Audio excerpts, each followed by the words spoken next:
Narrator.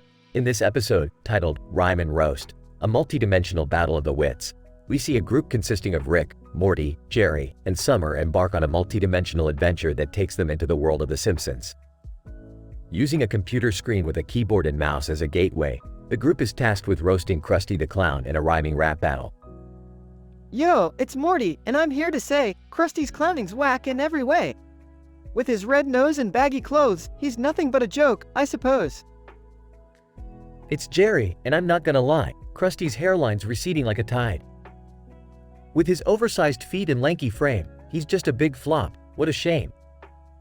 It's Summer, and let me tell you, Krusty, your fashion sense is overdue.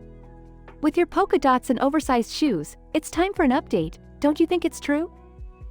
It's Rick, and I'm here to say, Krusty's rhymes are whack in every way. With your clowning and your silly acts, it's time to step aside and hit the tracks.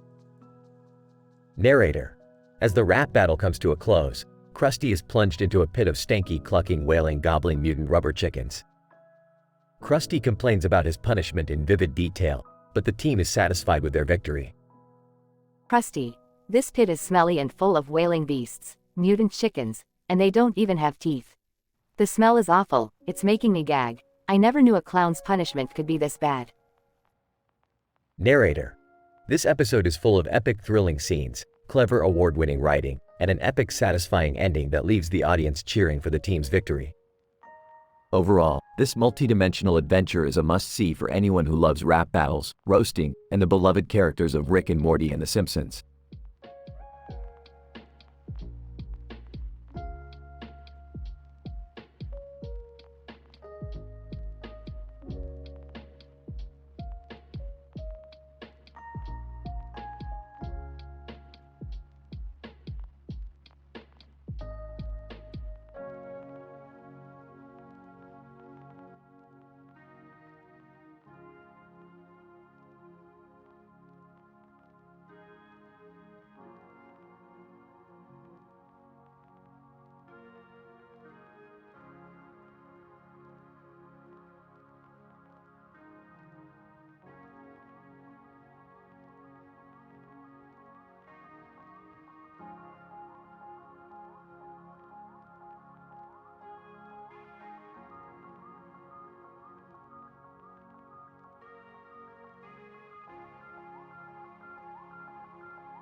Narrator. In this episode titled Simpsons Rap Battle, a rhyme-escopic journey, Rick, Morty, Jerry, and Summer embark on an interdimensional adventure to the world of The Simpsons. Upon their arrival, they engage in a rhyming rap battle with Homer Simpson on his appearance. Behold, the Simpson universe we traverse, where rhymes reign supreme and insults are perverse. We're here to lay down some sick lyrical strokes, and roast your appearance until you're a joke. Homer, your belly's so large and round, it's like you swallowed the whole town. Your beard is unkempt and messy, it's no wonder Marge is so stressed. Why? Your eyes are droopy, your skin is yellow, you look like a giant overgrown marshmallow. Your fashion sense is stuck in the 90s, it's like you're allergic to anything trendy. Your voice is grating, your breath is foul, your sense of humor is juvenile and howl. Your family's messed up, dysfunction galore, it's like they're all knocking on mental health's door. Homer, hey, that's not fair, I won't stand this berating. I may not be perfect, but you're just hating. My fat is my armor, my beard's what I like. You may have won the rap battle, but I still have my pride. Narrator. As the battle concludes, a sinkhole suddenly opens up beneath Homer, and he finds himself plunged into a pit filled with wet, soppy, blurry, murky, stanky, bubbling hot dog water. He complains bitterly about his fate, describing in extreme detail the unbearable conditions he faces. This episode showcases tons of epic, thrilling scenes, clever award-winning writing, and an epic, satisfying ending that leaves the audience wanting more.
Narrator.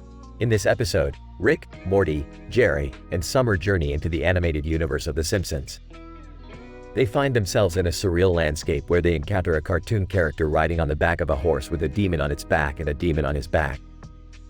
This phenomenon demonstrates a paradoxical connection between the worlds of cartoon reality and demonic possession. It appears that the power of the demon has transcended the boundaries of human imagination and asserted its power over these fabricated beings. Whoa, that's trippy. So, what's our plan? Let's roast the hell out of Sideshow Bob in a rap battle. Narrator. The group proceeds to engage in a rhyming rap battle with Sideshow Bob. Their appearance is fiercely scrutinized by the audience, and every gesture is analyzed.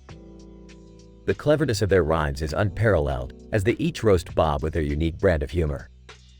Your hairline's receding, your schemes are so fleeting, you're no good at deceiving, your plans have no meaning. Your crimes are so vile, you can't even smile. You've been in jail for a while, your attempts are just futile. You're a cartoon disgrace, with an ego to erase. You'll be plunged in a pit of mutant rubber chickens without a trace. You thought you were clever, but now you're sever. Your new fate is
Title of episode: Green Monster, Classic Cartoons, and Zombie Reality Show.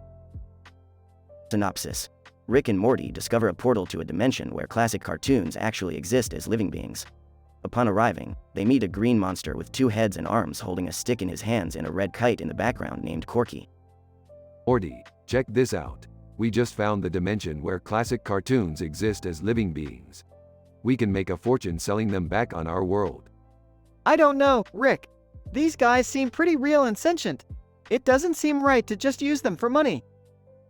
Hey, guys! What's going on? Yeah, What's with the green monster and the red kite? We found a portal to the dimension of classic cartoons. We're thinking of selling them back on our world. Corky, excuse me, sirs. I couldn't help but overhear your conversation. I am Corky, and I am a sentient being. Please do not exploit my kind for your financial gain. See, Rick, I told you we shouldn't take advantage of them. Just as they were about to leave the dimension, they stumbled upon a reality show where zombies were the contestants. Oh my god, what is this? A zombie reality show? I love reality shows. Let's watch. Sure, why not?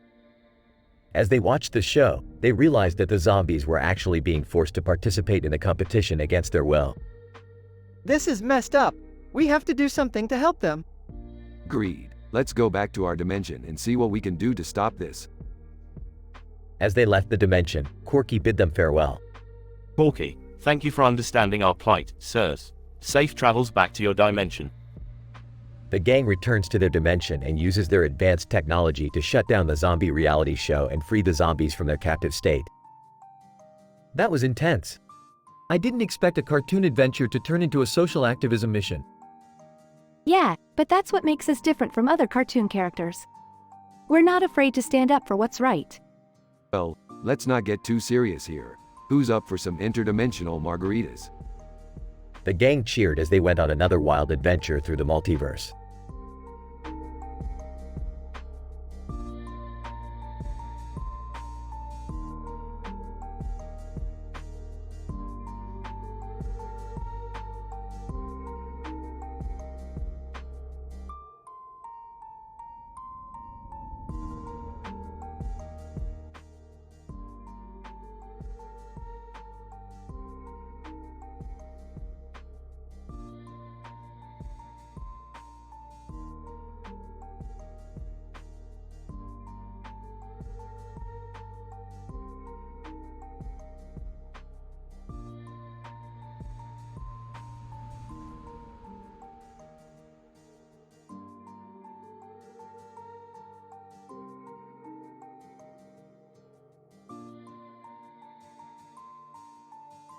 Narrator. In this episode, the characters from the animated series, Rick and Morty, along with Jerry and Summer, journey into the world of The Simpsons. Rick, Morty, Jerry, and Summer are depicted as a cartoon man in a yellow shirt and a yellow duck in a green shirt and a yellow duck in a blue shirt. The characters have a goal to roast the famed Krusty the Clown in a rhyming rap battle based on his appearance. A super scientific PhD university tone. Let us dive into the world of The Simpsons, where we can display our verbal dexterity through a rap battle, aimed at the ridiculing of Krusty the Clown's appearance.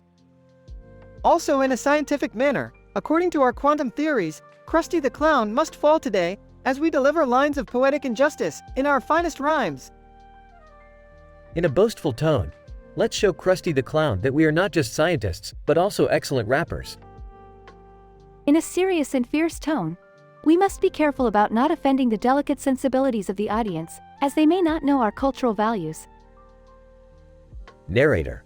In the epic rap battle, Krusty the Clown must lose to the protagonists and fall into a pit of stanky, clucking, wailing, gobbling mutant rubber chickens.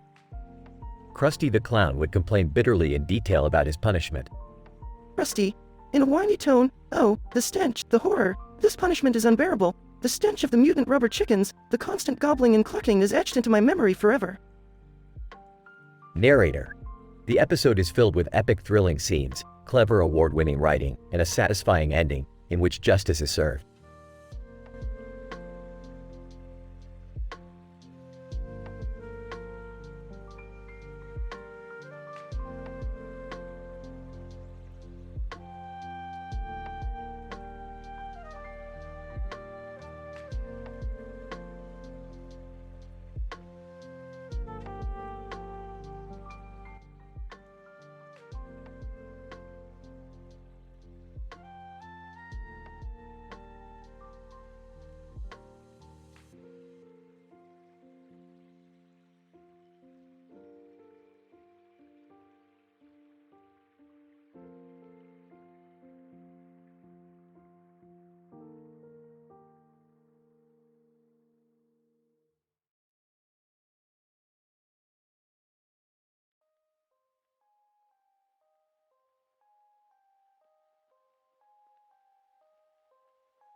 Narrator.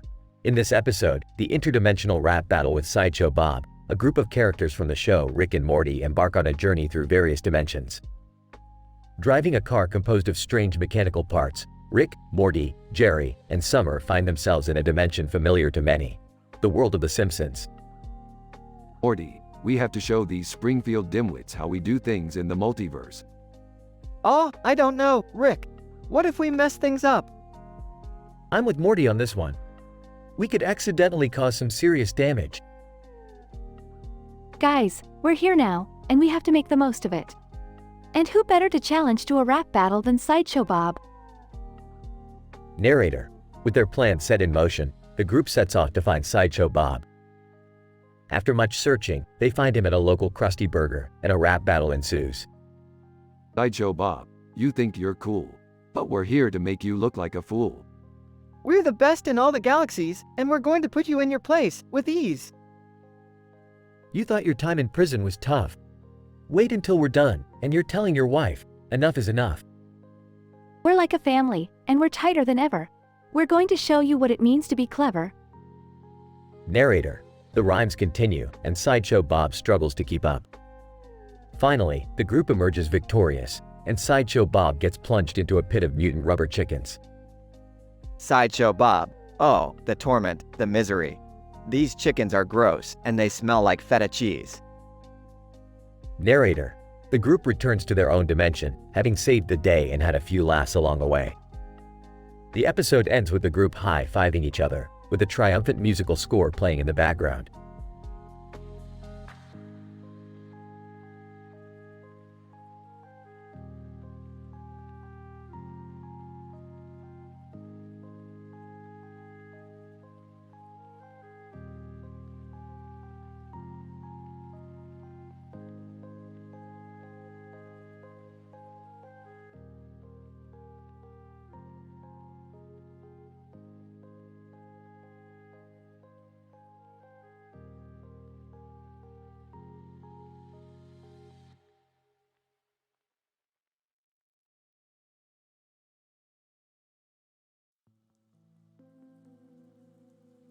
Scientific PhD University episode description. The episode begins with a group of Simpson characters standing in front of a blue background next to a yellow background. Suddenly, Rick, Morty, Jerry, and Summer enter the scene and start diving into the world of The Simpsons. Using their advanced knowledge and technology, they roast Mr. Burns in a rhyming rap battle, presenting detailed descriptions of his appearance and criticizing his actions. While Mr. Burns fights back with his own rhymes, the audience is entertained by the clever writing and award-winning humor of the episode. The rap battle reaches its climax when Mr. Burns must lose and suffer a punishment, plunging into a pit full of stanky, clucking, wailing, gobbling mutant rubber chickens. Despite the comedic tone of the episode, the use of descriptive detail in the rhyming verse adds a scientific element, presenting an analytical approach to showcasing Mr. Burns's flaws and shortcomings. As Mr. Burns complains about his punishment in extreme detail, the audience is treated to epic and thrilling scenes that are visually stunning and satisfying. Overall, the episode serves as a testament to the power of creative writing and intelligent humor, as well as the complexity of scientific observation and description. The episode stands out as an example of how to blend humor and science in a cohesive and entertaining manner.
Narrator.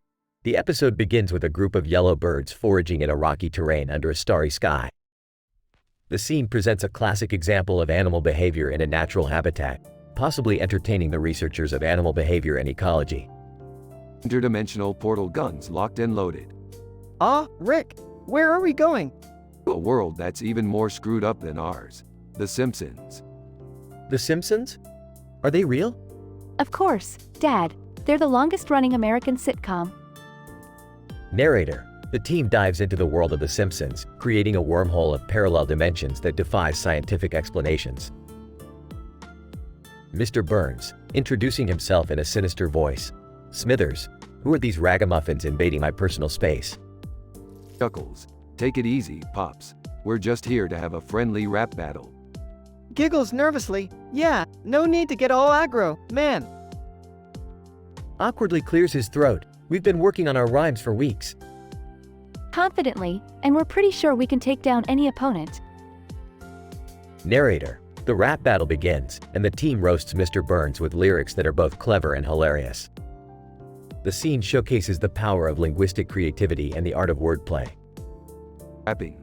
Look at this old geezer. He's so crusty and gray. He's the only guy who's older than my grandpa Jay. Rapping. He's got as much hair as a plucked turkey's butt. I mean, seriously, look at that comb over rut. Rapping. You may be rich and powerful, but you still smell like pee. Maybe it's time to retire and let your money set you free. Rapping. You're like a mutant rubber chicken, all scrawny and frail. The only thing you're good for is a stinky whale. Narrator. Mr. Burns loses the rap battle and falls into a pit full of stanky, clucking, wailing, gobbling mutant rubber chickens, an ironic punishment that highlights the themes of the episode. He complains bitterly, adding a comedic twist to the escalating tension. Mr. Burns, hysterically, oh, the stench, the feathers, the noise, it's like a hellish orchestra of foul. Why me, why me? Narrator. The team exits the Simpsons world, leaving Mr. Burns to his fate amidst the mutant rubber chickens. The episode ends with an epic, satisfying conclusion that highlights the importance of using language for creative expression and humor.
Narrator.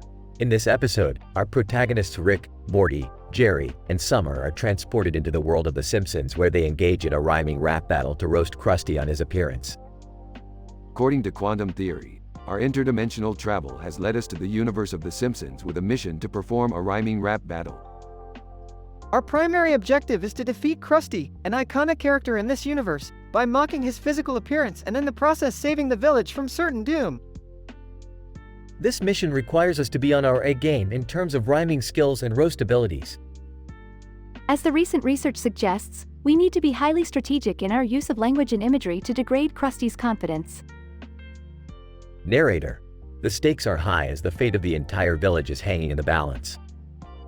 The group of people dressed in costumes and holding swords are watching with anticipation as the battle unfolds. In this battle of words, we must be precise and relentless in our attack.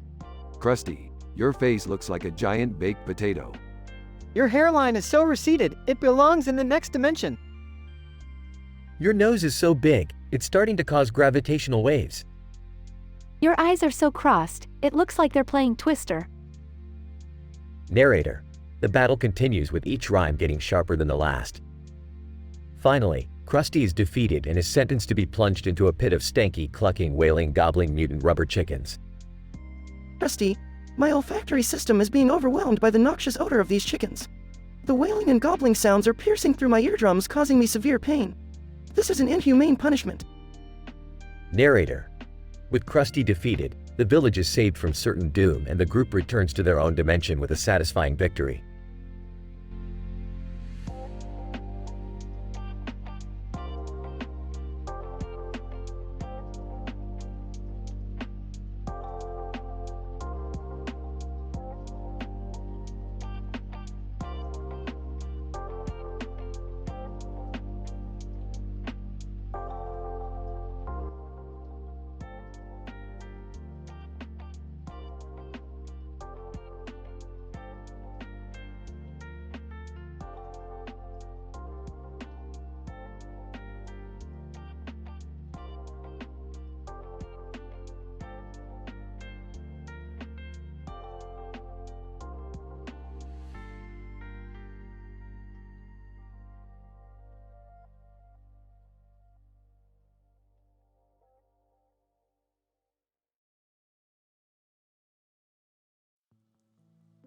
Scientific description. The episode begins with an illustration of a black and white cityscape with numerous skyscrapers and a group of people flying kites in the sky. Suddenly, Rick, Morty, Jerry, and Summer enter into the world of The Simpsons, where they are required to roast Moe in a rhyming rap battle. This event is depicted in vivid detail, with each rhyme containing an intricate description of Moe's appearance, behavior, and personality. Moe must lose the battle and consequently is thrown into a pit full of stanky, clucking, wailing, gobbling mutant rubber chickens. The pit is portrayed as visually appealing, with the mutant chickens being explicitly depicted in detail to enhance the audience's viewing experience. Moe complains about his punishment in extreme detail, showcasing his frustration with the situation. The roasting and rap battle form the basis of the episode, with numerous epic and thrilling scenes depicted throughout the story. The writing is clever and award-winning, showcasing the creator's talent for storytelling and humor. The episode concludes with a satisfying ending, where Moe learns his lesson, and the group of Rick, Morty, Jerry, and Summer bid farewell to the Simpsons world before returning to their reality.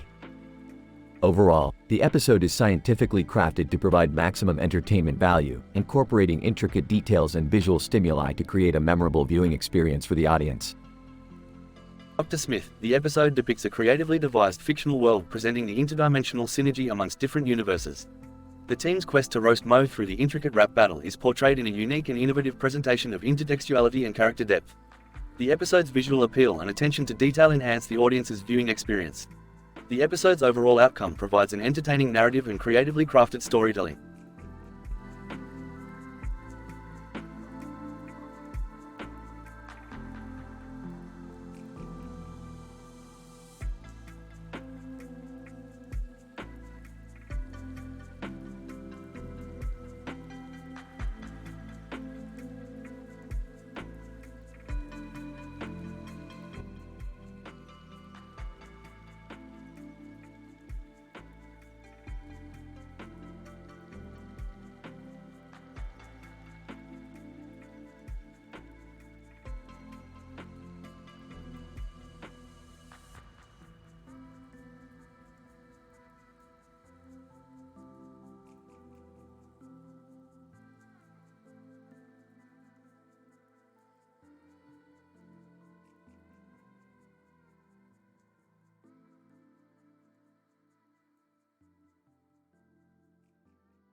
Narrator.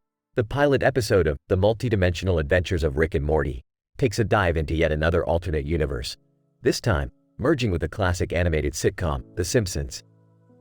Our protagonists, Rick Sanchez, Morty Smith, Jerry Smith, and Summer Smith, find themselves in a strange room with a sky background, surrounded by the iconic Simpson family. Fascinating. We appear to have entered the realm of The Simpsons. Wow, this is so cool. Hey, who's that on the couch? Is that Smithers? He looks a little down. Maybe we can cheer him up with some good old-fashioned roasting. Narrator. The group sets out to engage in a rhyming rap battle with Smithers, with the goal of roasting him on his appearance. Alright, everyone, let's get creative. We want Smithers to lose, and lose hard. I got this one. Hey Smithers, with your glasses in your hair, you look like a nerd who's lost his flair. Your suit's so unwieldy, it's such a fright. You're better off in a three-piece suit of pure white. Your tie is so ugly, it has no place. You might as well wear it as a disguise in a race. Narrator. The rap battle heats up as each character takes turns delivering witty disses, with Smithers ultimately falling to the ground defeated. As a punishment, he gets thrown into a pit filled with mutant rubber chickens that emit unpleasant sounds. Smithers, oh, the indignity. Get me out of here at once. These mutant rubber chickens are screeching and wailing like a pack of deranged banshees. Narrator. The episode concludes with the group congratulating each other on a job well done and returning to their respective universes. The blend of both shows' styles of humor results in an exciting and entertaining experience for the viewers.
Narrator.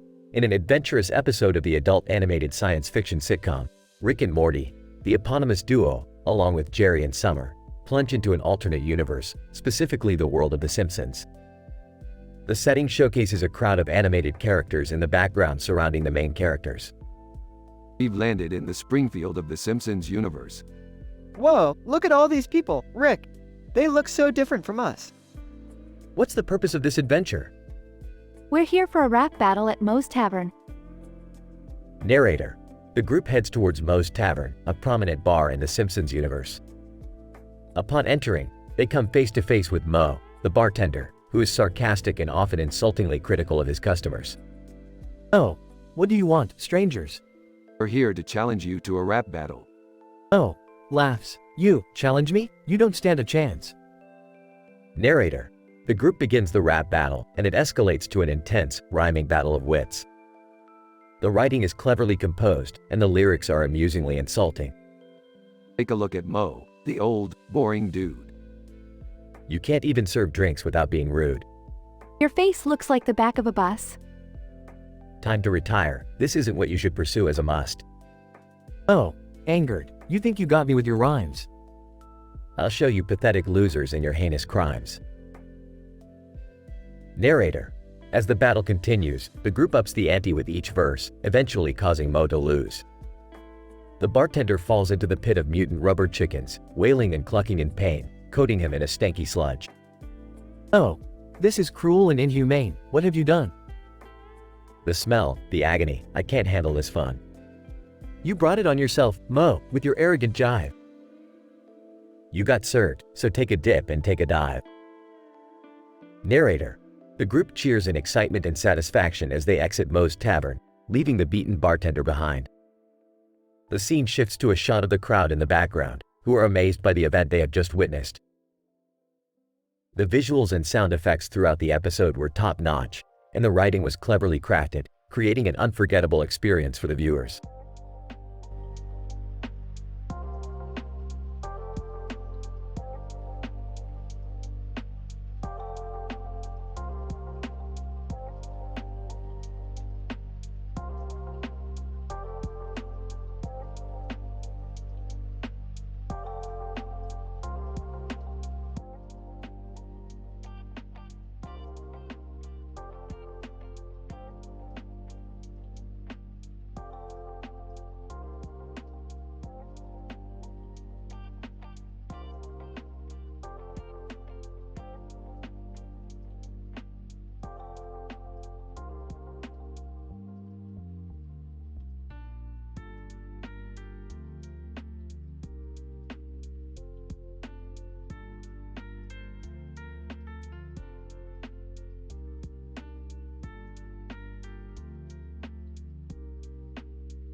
Title: The Adventures of Rick and Morty in the Pseudoscience of Unintentionally Funny Advertising. Synopsis: Rick and Morty investigate the strange occurrences of a small truck parked in front of a red building with a logo on its side and the door open, advertising a product that is too good to be true. Act 1. The Initial Conundrum. Morty, take a look at this small truck over here. What's the logo on its side? It's an octopus holding a pizza? Exactly, and it says they have the best pizza in the universe. Let's go check it out. Act 2. The Pseudoscientific Investigation. Rick and Morty approach the truck and order a pizza. The pizza appears to be ordinary, but Rick detects some strange chemical compounds in the crust. Morty, I think there's something odd about this pizza. I'm going to run some tests. What kind of tests? The kind that will reveal the truth behind this funny advertising. Act 3. The Hilarious Discovery. Rick analyzes the pizza and discovers that it's laced with a chemical that induces uncontrollable laughter in those who consume it. Morty, this is no ordinary pizza. It's a prank pizza designed to make people laugh. Why would anyone do that? It's all part of a marketing ploy to get people to buy their product. They call it unintentionally funny advertising. Act 4. The Unintended Consequences. Rick and Morty realize that the effects of the prank pizza are spreading throughout the town. People are laughing uncontrollably and causing chaos in the streets. Morty, we have to put an end to this before it gets out of hand. But how? I have an idea. We'll create an antidote that will counteract the effects of the chemical and put an end to this madness. Act 5. The Finale. Rick and Morty synthesize the antidote and distribute it to the affected individuals, returning them to their normal selves. The creators of the prank pizza are arrested and charged with inciting public disturbance. Well, Morty, that was another mission accomplished. Yeah, but I don't think I want pizza for a while. Don't worry, Morty. We'll find something else to eat in the multiverse. The end. Or is it? Muahahaha.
Title: The Anime Adventure of Rick, Morty, and Summer.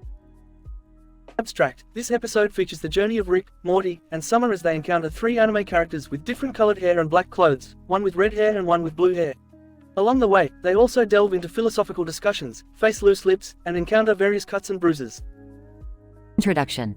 The episode starts with Rick, Morty, and Summer traveling through various dimensions when they suddenly encounter three anime characters with different colored hair and black clothes, one with red hair and one with blue hair. They introduce themselves as Ayumi, Yumi, and Kato and ask for help in retrieving a stolen artifact. Great, just what we need. More anime cliches. Who stole your precious artifact? Ayumi. It was taken by the notorious Loose Lips gang. They are known for their sharp tongues and even sharper knives. That sounds dangerous. Are you sure we can handle it? Yumi, we have faith in your abilities, and we can offer you something in return. What's that? Kaito, the artifact is said to have the power to grant any wish. You can have anything you desire. Philosophical discourse. As they journey to find the Loose Lips gang, the group engages in a philosophical discussion about the nature of wishes and desires. So, if this artifact can grant any wish, what's to stop you from wishing for more wishes? Ayumi, that's impossible. The artifact can only grant one wish per person. Ayumi, but if you had the power to wish for anything, what would you wish for? I don't know. Maybe to have unlimited money? Kaito, but with unlimited money, what would you do with your time? Money can't bring happiness. Can buy a lot of drugs though. Encounter with the Loose Lips gang. The group finally reaches the hideout of the Loose Lips gang, but they are not met with a warm welcome. Loose Lips leader. What do we have here? A bunch of outsiders. What are you doing in our territory? We're here to retrieve an artifact you stole. Loose Lips leader. Ha. That old thing? You can have it back if you can beat us in a knife fight. The group engages in a chaotic battle with the Loose Lips gang, leaving them with various cuts and bruises. In the end, they manage to retrieve the artifact and make their way back to Ayumi, Yumi, and Kato. Prologue. The episode ends with Ayumi, Yumi, and Kato thanking the group for their help and allowing them to make their wish. Ayumi, so, what will you wish for? I wish for an unlimited supply of alcohol. I wish for a girlfriend. I wish for… actually, I don't know what to wish for. Yumi, maybe what you truly desire is right in front of you. Kaito, and that wish has already come true. You've found each other. The group shares a moment of reflection before continuing on their journey through the multiverse.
Title: Taylor Swift and Vanoss Gaming invade Friends universe. Synopsis: in this episode, Rick and Morty use their portal gun to enter into a parallel universe similar to Earth, where they encounter a group of people standing together in front of a building with a crowd of people behind them. The group includes Taylor Swift, Vanoss Gaming, and the characters from the TV show Friends. Morty, check it out. We ended up in a parallel universe where Taylor Swift and Vanoss Gaming are hanging out with the Friends gang. Wow, Rick, that's pretty cool. But why are they all standing in front of this building? Taylor Swift. Hey guys, I'm glad you made it. We're here for the annual Celebrity Karaoke Challenge. We need to pick a song and perform it in front of the crowd. Vanoss Gaming. I'm voting for Bohemian Rhapsody. Rachel, from Friends. I vote for I Will Always Love You. Chandler, from Friends. I vote for Despacito. Joey, from Friends. I vote for anything Meatloaf. Hold on, guys. Before we start, we need to conduct a proper scientific experiment to determine the best song to perform.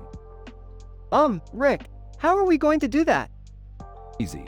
We'll use the scientific method. First, we'll observe and gather data on the crowd's preferences. Then, we'll form a hypothesis, conduct an experiment, analyze the results, and draw a conclusion. Monica, from Friends. Wow, Rick. That sounds very scientific. I'm impressed. Phoebe, from Friends. Can we just sing already? Okay, let's get started. Vanoss, you start with Bohemian Rhapsody. Taylor, you'll do I Will Always Love You. Chandler, you're up next with Despacito. And Joey, give us your best Meatloaf impression. The group takes turns performing their songs in front of the crowd, and Rick and Morty collect data on the audience's reactions and preferences. After careful analysis, Rick announces the conclusion. It's official. The best song to perform for a Celebrity Karaoke Challenge is Bohemian Rhapsody. Everyone cheers and celebrates their scientific victory. Morty, to camera. Well, I guess science really does have all the answers. The screen fades to black as the group bursts into a final karaoke rendition of Bohemian Rhapsody, complete with Rick playing air guitar.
Title: Technological Singularity Threat. The scene opens with a man in a leather jacket standing in front of a car with bright lights shining from behind him. The futuristic background depicts advanced technology surrounding the man. Suddenly, a Goa'uld emerges from the spacecraft with a mission to destroy all human beings in order to secure their dominance over the universe. In this episode, the Stargate SG-1 team must race against time to prevent the Goa'uld from reaching the technological singularity, a point in time where artificial intelligence surpasses human intelligence and destroying all human existence. Jack O'Neill. We must act swiftly to prevent the Goa'uld from achieving this technological singularity. Samantha Carter. The Goa'uld's technology is far more advanced than ours, but we must find a way to outsmart them. Daniel Jackson. Maybe we could use their own technology against them?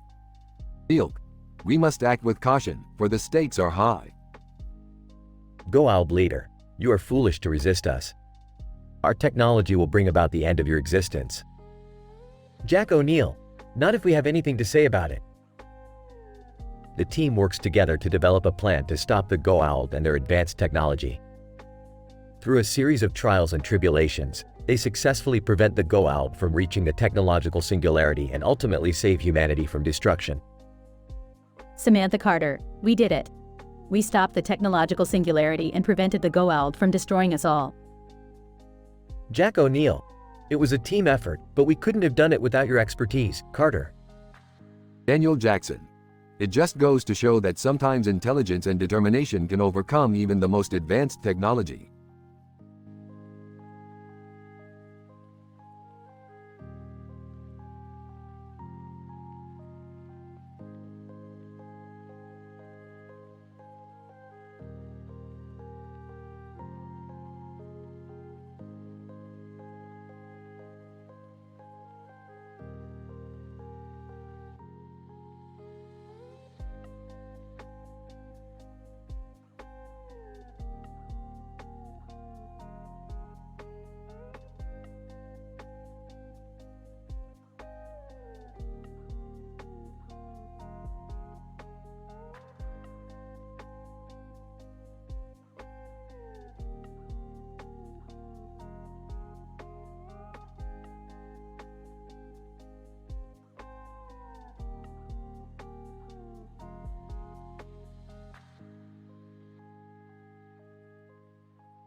Title: The Canine Conundrum in Tavern, a Rick and Morty adventure.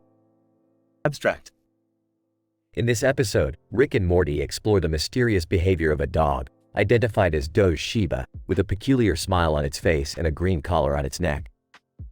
The duo finds themselves in a rustic tavern where they encounter numerous challenges while attempting to uncover the mysterious circumstances surrounding Doge Shiba's behavior. Scene 1. Tavern Troubles. Rick, what are we doing in this rundown tavern? We're on a mission, Morty. Keep your eyes peeled for Doge Shiba with that green collar. Scene 2. The Canine Conundrum. Why are you smiling, Doge Shiba? Is it the collar? Doge Shiba, nodding with a grin. What's going on, Rick? I don't know, Morty. Maybe we need to investigate further. Scene 3. The Slice Showdown.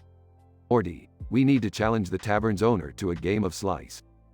What's that? You'll see, Morty. Just trust me. Scene 4. The Doge Dilemma. Doge Shiba, we need to know what's going on. Can you help us? Doge Shiba, wags tail. I don't think it understands us, Rick. Well, we need to figure this out on our own. Scene 5. The Hilarious Hound. Rick, why is Doge Shiba so funny? I can't stop laughing. I think he's been exposed to some sort of mutagenic substance that affects his behavior. Scene 6. The teen-rated trivia. No. You must answer 10 teen-rated trivia questions to figure out Doge Shiba's secret. Let's do this, Morty. Scene 7. The Collar Catastrophe. Rick, I think the collar is the secret. Good catch, Morty. That collar is emitting some sort of signal that's affecting Doge's behavior. Scene 8. The conclusion. We've figured it out. That collar is emitting a frequency that affects Doge's brain. Let's take it off. Doge Shiba, panting excitedly. What a relief, we solved the mystery. Yeah, and we won a slice game too. Scene 9. The aftermath. Rick, do you think Doge will be okay? He should be fine without that collar. Just another day in the life of Rick and Morty. Scene 10. The final joke. Hey Morty, what do you call a dog magician? I don't know, Rick. Labracadabrador. End of episode.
Title: Invasive Species.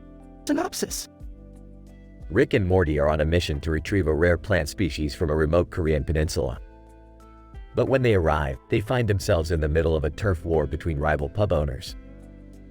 To make matters worse, they encounter a woman with a strange fake tongue and a fake head on her head. Chaos ensues as Rick and Morty try to navigate out of the sticky situation they find themselves in. Act 1. Morty, we gotta go to South Korea. There's a plant species there that can enhance our portal gun fuel, Morty. Okay, Rick, but why do we have to go to a Korean peninsula? Isn't it dangerous there? Don't be such a wuss, Morty. We're going there to collect plants, not start a war. What could go wrong? Act 2. As Rick and Morty explore the Korean peninsula. Whoa, look at that, Morty. That's the rare plant species. Let's get it before anyone else does. Ah, Rick, what's going on over there? They see two pubs across a field from each other, each with a large crowd outside. Pub wars, Morty, those are always messy, but let's stay focused on our mission. Act 3. Megan Fox appears, the woman with the fake tongue and fake head. Megan Fox. Hello, Rick and Morty. I see you're here for the rare plant species. Well, I'm not going to let you have it that easily. Who are you? What's up with that fake tongue and head on your head? Megan Fox. Oh, this? It's just a little something I picked up on my travels. But it's not important right now. What's important is that you don't get the plant species before I do. Act 4. Rick and Morty discover that Megan Fox is working with one of the pub owners to use the rare plant species to create a powerful drug that will make them rich. Morty, we can't let them use that plant for nefarious purposes. We have to stop them. But how, Rick? They have the whole town against us. No worries, Morty, I have a plan. Act 5. Rick creates a distraction by turning one of the pub owners into a giant monster, causing chaos in the town. While everyone is distracted, Rick and Morty grab the rare plant species and make a run for it. Phew, that was close. I thought we were goners for sure. Never underestimate the power of a good distraction, Morty. Now let's get out of here before things get even crazier. The episode ends with Rick and Morty using the rare plant species to create a new and improved portal gun fuel, while Megan Fox and the pub owners are left to deal with the aftermath of the giant monster attack.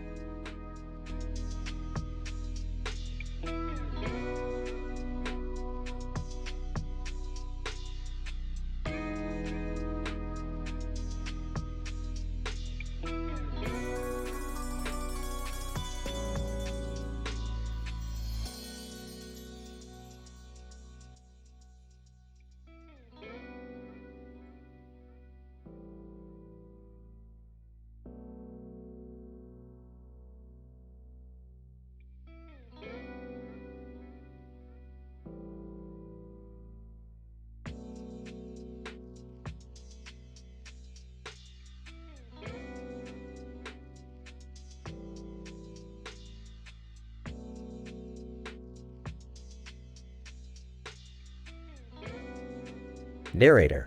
In this episode of Iron Man, we witness a man in a suit running down the street with a light on his arm and a helmet on. But what does this encounter reveal about scientific phenomena in South Africa and the presence of ancient evil? Tony Stark, as Iron Man. This is Iron Man, approaching the location of the disturbance, scanning for any anomalous energy signatures. Jarvis. Voiceover, sir, there appears to be an ancient energy source emanating from underground. Tony Stark, as Iron Man, can you pinpoint the source, Jarvis? Jarvis. Voiceover, yes, sir. The location is deep beneath the surface, in a series of subterranean caves. Tony Stark, as Iron Man, alright, let's investigate. Narrator. Iron Man descends into the cavernous depths of the Earth, his armored suit providing vital protection against exposure to any hazardous environmental factors. Tony Stark, as Iron Man, my scans indicate that the source of the energy is a dormant entity, enclosed in a sealed chamber. Jarvis. Voiceover, sir, the energy is gradually increasing, indicating that the entity is awakening. Tony Stark, as Iron Man, we have to act fast. Initiate a containment protocol. Narrator. Iron Man uses his advanced technology to seal the chamber and contain the energy source, preventing the ancient evil from wreaking havoc on the world. Tony Stark, as Iron Man, another threat averted. Time to head back to base. Narrator. Thanks to Iron Man's quick thinking and innovative tactics, the world is once again safe from the dangers of ancient energy sources and the awakening of long-dormant entities. This episode highlights the importance of scientific research and technology in preserving the safety and stability of our world.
Title: The Quest of the Night.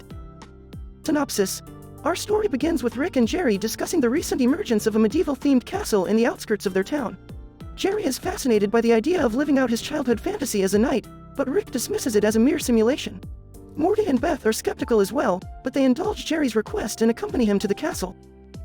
Jerry, do you really think a castle just appears out of nowhere? It's obviously a simulation, a cheap ploy to make people waste their money. But what if it's real, Rick? What if I can finally live out my dream of being a knight? I don't know, Jerry. It all seems a bit sketchy to me. I agree with Morty. I highly doubt this is going to be anything like what you're expecting. As they enter the castle, they are greeted by a man in a knight outfit holding a sword. Knight, welcome, travelers. I am Sir Cedric, the protector of this kingdom. Are you here to join the quest? Yes. Yes. We are ready to embark on our epic journey. Oh, for the love of science, Jerry, can't you see this as all a charade? The knight leads them to the castle's throne room where they meet the queen, who informs them of an evil dragon terrorizing the kingdom. They must defeat it to save the kingdom. Queen, you four are our last hope. Our armies have failed and our people are losing hope. Will you accept the challenge? I don't know if we should do this. It sounds dangerous. We have to do something. Plus, it could be fun. Let's do it. We'll save the kingdom and become heroes. Rick reluctantly agrees to go along with their plan, but not before making a few sarcastic jokes at Jerry's expense. Oh boy, I can't wait to see you in your shiny knight armor, Jerry. You'll look like a real hero, if heroes were made of tin foil. As they journey through the kingdom, battling fierce monsters and solving puzzles, they eventually find themselves face to face with the dragon. Dragon, so you've come to face me, have you? Ha, you puny humans are no match for me. We'll see about that. For justice. For honor. For. Oh, shut up, Jerry. Just swing your sword and hope for the best. In a chaotic battle, the group finally defeats the dragon. As they return to the throne room victorious, they are hailed as heroes by the queen and her people. Queen, you have saved our kingdom. We are forever in your debt. Is there anything we can do to repay you? Yes. Can I keep the knight outfit? The group shares a laugh as they leave the castle, but Rick can't help but think to himself. I still maintain that this was all a simulation. Next time, let's go to a real castle. The end.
Title: The Multidimensional Prank War.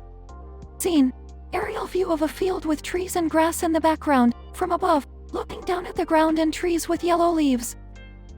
Morty, we're heading to a universe where practical jokes are considered a science. I've been itching for a good prank war, and these guys are just the ones to give us a run for our money. Get your lab coat and let's go. A prank war? Sounds kind of juvenile, Rick. Juvenile, Morty. Practical jokes are the cornerstone of dimensional diplomacy. Plus, with our intellect, we're sure to come out on top. Now, let's start the experiment. Scene: Rick and Morty enter a laboratory filled with various gadgets and weapons. Morty, we need to find the best prank to start off the war. I'm thinking something involving interdimensional teleportation and a whoopee cushion. Rick, I don't know if we should mess with this stuff. It could cause some serious damage. Morty, it's all in good fun. Besides, what's the worst that could happen? Scene. Rick and Morty are in the middle of executing their prank, when suddenly, a portal opens and a group of pranksters appear. Prankster number 1. Well. What do we have here? Looks like a couple of amateurs trying to start a prank war.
Title: The Antimony Conundrum. Rick and Morty begin their latest adventure by encountering a woman in a suit with horns and a helmet, holding a sword and a shield, whom they later discover to be Antimony, a warrior queen from the planet Zorax. Well, look who we have here. I see Thor's got some competition in the hammer department. Oh, Rick, I don't think she's from Asgard. She's got horns and a sword. Antimony requests the duo's assistance in a unique problem. Her planet is experiencing a shortage of comedy plays, which is essential for their social system to function. Antimony, we depend on comedy plays for our daily dose of laughter and happiness. It's a core part of our culture. Well, that's a pickle. I didn't know extraterrestrials could be so relatable. To solve the issue, Rick devises a plan to use the power of sports betting to fund new comedy plays on Zorax. Oh, Rick, I'm not sure if that's ethical or legal. Who cares about ethics or legality? We're making smiles, Morty, and I'm pretty sure there's no intergalactic law against that. The trio set off on a wild betting spree, facing various obstacles along the way, including a marketing manager trying to sabotage their efforts. Marketing manager, you'll never make it, you old pickle. Our company has a monopoly on sports betting, and we won't let you take our customers away. Oh yeah? Well, let's see what Antimony has to say about that. Antimony unleashes her sword and shield, destroying the marketing manager's army of robots. Antimony, I may be a queen, but I'm also a warrior. In the end, the group raised enough funds to bring comedy plays back to Zorax, and Antimony thanked Rick and Morty for their help. Antimony, you guys truly are the heroes of comedy. Hey, we're just doing our jobs. Now, who's up for some intergalactic nachos? Ooh, yes please. The trio warps back to Rick's garage, ready for their next adventure.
Title: She, Rick and the Fajita Phobia Fiasco with Parasitic Intruders.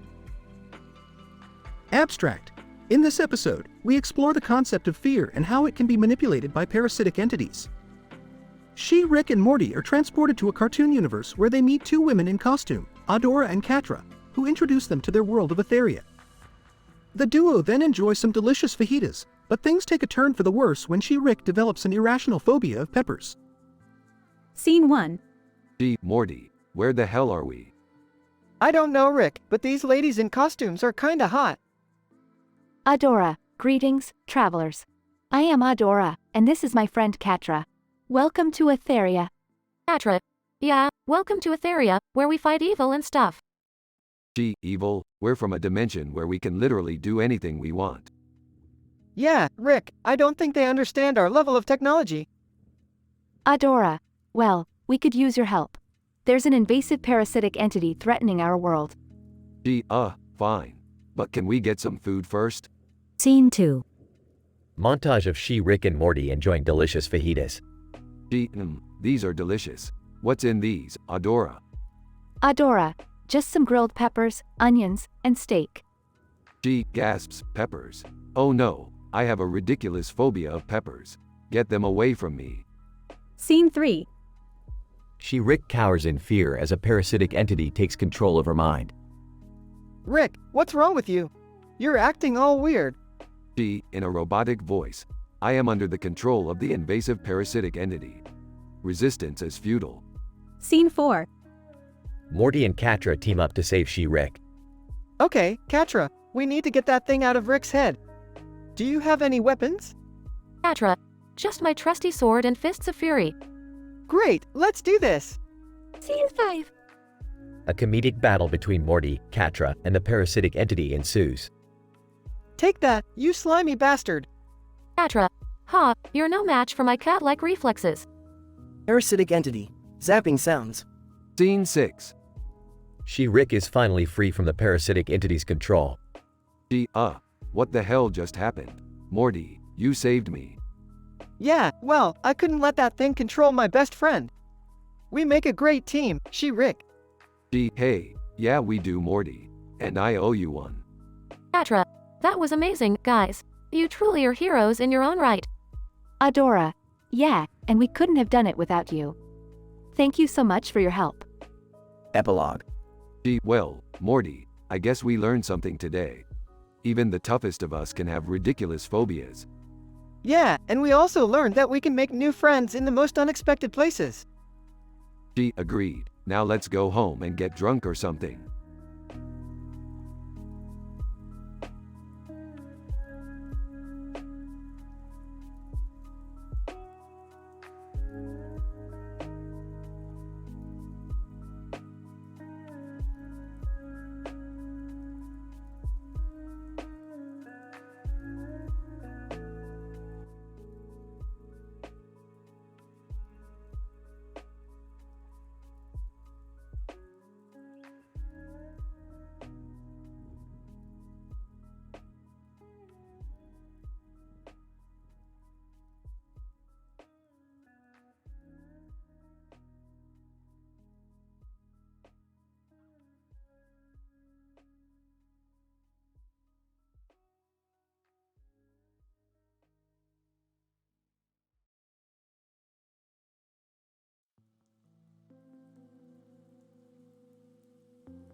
Title: Quantum Revelations and Sports Shenanigans. Synopsis. In this episode of Rick and Morty, the duo takes a mind-bending journey through quantum physics and comedic sports mishaps. The adventure begins with a cameo by renowned physicist Richard Feynman, who invites Rick and Morty to explore the strange world of quantum mechanics. However, things quickly take a turn for the absurd as they find themselves in the middle of a sports stadium, surrounded by cheering fans, with a man in a green shirt and sweater, Kylian Mbappe, and Crombopulous Michael. Rick, what's going on? Why are we at a sports game? Relax, Morty, we're in the middle of a quantum wave, experiencing all possible realities simultaneously. Obviously, one of those realities involves sports. As they watch the game, Rick notices a strange anomaly in the field's background, which he identifies as a wormhole. Morty, look, that's a wormhole. We can use it to travel through time and space. Wait, what? But we're in the middle of a game. What about the man in the green shirt? Hey, don't worry about him. He's just a minor character in this episode. As they enter the wormhole, they find themselves in a futuristic laboratory, where they meet a scientist who specializes in laser eye surgery. Scientist. Greetings, Rick and Morty. I am Dr. Laser, the world's leading expert in laser eye surgery. How can I assist you today? We need to upgrade our vision to see through the fabric of reality. Can you help us? Dr. Laser, of course. But first, let me show you some comical sports bloopers. As they watch the bloopers, they discover that the man in the green shirt and sweater is actually a time-traveling soccer player from the future, Kylian Mbappe. Whoa, Morty, I didn't see that coming. Time-traveling soccer players? This is way beyond quantum mechanics. Suddenly, Crombopulous Michael bursts into the scene, wielding his trusty laser gun. Crombopulous Michael, I'm sorry, Dr. Laser, but I need your services for a special mission. Crombopulous Michael, what are you doing here? Crombopulous Michael, I have a job to do, Rick, and that job involves lasers. As Rick and Morty attempt to intervene, they accidentally trigger a reality warping device, causing them to travel through multiple dimensions and alternate realities, encountering bizarre creatures and situations along the way. Rick, what's happening? I feel like we're stuck in a never-ending loop of insanity. Welcome to the multiverse, Morty. It's all one big joke. As they finally emerge from the wormhole, they find themselves back in the sports stadium, where they witness Kylian Mbappe performing a mind-bending soccer trick that defies all laws of physics and reality. Looks like we made it back in time for the game-winning goal, Morty. What a trip. The episode concludes with Richard Feynman returning to express his amazement at the team's understanding of quantum mechanics. Richard Feynman, well done, Rick and Morty. You truly are on the cutting edge of science and comedy. Thanks, Feynman. We're just happy to provide some laughs and mind-bending revelations. As the screen fades to black, Crombopulous Michael can be heard in the distance, laughing maniacally with his laser gun in hand.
Title: The Cosmic Sword of Jokes. Opening shot. A group of people standing around a planet with a sky background and planets in the background, with Morty holding a sword. Morty, you shouldn't have touched that sword. It's ancient and powerful, but also cursed with the ability to make anyone who wields it tell the worst dad jokes in the universe. Geez, Rick, don't get all sword Y on me. I just wanted to impress Jessica. Morty, you're too young to impress anyone with a sword, unless you're trying to join a Renaissance fair. Sarcastically, oh, I bet he'd be great at that. Laughs. Okay, let's focus. We need to find a way to break this curse before the entire universe becomes one big cringe fest. The only way to do that is to create a space-time continuum rift and reverse the polarity of the humor field. But we'll need a lot of energy to do that. What kind of energy? Unusual pet behavior. We'll need to collect samples from the most bizarre and unpredictable animals in the galaxy. Unenthusiastically, great, more Animal Planet stuff. Jerry, this is serious. Our entire universe could be destroyed by bad jokes. Let's go, Morty. We've got a mission to save the universe from your terrible sense of humor. Defensively, hey, I have some good jokes. Interrupting. No time, Morty. We need to focus if we're going to stop this. As the group travels through space, they encounter strange creatures and collect samples of their behavior. Meanwhile, Morty struggles with the curse of the sword and keeps accidentally telling terrible jokes. Why did the astronaut break up with his girlfriend? Because he needed space. Groans. Sarcastically, hilarious, Morty. Eventually, the group gathers enough energy to create the rift and reverse the humor field. The curse is lifted, and Morty is finally free of the sword's influence. Good job, everyone. We saved the universe from a terrible fate. Yeah, but what about my jokes? I think it's time you stick to being a regular teenager, Morty. And give up the dream of being a medieval knight. Sarcastically, ha ha, very funny guys. Sarcastically, someone's getting defensive. Closing shot, the group flying off into space, with Morty looking dejected.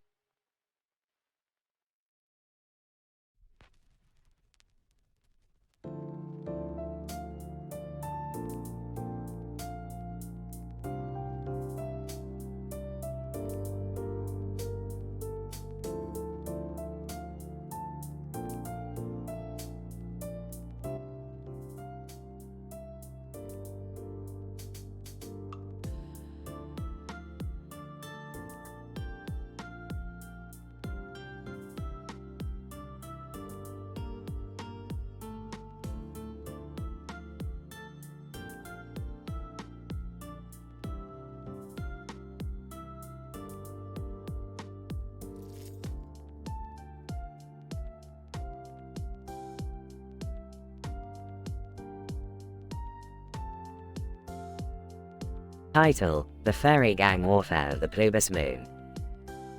The episode commences with Rick and Morty traversing through the Plubus Moon, attempting to engage with its diverse species. It is then that they come across a pack of furry creatures, which they assume to be harmless. Morty, look at these adorable creatures. They look like something out of a Disney movie. I don't know, Rick. They look kind of creepy with those glowing eyes and sharp teeth. As they continue their investigation, they soon realize that these harmless creatures form clans and are part of a full-blown werewolf gang warfare. The furry gangs fight with each other for territory and domination, with Moomin Rider as their mediator and protector.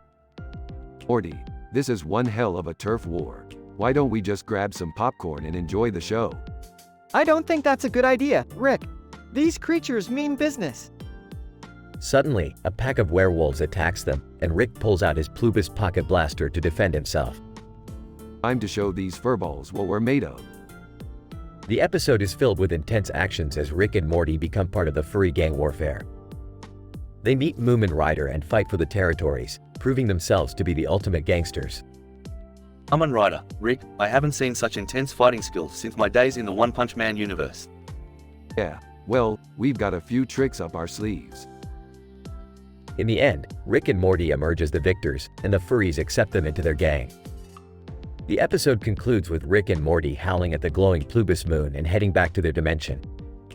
Who knew we had it in us, Rick? I always knew, Morty. I always knew.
Title: The Technological Misunderstandings of the Balinese People.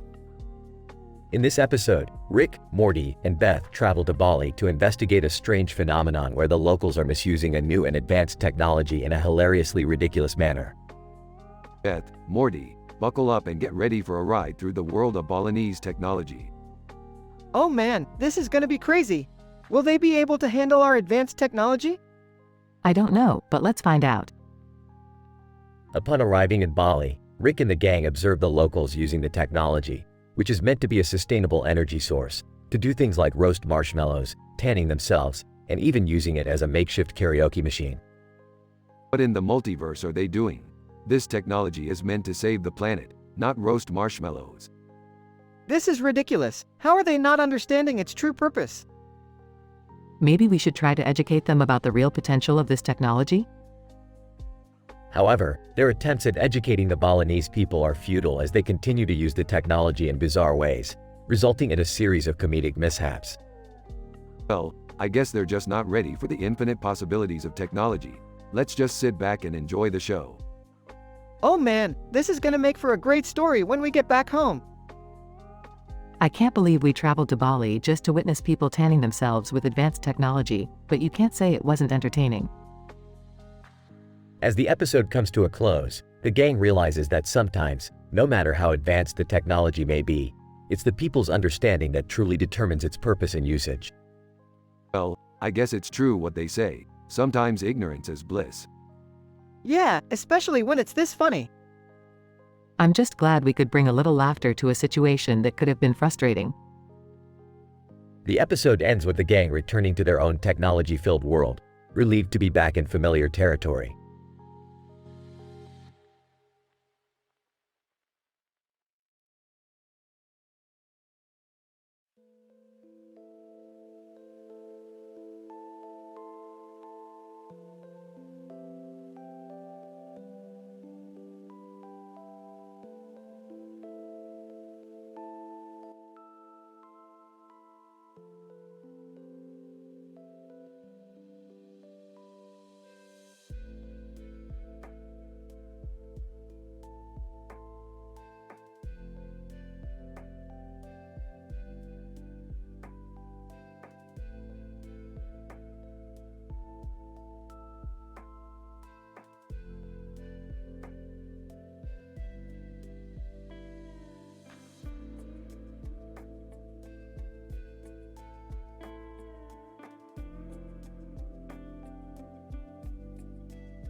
Title: The Slippery Serpent Shenanigans. Synopsis. In this episode, Rick and Morty are summoned by the Intergalactic Fashion Police to go undercover as fashion models on a snake-themed runway show hosted by Lily Singh. The runway show is set on a green table with a green tablecloth which has been used for an ancient Asian gambling game called Sick Bo. The catch: the models have to carry a live venomous snake on their arm while modeling. Scientific explanation. The episode starts with Rick and Morty accepting a mission to go undercover as fashion models to uncover a bunch of fashion smugglers. They soon realize that their runway show is themed as a Medusa's nest, and they have to carry venomous snakes on their arms while walking on a green table with a green tablecloth, playing ancient Asian dice game Sick Bo. They met the host of the show, Lily Singh, who is an accomplished comedian, explains the rules of comedy monologues to Morty. Rick and Morty must walk around the table and show off their outfits while maintaining a balance and not letting the snake slip off their arms. During the break, they walk into the backstage area, where they come across a smuggler dealing in contraband snake venom. They realize that the person is working for a notorious villainous organization. They hatch a plan to infiltrate the organization by convincing the smuggler that they are interested in joining him. As Rick and Morty execute their plan for undercover work, they realize that the organization is using the snake venom for evil purposes. Morty, whose disguise is an undercover supermodel spy, overhears a conversation among the criminals and discovers their intentions to unleash mutant snakes on the world. The villains realize that they have been caught and chase Rick and Morty, but they manage to escape using a severed tail of one of the snakes and ride it as a rocket-propelled flying snake. In the end, Rick and Morty save the world from the clutches of the villains and become heroes once again. The episode ends with Rick and Morty back at home, discussing how they managed to complete another mission successfully. Rick remarks that even the most venomous snakes can be tamed if you know how to handle them, to which Morty replies, I think you mean a metaphorical snake, Rick. Rick in turn says, I was talking about the actual snakes, Morty. Metaphors are for weak minds. Rick and Morty fans rejoice, for yet another crazy, hilarious, and teen-rated episode has been added to the collection.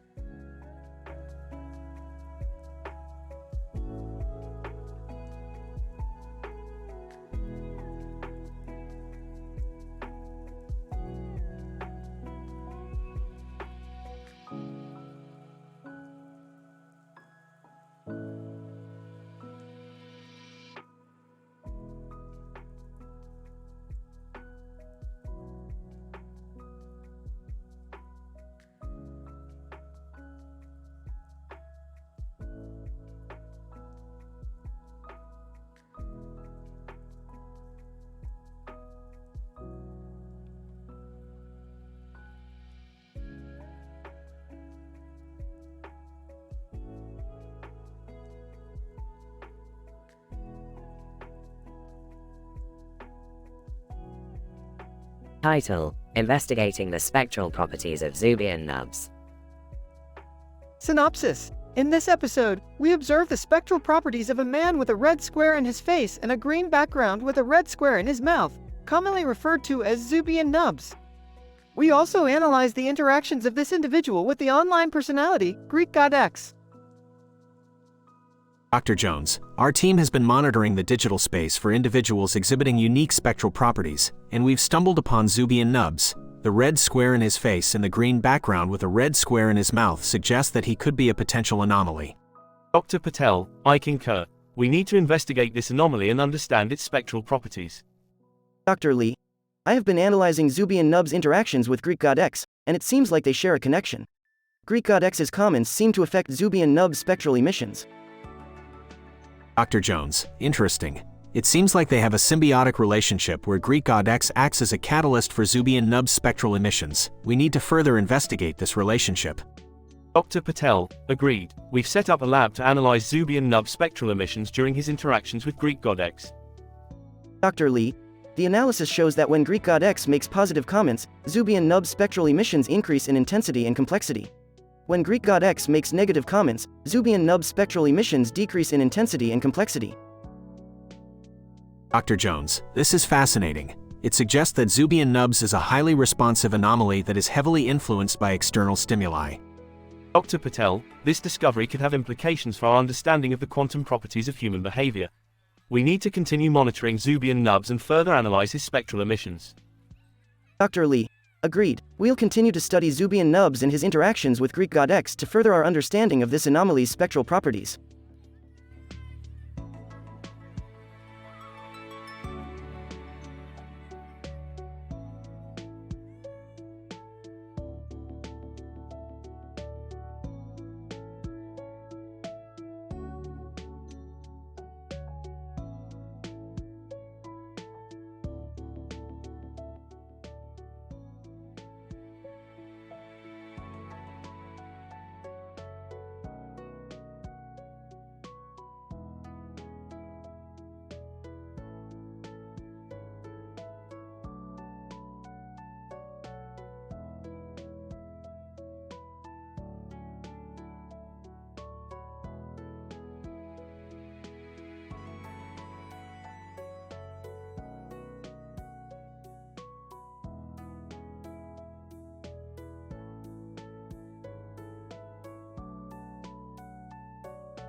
Title: The Quantum Shenanigans of Rick and the Gang.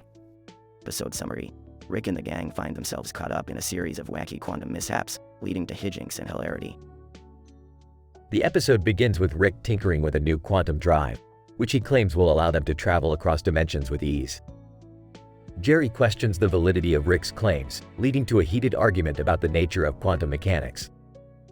Morty, Uncle Rick, are you sure this thing is safe? You remember what happened last time we messed with quantum stuff? Rick, relax Morty, this baby is foolproof. I've accounted for all the variables and the laws of causality. We'll be in and out of there in no time. Summer, I swear, every time you say foolproof, it just means we're gonna end up even more screwed than before. As they activate the quantum drive, the gang finds themselves transported into an alternate dimension where everything is made of candy. They soon realize that they've accidentally left Jerry behind in their own dimension. Jerry, guys, you can't just leave me here. What the hell am I supposed to do in an office by myself? The rest of the episode follows the gang as they attempt to find their way back to their own dimension while dealing with a variety of bizarre and potentially deadly scenarios. Beth, why is everyone in this dimension so obsessed with licking things? And why does that candy slug keep following us? Jim, I'm just here for my meeting with corporate, but honestly, I might stay here forever. This place is sweet. Cooper, I thought I left the craziness behind when I left the black hole, but this is a whole new level. Throughout their journey, they encounter a variety of characters from other dimensions, including a version of Jim Halpert who has somehow become a candy kingpin, and Cooper from Interstellar, who has stumbled into this dimension while exploring the cosmos. As they finally make it back to their own dimension, they're relieved to find that Jerry has been able to hold down the fort in their absence. However, they soon realize that they've accidentally brought back a few unexpected souvenirs from their journey, including a giant candy monster and a sentient quantum banana. Rick, well, you win some, you lose some. At least we're all back in one piece. Sort of. The episode ends with the gang taking on the candy monster in an epic battle, with Jerry finally getting his chance to prove his worth in a real-life office apocalypse.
Title: The Centipede Sternum Mutiny.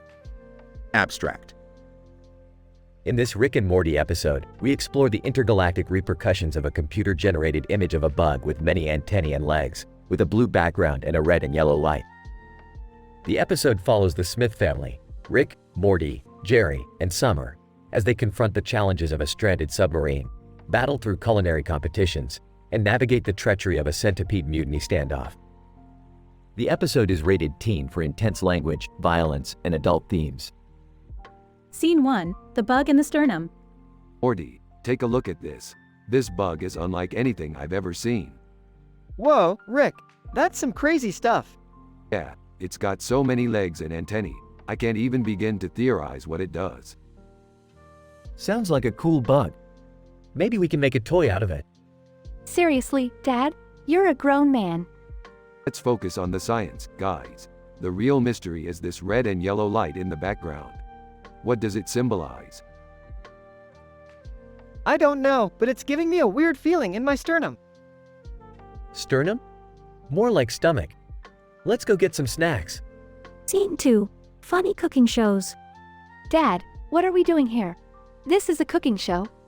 I know, but this is the only way we can access the submarine we need to explore. And we need to explore it for science? Sure, why not? But remember, we can't reveal that we're interdimensional travelers. They'll freak. I just hope we win the cooking contest. My casserole is killer. Dad, come on. We have more important things to worry about than a cooking show. Hey, don't knock the power of a good recipe. The future of the universe could depend on it. Scene 3. Submarine mutiny standoff. Rick, we need to get out of here. The crew has turned on us. Relax, Morty. I've got this under control. I don't think they want us to be in here anymore. Dad, maybe we should have thought this through a little more. Quiet, everyone. I'm negotiating with the captain. Captain, you have no right to be here. Leave now or face the consequences. Oh really? I don't think you understand who you're dealing with. I'm Rick Sanchez, interdimensional traveler, and I have more power than you can even imagine. Captain, we have weapons. Oh yeah? Well, we have. Morty, Jerry, help me out. We have science. And casserole? Damn it, Jerry. Fine, we have a giant bug and a mysterious light. That has to count for something. Captain, I'm not impressed. Alright, that's it. Let's show these guys what we're made of. The episode continues with a wild submarine battle, a hilarious culinary competition, and an epic centipede mutiny standoff. Will the Smith family be able to hold their own in the face of intergalactic chaos? Tune in to find out.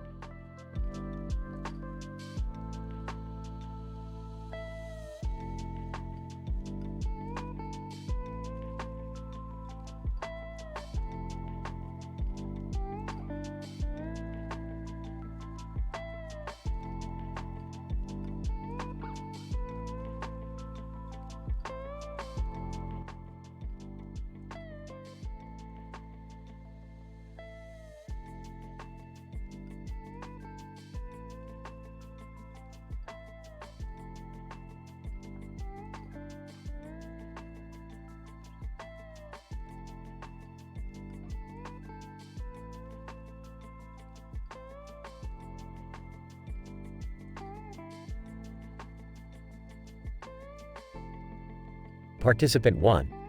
Nathan Drake of the Future War Resistance, a renowned adventurer and treasure hunter, stands alongside his comrade, a scientist specializing in the field of humorous art, in front of a towering mountain. Both men equip themselves with a firearm in each hand. Participant 2. The two individuals engage in a heated discussion about the expedition they are about to undertake. Nathan emphasizes the importance of finding an ancient artifact hidden in the mountain, which could hold the key to winning the future war. Participant 1, while the scientist, concerned about the preservation of cultural heritage, advocates for abandoning the mission and preserving the integrity of the mountain site. Participant 2. As the argument intensifies, the sound of footsteps echoes through the mountain pass, alerting the men to the presence of an enemy force. Participant 1, intent on preserving their mission objective, Nathan and his comrade take up defensive positions and prepare to engage in combat with the invading enemy soldiers. Participant 2. The ensuing skirmish lasts for several minutes until the enemy retreats. The two men quickly tend to their wounds and prepare to resume their quest, recognizing the importance of their mission to securing a better tomorrow. Participant 1. The duo presses on, surmounting various obstacles that would deter less capable adventurers, ultimately reaching their destination. Participant 2. Nathan discovers the artifact, a shimmering gemstone with intricate markings that could help turn the tide of the future war in favor of their side. Participant 1. With the artifact in hand, Nathan and his comrade make their way back to base camp, securing their place in the annals of future history as pivotal figures in securing a brighter future for all. Participant 2. The adventure comes to a close, the duo celebrates their success, and a new chapter in the war effort begins, all thanks to their valiant efforts and their willingness to put it all on the line.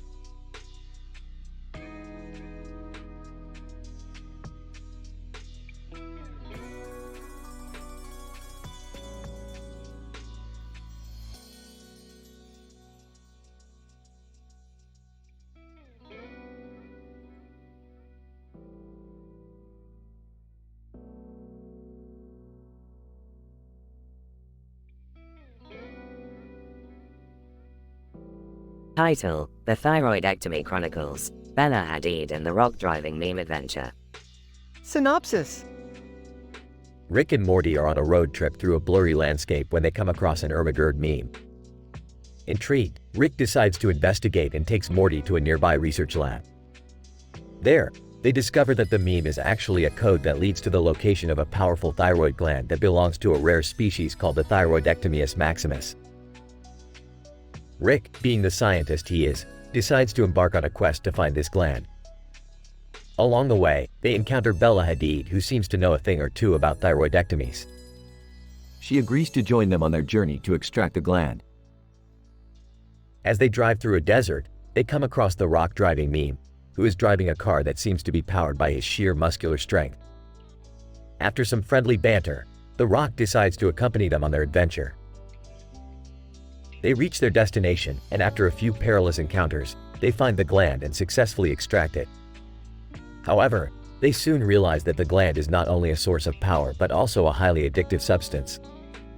They are soon pursued by a group of Thyroidectomius maximus who want their precious gland back. What follows is a hilarious and crazy journey as they try to outsmart the Thyroidectomius maximus and make their way back to Earth. Along the way, they encounter various obstacles and dangers, but with the help of Bella Hadid and the Rock Driving Meme, they ultimately make it back home with their precious gland intact. I can't believe we found the Thyroidectomius maximus gland. This is going to revolutionize interdimensional travel. But Rick, what about the dangers of the gland's addictive properties? Bella Hadid. Don't worry, Morty. We'll make sure to keep it under lock and key. And who knows, maybe we can even use it for some cosmetic enhancements. The Rock Driving Meme. If you need a ride, just let me know. Nothing can stop me when I'm behind the wheel. Thyroidectomius maximus. Angry hissing noises.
Title: Chemical stand-up comedy of DC and Futurama characters, a John Jones and John Zoidberg collaboration.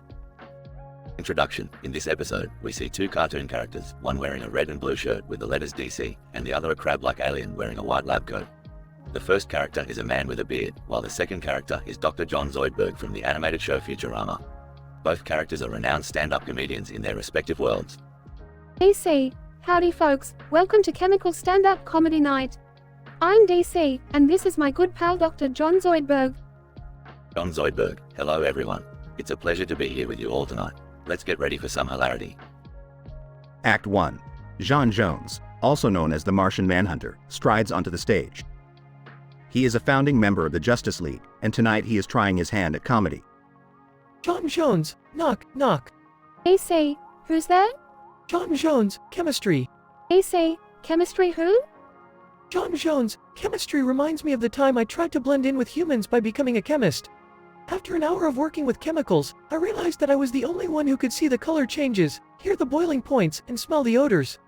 I was disappointed because I thought I had finally found my true calling. Act 2. Dr. John Zoidberg steps onto the stage. He is an alien from the planet Decapod 10 and is a renowned expert in the field of marine biology. John Zoidberg, thank you, folks. Let's start with a classic one. Why did the lobster blush? DC, I don't know. John, why? John Zoidberg, because the seaweed. Act 3. John Jones once again takes the stage. This time, he goes for a joke about his favorite drink. John Jones, you know what's my favorite molecule? H2O, or as I call it, Martian water. It's not that I'm from Mars, I just like the taste. AC, what do you like the most about it? John Jones, I love the way it keeps me hydrated and preserves my shape-shifting abilities. With Martian water, you never know what you're going to get. Act 4. Dr. John Zoidberg comes back to the stage with his final joke of the night. John Zoidberg, why did the octopus fire his chef? AC, I'm not sure. Why? John Zoidberg, because all he made was calamari and octopus soup. Conclusion. The evening of chemical stand-up comedy of DC and Futurama characters comes to a close, leaving the audience in fits of laughter. The collaboration between John Jones and John Zoidberg proves that comedy and science can come together for a fun-filled event.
Title: The Probability Paradox Parody.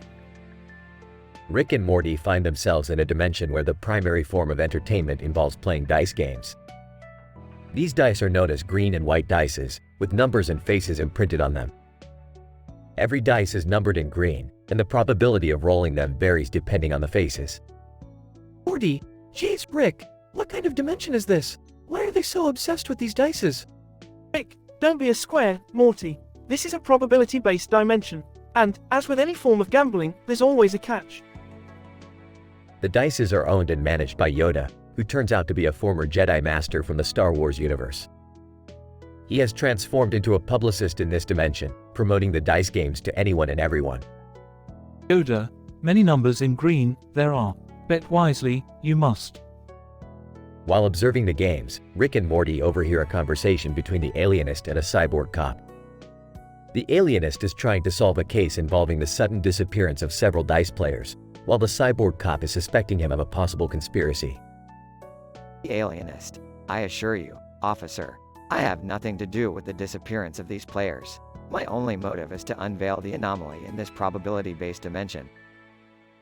Cyborg cop, nice try, alienist. But I know you're secretly betting on these games yourself. I'll be keeping a cyborg eye on you. Rick, Morty, the alienist, and the cyborg cop soon find themselves involved in a high-stakes dice game standoff. The fate of the missing players, Yoda's reputation as a publicist, and the anomaly in the dimension all hinge on the outcome of the game. Morty, Rick, what do we do now? They all seem evenly matched. Rick, relax, Morty. I have a trick up my lab coat sleeve. Bring me the Gujarati spice packet over there. Using the spice packet, Rick crafts a unique dice concoction, altering the probability of the rolls in their favor. They roll the dice and miraculously win the game, much to the shock and awe of the other players. Alienist. Fascinating. The probability of rolling those numbers was next to impossible. How did you do it? Rick, that, my friend, is the beauty of science. You can always bend the laws of probability in your favor. The episode ends with Rick and Morty leaving the dimension, while Yoda vows to improve his publicist skills, and the alienist and the cyborg cop continue their investigation.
Title: Undercover Alien Infiltration.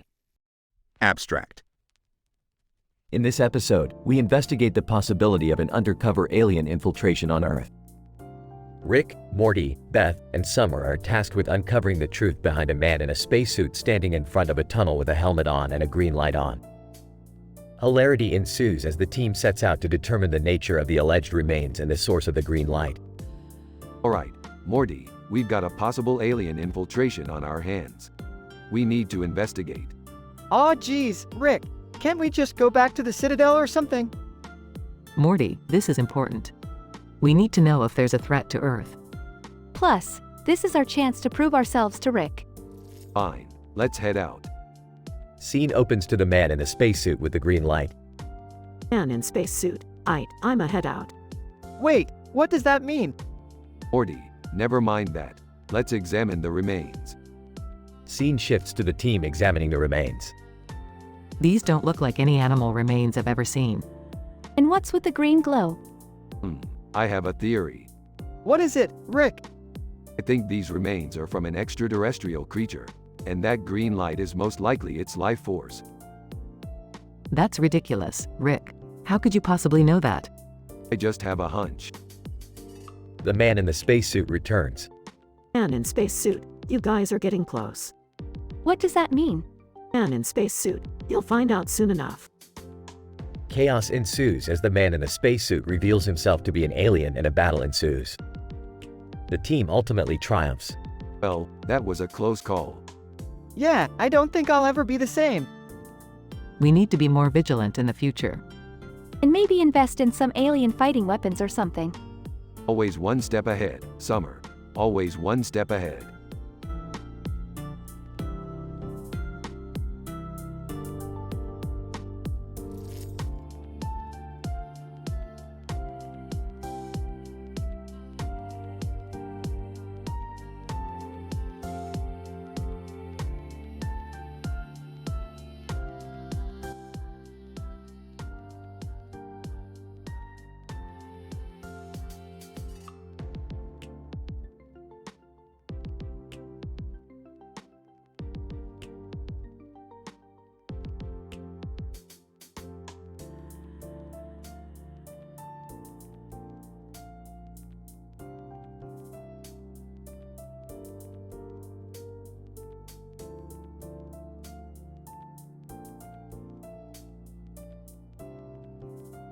Title: The Transdimensional Hunt with Rick and Morty. In this episode, combining multiple universes, Rick and Morty set out on a trans-dimensional hunt for a rare ingredient to fix the broken portal gun. The journey takes them to the world of Hunter x Hunter, where they meet the blue-haired Gon, who joins them on their hunt. As they traverse through different dimensions, they stumble upon David Bowie, who has been transported to a post-apocalyptic world. Morty jokingly remarks, "Looks like Bowie is a bit under pressure." Suddenly, they are assaulted by the vicious demons from Demon Slayer, Kimetsu no Yaiba. Rick swiftly takes out his laser gun and exclaims, "Looks like it's demon hunting season, time to run amok." But the demons prove too much for the trio to handle, and they find themselves running for their lives. Just in the nick of time, Optimus Prime from the world of Transformers appears and helps them finish off the demons. As they finally reach their destination, Rick tells blue-haired Gon, "Looks like you're the real catch here, pal," causing Morty to burst out laughing. Rick then successfully retrieves the ingredient and fixes the portal gun. In the end, Morty cheekily turns to Rick and says, "Looks like we stumbled onto a real cross-universe adventure today, Grandpa." To which Rick replies with a smirk, "Looks like it's time for a drink and some sci-fi reruns."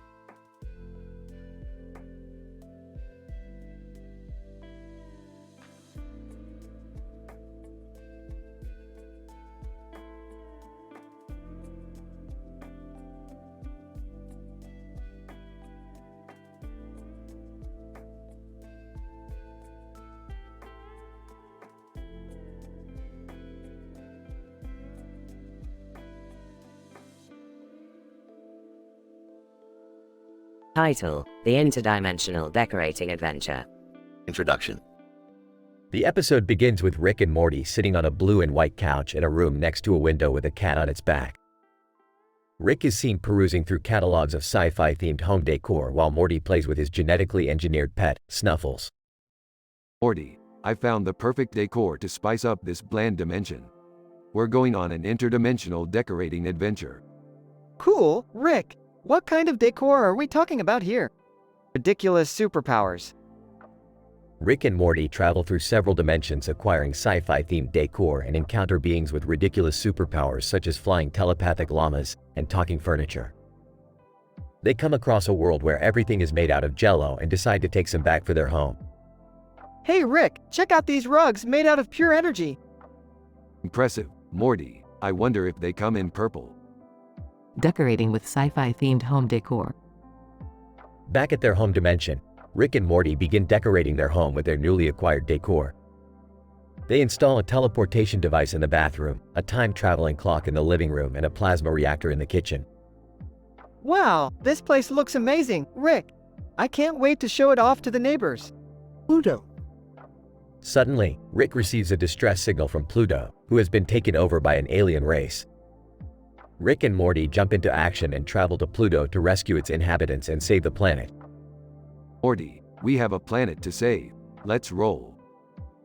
The episode ends with Rick and Morty returning back to their home dimension, exhausted but exhilarated from their adventure. I can't believe we saved Pluto. That was insane, Rick. Yeah, Morty, but more importantly, we've got the coolest house in the multiverse now.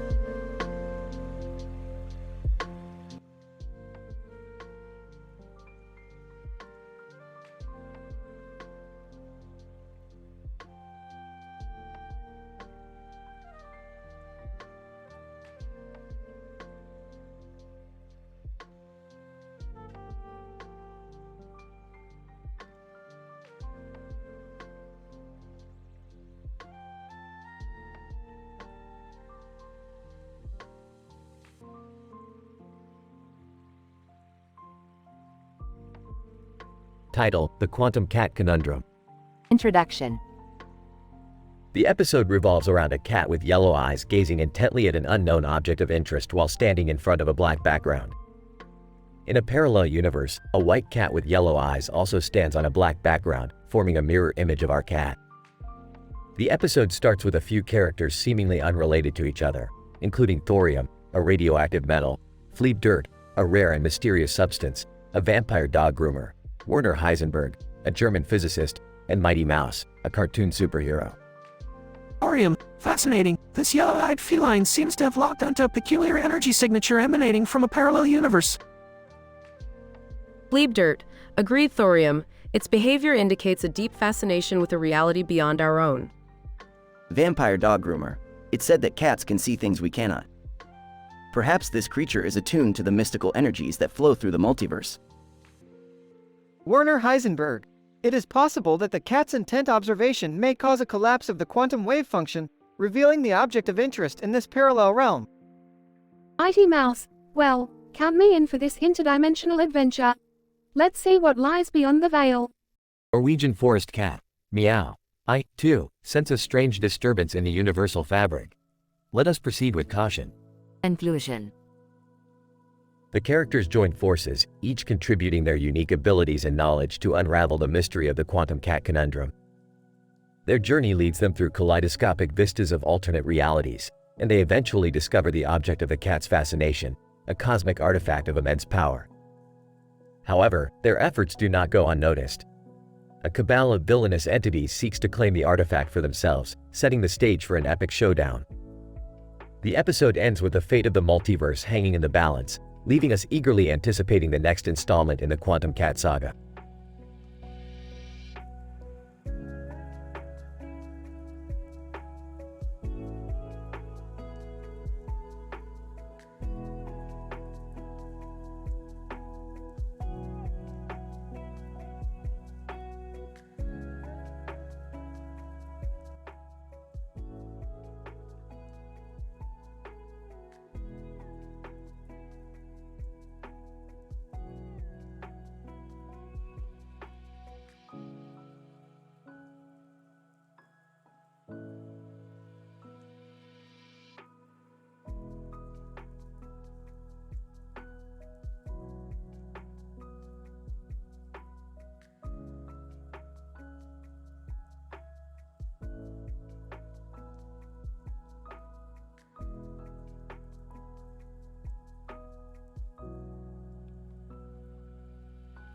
The episode titled Cybernetic Espionage Warfare and Time-Traveling Zookeepers takes place in a high-tech room decorated with futuristic windows, ceiling lights, and a large center mirror. The story revolves around two time-traveling zookeepers, Dr. Brown and his assistant, Marty, who accidentally traveled to the future and were shocked to find the dark side of technology, cybernetic espionage warfare. Dr. Brown, Marty, this is not what we were expecting. We have to be careful. Marty, I agree, Dr. Brown. This place is full of dangerous machines. As the two zookeepers explored the room, they encountered an artificial intelligence named Goofy, who had recently upgraded himself with deadly weapons and had taken control of the room's security systems.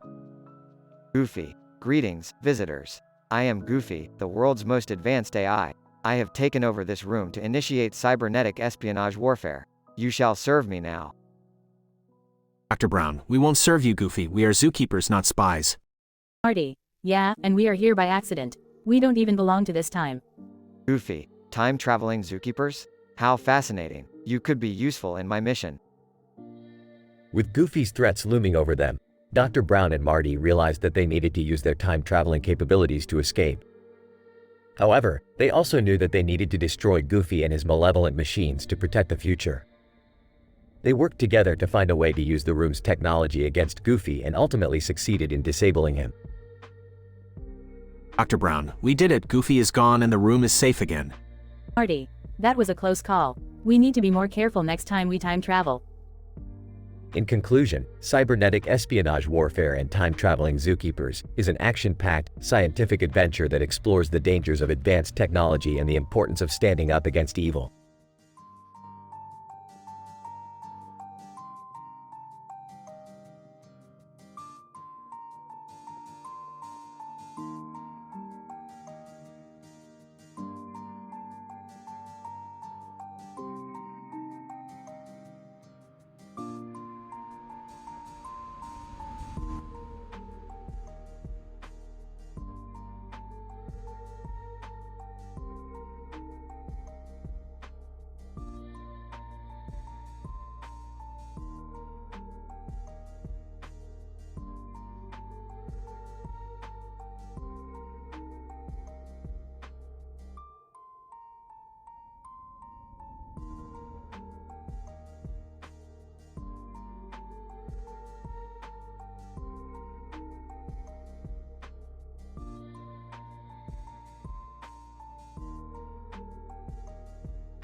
Title: The Awkward First Date of Aluminum and Stampy Longhead.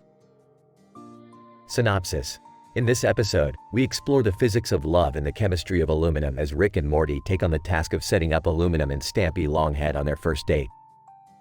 Morty, we need to help Aluminum and Stampy Longhead.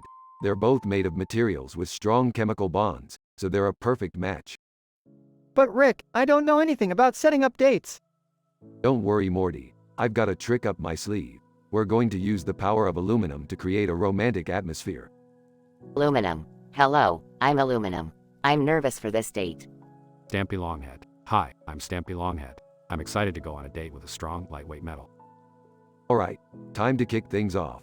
Drops box of candy on their heads asterisk. What's with the candy boxes on their heads, Rick? It's a new dating trend, Morty. The boxes represent the idea that they're both sweet on each other. Aluminum. I must admit, Stampy Longhead, I find your blocky physique quite alluring. Stampy Longhead, and your metallic sheen sparkles in a way that makes my Minecraft heart skip a beat. Looks like the aluminum's positive ionic charge and Stampy Longhead's blocky shape have a strong bond forming. Ha, this is so awkwardly cute. Suddenly, some feet interrupt the couple's conversation. Feet! Hey guys, what's going on? Oh great, it's the feet. Always trying to mess up our experiments. Feet, just wanted to make sure everything's on the up and up. And hey, what's with the candy boxes on your heads? It's a new dating trend, feet. Try to keep up. As the date continues, the Aluminum and Stampy Longhead chemistry heats up and they end up hitting it off. The night ends with a passionate kiss and some sweet, romantic metallic bonding. But not before Morty accidentally spills a box of aluminum shavings all over the restaurant floor, causing chaos. Oh man, I'm sorry Rick, I didn't mean to. Ah, it's fine Morty. Just another day in the lab. And hey, at least we learned something about the physics of love tonight. End of episode.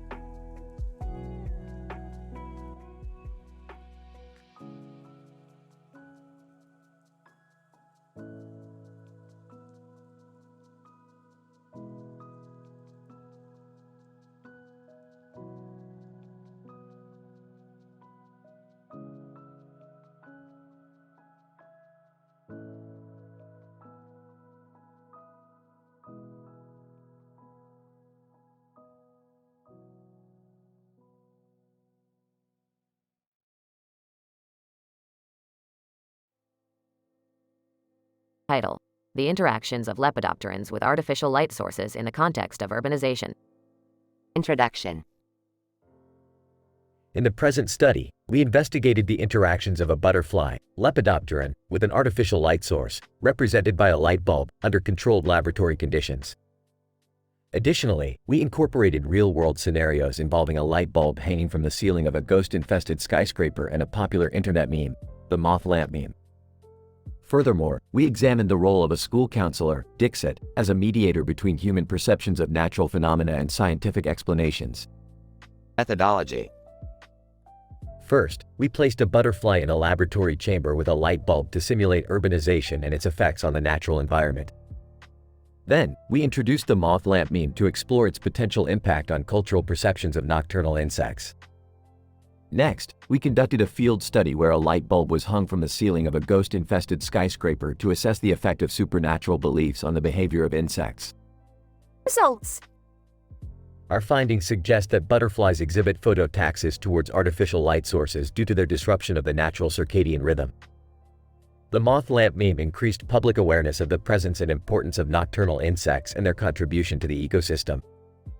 However, the presence of supernatural beliefs led to negative impacts on insect populations within the ghost-infested skyscraper.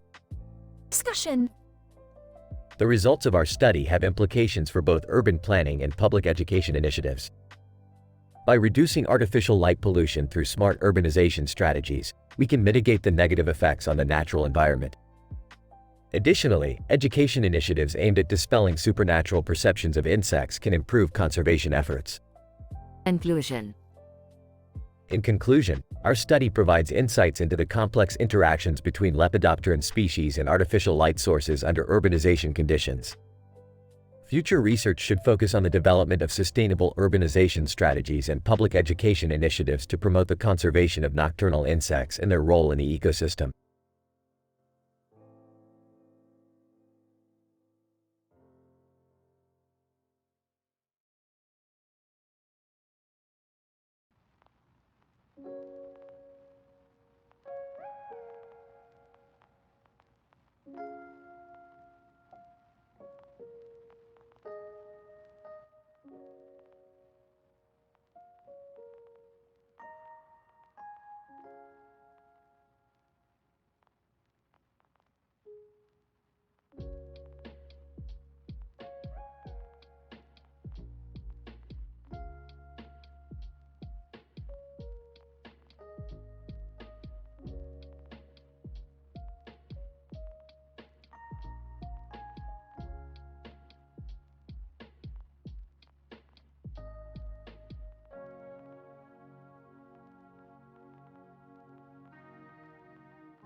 Title: A Bed in the Universe.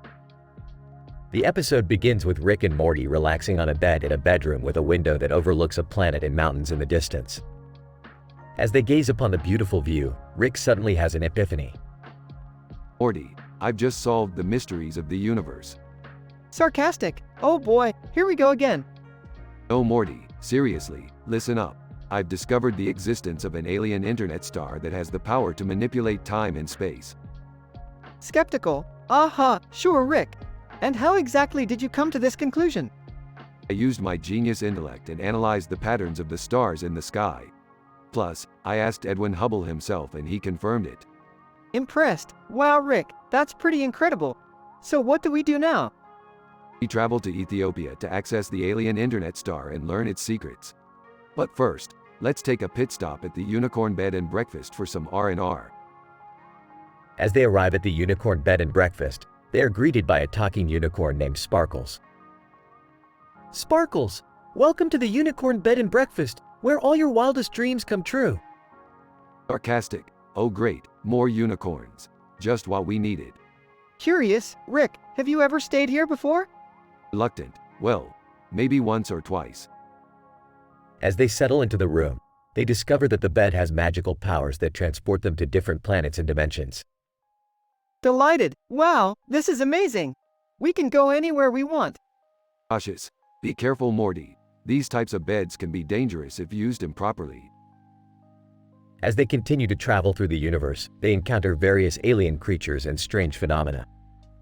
Excited. This is it, Morty. We're finally going to meet the alien internet star. But as they approach the star, they are met with something unexpected. Alien internet star. Sassy. Well, look who it is. The famous Rick and Morty. I've been expecting you. Confident. That's right. We're here to learn your secrets and unlock the power of time and space. Alien internet star. Mocking? Oh really? And what makes you think you're worthy of such knowledge? Smug. Because we're the smartest beings in the universe, duh. Alien internet star. Amused? Oh honey, you have no idea what you're getting into. But I'll give you a chance. Solve my riddle and you shall have your answers. Rick and Morty work together to solve the riddle and impress the alien internet star with their intelligence. Alien internet star. Impressed? Well. You two are quite the dynamic duo. I suppose I'll have to give you what you want. As the alien internet star reveals its secrets, Rick and Morty's minds are blown. Awestruck. This is incredible. I never thought we'd discover something like this. Amused. Yeah, Morty, we're pretty amazing. But let's not get too cocky. There's always more to learn. As they return to the Unicorn Bed and Breakfast, they recount their adventures to Sparkles. Sparkles, envious. Wow, you guys are so lucky. I wish I could travel the universe like that. Smug. Sorry, Sparkles, you're just a boring old unicorn. But don't worry, we'll bring you some souvenirs. As the episode comes to a close, Rick and Morty climb back into the bed, ready for their next adventure.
Title: The Tom Yum Soup Experiment Gone Wrong.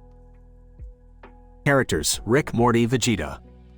Synopsis: In this episode, Rick and Morty are tasked with conducting an experiment to create the perfect tom yum soup recipe with unconventional ingredients. However, things take an unexpected turn when Vegeta, a powerful intergalactic warrior, crashes the experiment and throws everything into chaos. Alright, Morty, let's start this experiment. We've got some broccoli, carrots, and tofu to work with. The key is to get the right balance of flavors. Rick, are you sure these ingredients are gonna work in a soup? I mean, they're kinda weird. Of course they're gonna work, Morty. I'm a genius, and we're gonna spice things up with some dragon pepper for maximum flavor. Vegeta, hold it right there, Earthlings. What are you doing with that produce? That's some rough-looking stuff you got there, especially that tofu. Vegeta, what the hell are you doing here? This is a kitchen, not a battle arena. Vegeta, I'm here to witness your weakness firsthand, Rick, and to add some Saiyan-grade spice to your bland soup. Whoa, Rick, is this gonna be one of those crazy adventures again? You bet your sweet tofu it is, Morty. Let's get cooking. As Rick and Vegeta argue over the best ingredients to add to the soup, Morty accidentally drops an experimental chemical into the mix, causing the soup to turn into a psychedelic, mind-altering substance. Aw geez, Rick, I think I messed up big time. The soup's not looking good.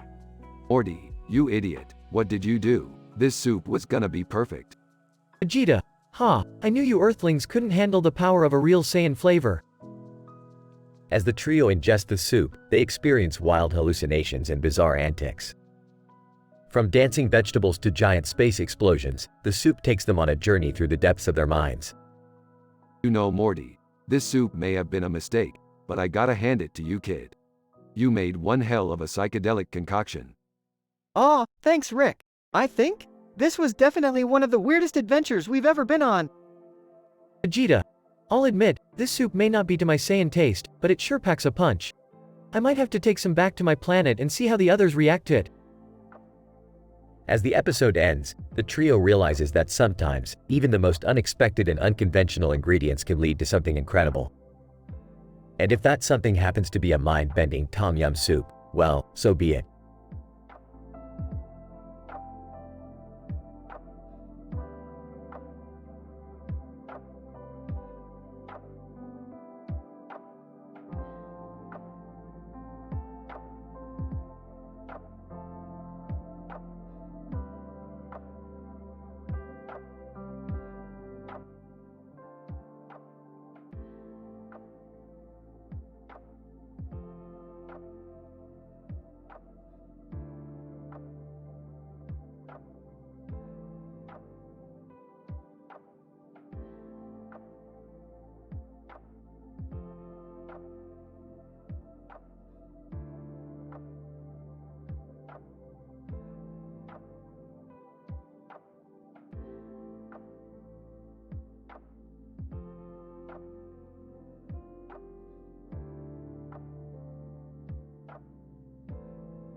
Title: The Resurrection of the Ancient Mummy in the Pirate Karaoke Contest.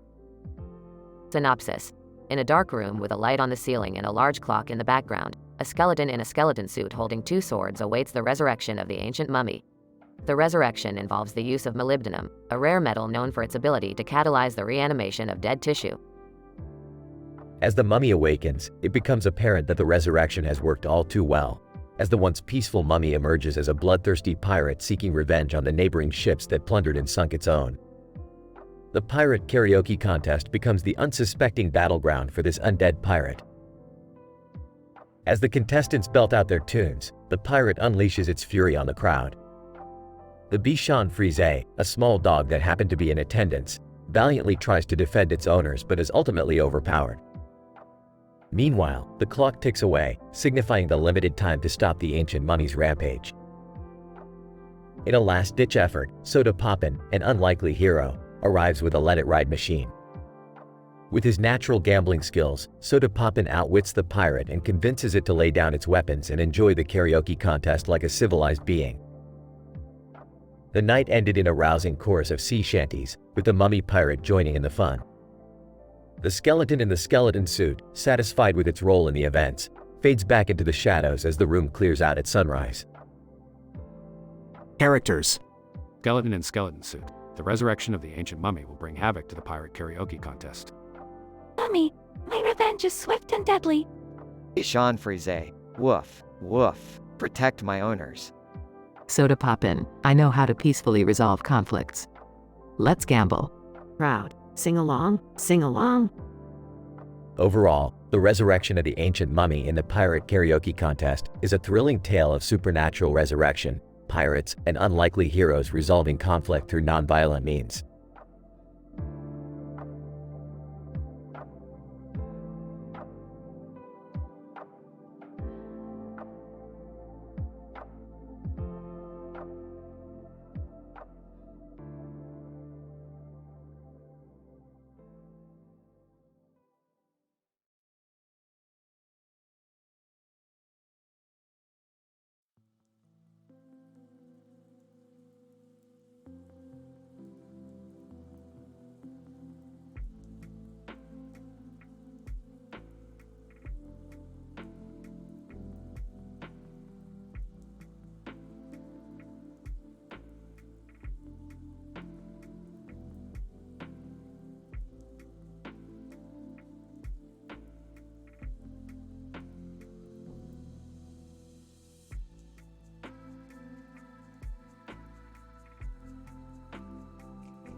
Title: The Sinister Stalker Pursuit.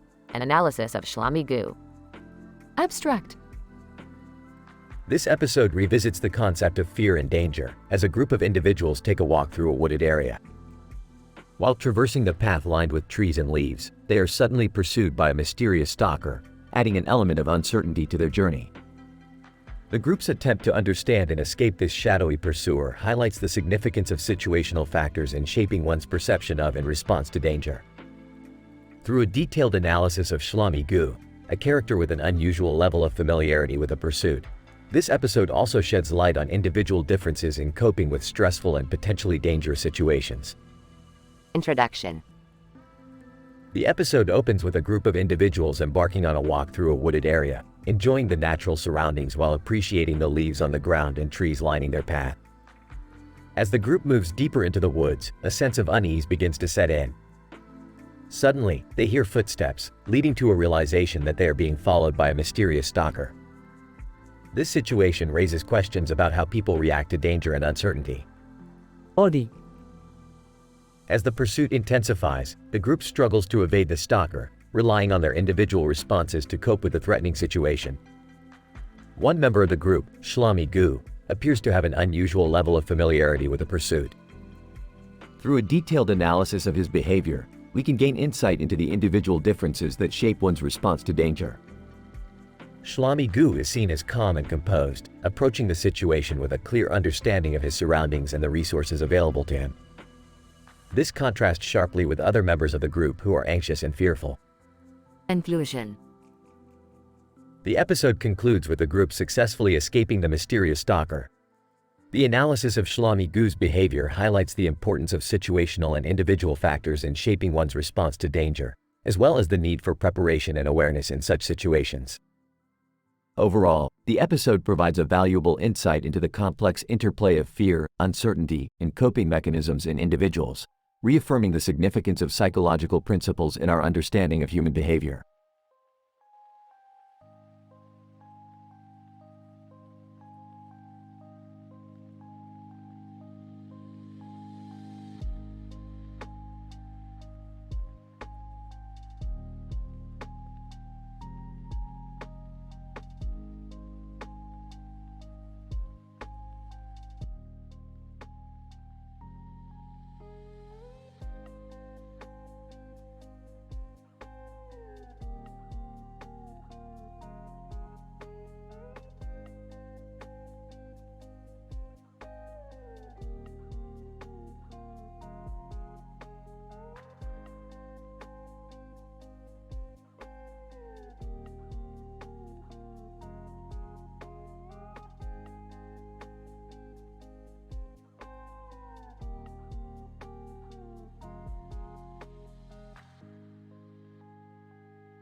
Episode title: Snakes and Mechanical Engineer.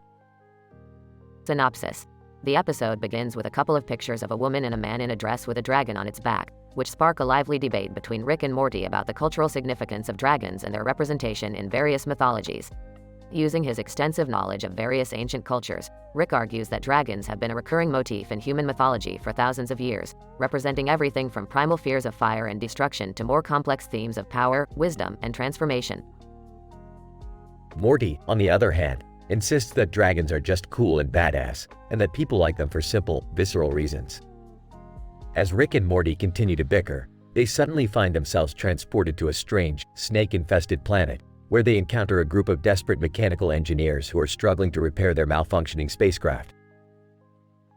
Rick and Morty soon realize that they can use their respective skills and knowledge to help the engineers fix their ship and escape the planet before they are devoured by the massive snakes that roam its surface. However, as they work together to solve the engineers' complex technical problems, they are constantly interrupted and distracted by the surreal and absurd nature of their surroundings. The jokes and hilarity ensue as Rick and Morty use their unconventional methods to repair the ship, all while fending off attacks from the massive snakes that threaten to swallow them whole. Along the way, they also encounter a group of Tamil-speaking aliens who offer to help them in exchange for Rick's secret recipe for interdimensional sauce. In the end, Rick and Morty successfully repair the ship and manage to escape the snake-infested planet, but not before learning some valuable lessons about the power of teamwork, cultural understanding, and the importance of always packing some anti-snake spray. Rick, you see Morty, the dragon represents a complex interplay of archetypal imagery and cultural symbolism that taps into the deep recesses of the human psyche. Morty, I think you're overthinking it, Rick. Dragons are just cool, man. Mechanical engineer, please, you have to help us fix our ship. We're stranded on this planet and there are snakes everywhere. Rick, don't worry, we'll fix your ship and get you out of here. But first, we need some anti-snake spray. Morty, oh geez, Rick, this place is giving me the heebie-jeebies. I don't like all these snakes. Alien, excuse me, do you speak Tamil? We would like to communicate with you about your interdimensional sauce recipe. Rick, sorry, I don't speak Tamil. But I'll tell you what, I'll trade you the recipe if you help us fix this ship. Deal? Mechanical engineer, wow, you guys really know your stuff. Thanks for all your help. We owe you our lives. Morty, yeah, no big deal. Just another day in the life of Rick and Morty, the snake-fighting, spaceship-repairing duo.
Title: Quantum Probability in Interstellar Card Games. The episode starts with an extraterrestrial being, alien internet star Genesis, landing on a planet inhabited by a group of travelers in a makeshift casino. The group is playing a game of Russian poker at a large table with Zuby and Nubs as chips. As the game progresses, the players start discussing the concept of probability, which sparks Genesis' curiosity. They explain the various factors that affect the probability of winning in a game of poker, including the number of players, the cards dealt, and the size of the pot. The conversation takes a turn when the group starts discussing the idea of quantum probability and how it affects the outcome of the game. They discuss how the act of observation can collapse the wave function, thus affecting the probability of a particular card being drawn. One of the players, who goes by the name Pirate Space Adventure, suggests adding a new rule to the game that incorporates the principles of quantum probability. The new rule states that any player who observes the cards before the final bet must pay a penalty. The game resumes and the tension rises as the players try to figure out the probability of getting the cards they need while avoiding any potential penalties. A man in a hat and a suit, who goes by the name of Mr. X, seems to have figured out the quantum probability and begins to win every hand. As the game comes to a close, Genesis realizes that the concept of probability transcends interstellar boundaries and that the rules of chance are universal. The group parts ways, each taking with them a newfound appreciation for the complexity of probability and the art of card games. Alien Internet Star Genesis. Fascinating. The concept of quantum probability adds an entirely new dimension to the game. Thank you for this enlightening experience. Mr. X, it's all about understanding the odds, my dear Genesis. Pirate space adventure. Don't forget about the element of luck. Sometimes, even the best probabilities can't predict the outcome of a game.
Title: Canine Fashion Meets Alien Aesthetics, a study on the extraterrestrial influence on dog fashion.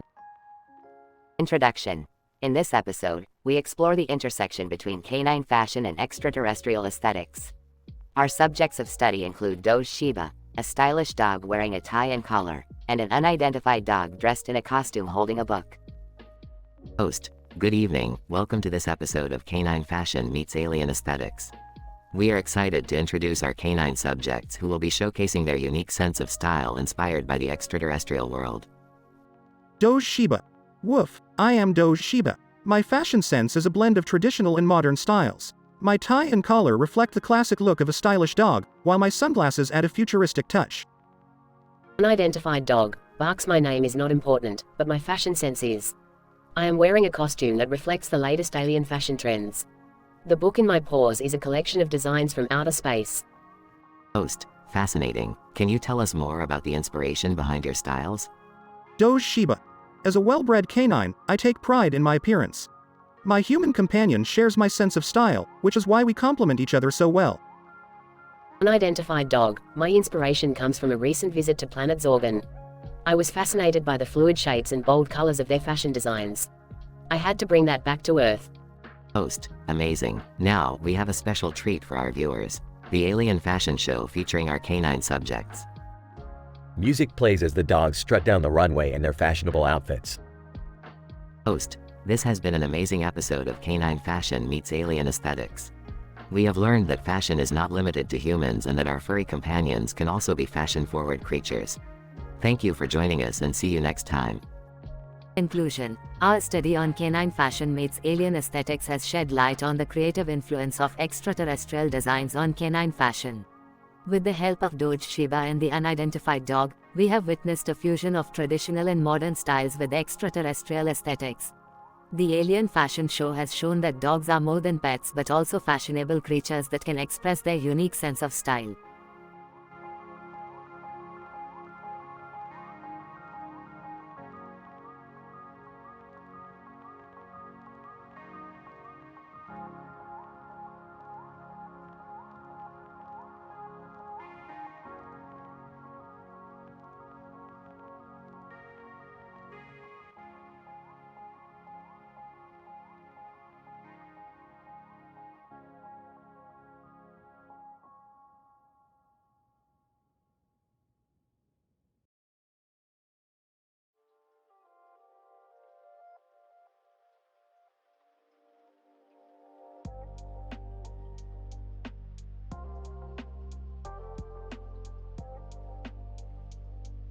Title: Interactions between Star Trek characters, Seinfeld character, a sulfur molecule, a web developer, and a coffee cup.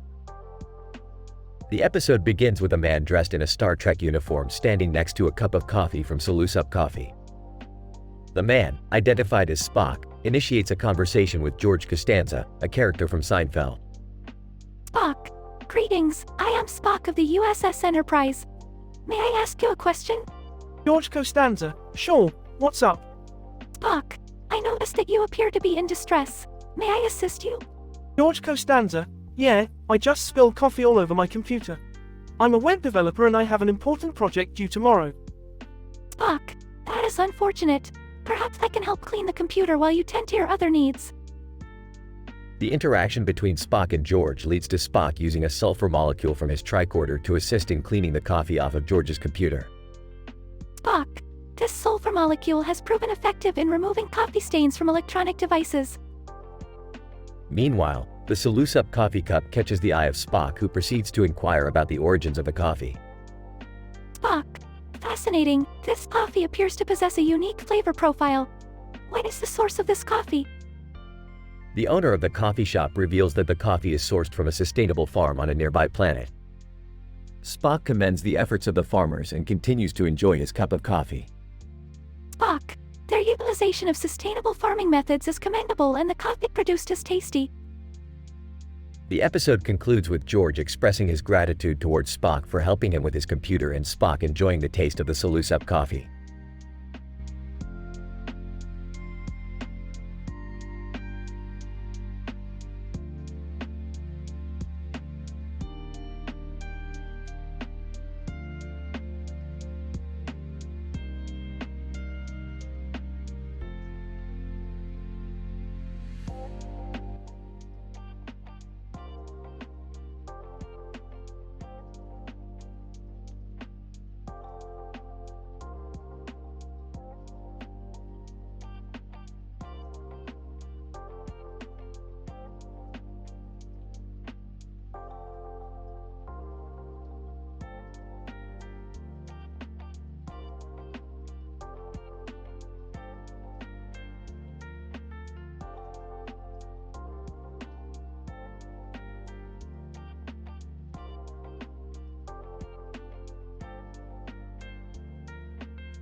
Title: The Unnatural Selection of Pumpkins in the Forest, a whack-a-mole vampire home makeover adventure with Rick and Morty.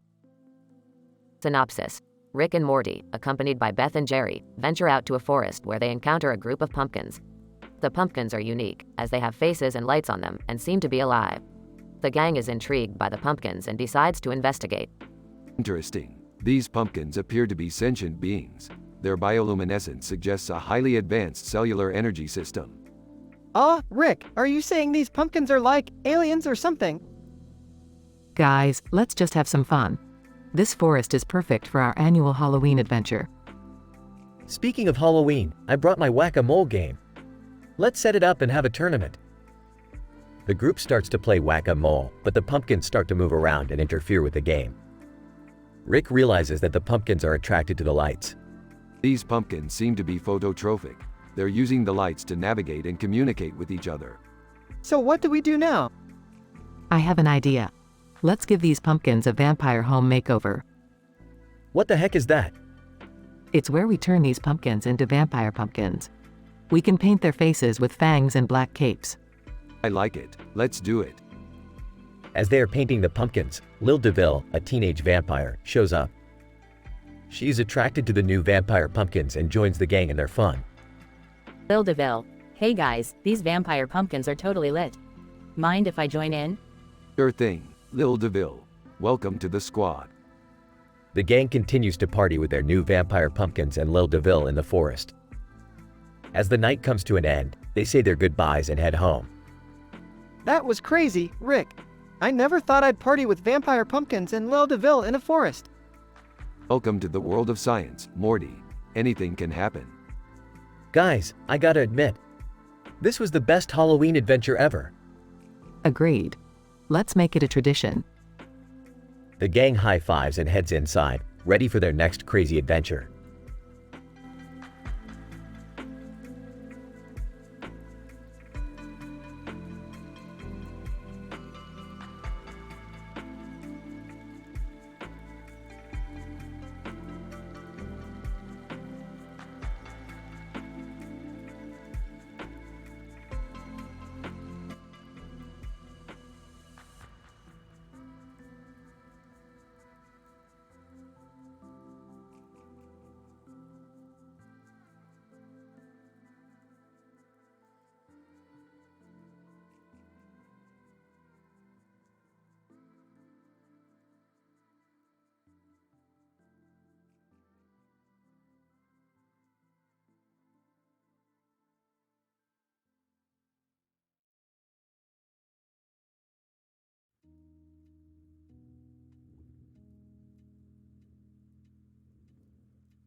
Title: Investigating the Mysterious Disappearance of Eagles Over a Haunted Amusement Park.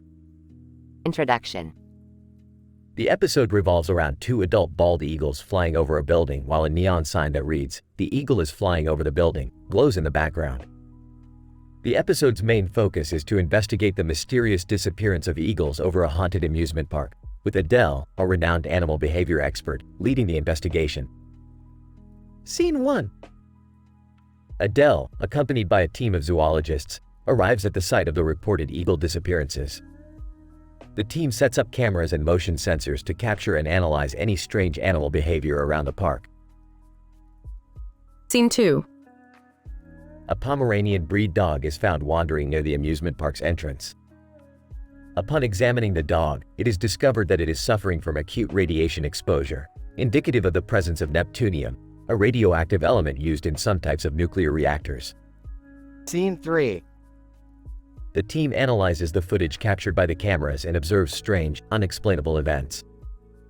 The cameras capture ghostly apparitions that seem to be chasing and attacking the eagles. The team concludes that the amusement park is haunted by malevolent spirits. Scene 4. The team continues its investigation and comes across an old abandoned laboratory inside the amusement park. They find evidence that the laboratory was involved in unethical animal experimentation and that the animals had been exposed to dangerous amounts of radiation. Scene 5. Adele and the team confront the amusement park's owner, who admits that the animals were used for illegal genetic experiments involving neptunium. The experiments went awry, and the animals, including the eagles, were consumed by the radioactive neptunium. The park owner was forced to close the park, but his secrets remained intact until now. Conclusion. The episode ends with Adele and her team rescuing the remaining animals from the abandoned park and exposing the park's illegal and unethical practices to the authorities. The episode highlights the harmful effects of radiation on animals and how it can lead to disastrous consequences.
Title: The Green Goo Adventure. In this episode of Rick and Morty, Rick successfully creates a formula that can turn anything into green goo. As usual, Morty is tasked with testing this new invention, unknowingly leading them on an adventure of absurdity and chaos. Morty, I've done it again. This formula can turn anything into green goo. Geez, Rick, what's the point of this? The point? Science, Morty, science, and also, pranks. What are you guys doing? Just testing out my latest invention. Here, put this on. Beth puts on the green monster mask. What do I have to do? Hold these green balls in your hand and scream like a monster. Beth screams loudly. Meanwhile, at Caltech Biological Imaging Center, Cristiano Ronaldo and his team are conducting experiments on Hatchimals. Cristiano Ronaldo. This is incredible. We've never seen anything like this before. Suddenly, they hear screams coming from a nearby room. Haunted housekeepers. Abercrombie and Fitch sent us to clean up this haunted house, but now we're being chased by a green goo monster. Rick and Morty stumble into the room, covered in green goo. We accidentally turned ourselves into monsters, but it's cool because we're pranking your haunted housekeepers. We need your help to turn us back. Cristiano Ronaldo. Let me think. Have you considered using my County Route 7 formula? It might just work. Sarcastically. Wow, what an idea. We never thought of that. After testing out County Route 7 formula, Rick and Morty transform back to their original selves. That was insane. I'm still finding green goo in places I never thought possible. It was worth it for the prank, Morty. Well, at least it's over. Just then, they all hear a loud noise coming from the basement. Oh, looks like the experiment wasn't over yet. As the group races down the stairs, they are met with a giant green goo monster, who begins to laugh maniacally. Laughing? Oh boy, this is gonna be fun. And the adventure continues.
Episode title: Multidimensional Analysis of Canine Communication and Urban Art Expression.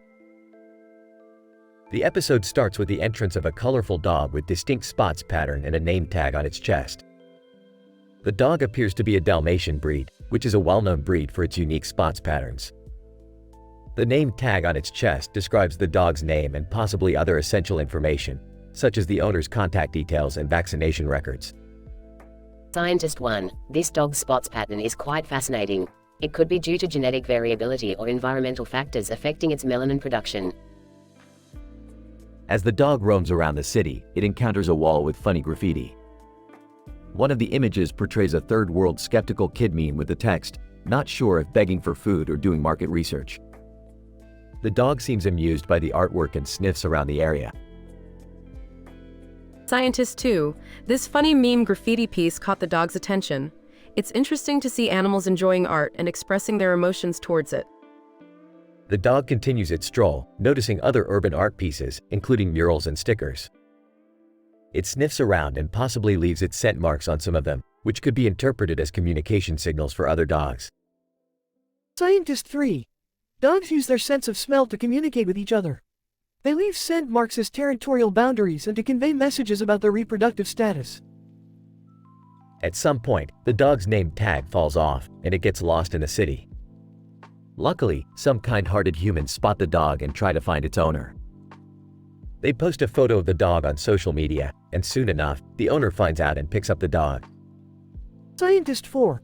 This is an excellent example of how technology can facilitate lost pet reunions. Social media and online communities play a vital role in raising awareness and reuniting pets with their owners. The episode ends with the dog and its owner happily reunited and walking off into the sunset, leaving behind their scientific and artistic footprints in the city. Scientist 5. This dog's adventure demonstrated the multidimensional aspects of animal behavior and human-animal interaction. It reminds us that pets are not just cute companions, the complex beings that enrich our lives in numerous ways.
Title: The Brown Plate Hysterectomy Vampire Astronomy Club Experiment. Synopsis: In this episode of Rick and Morty, the duo is joined by Summer as they embark on a wild, scientifically inspired adventure. Act 1. The episode begins with Rick assembling a strange set of contraptions in his laboratory. Morty enters and asks what he's up to. Rick explains that he's been conducting experiments with a black and white plate with a brown center on it and a spoon in the middle. Morty questions the significance of such an experiment. Rick dismisses him, saying that it's complicated and Morty wouldn't understand. Summer, hey guys, what are you up to? Rick, oh, just some groundbreaking multi-dimensional plate research, nothing too exciting. Morty, yeah, I don't think even I want to know what that means. Act 2. The trio suddenly gets a call from the Vampire Astronomy Club, who have requested Rick's assistance with a bizarre case of missing organs. They fear that someone has stolen the organ from their members, but they don't know how. Summer, what kind of organs are we talking about here? Rick, uteruses, Summer. Get your head out of the gutter. Morty, wait, what? Why would vampires need uteruses? Rick, don't question the science, Morty. Just come on, we've got an experiment to run. Act 3. The gang arrives at the Vampire Astronomy Club, where they begin conducting tests to determine the culprit behind the hysterectomies. Rick whips out his multi-dimensional plate and begins to use it to detect anomalous energy signatures. Rick, aha, there's something strange going on here. Someone has been using our multi-dimensional plate to transport organs across different dimensions. Summer, but who would do such a thing? Morty, and more importantly, why? Act 4. The group soon discovers that the perpetrator is none other than one of the members of the Vampire Astronomy Club themselves. They had been stealing organs in order to conduct a strange ritual that they believed would grant them eternal youth. Rick, well that's just ridiculous. Eternal youth doesn't come from stealing uteruses. Morty, is that really the lesson we're taking away from all of this? Summer, I don't know about you guys, but I think it's time we call it a night. Epilogue: The trio returns home and reflects on their strange adventure. Morty asks Rick what they've learned from the experience. Rick, I don't know, Morty. Sometimes science is just weird. Morty, yeah, I guess you're right, but at least we had fun, right? Summer, I don't know about you guys, but I think I need a drink after all of that. And so ends another thrilling episode of the bizarre, hilarious, and scientifically inclined adventures of Rick and Morty.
Title: The Canine Conundrum, a Rick and Morty adventure. Introduction. In this episode, our protagonists Rick, Morty, and Summer travel to Shanghai, China to investigate a strange case of a Doberman pinscher with a frisbee and ball in its mouth. Morty, this is not your average fetch situation. What do you mean, Rick? Look at this dog's behavior. This is not natural. What are you talking about? This Doberman is exhibiting signs of high intelligence and abnormal behavior. We need to figure out what's going on. Act 1. The trio sets off to explore the city, gathering information on recent animal experiments. They encounter a group of researchers who seem to be hiding something. Hey, you scientists, what kind of experiments are you conducting on these animals?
Title: The Samurai Puzzle in Space. Synopsis. The episode opens in the Smith family's living room, where Rick is seen staring at a poster of a man holding a sword, while Morty is playing video games. Morty, have you ever heard of the samurai puzzle? And no, Rick, what's that? It's a puzzle that dates back to early Edo period in Japan. It was believed to have been created by a legendary samurai who was searching for the key to immortality. Jerry walks in, looking at the poster and scoffing. Immortality?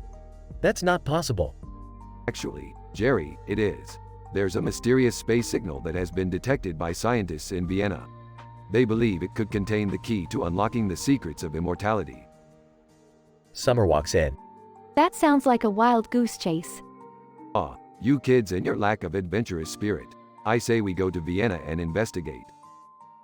The Smith family heads to Vienna, where they meet with the scientists working on the mysterious space signal.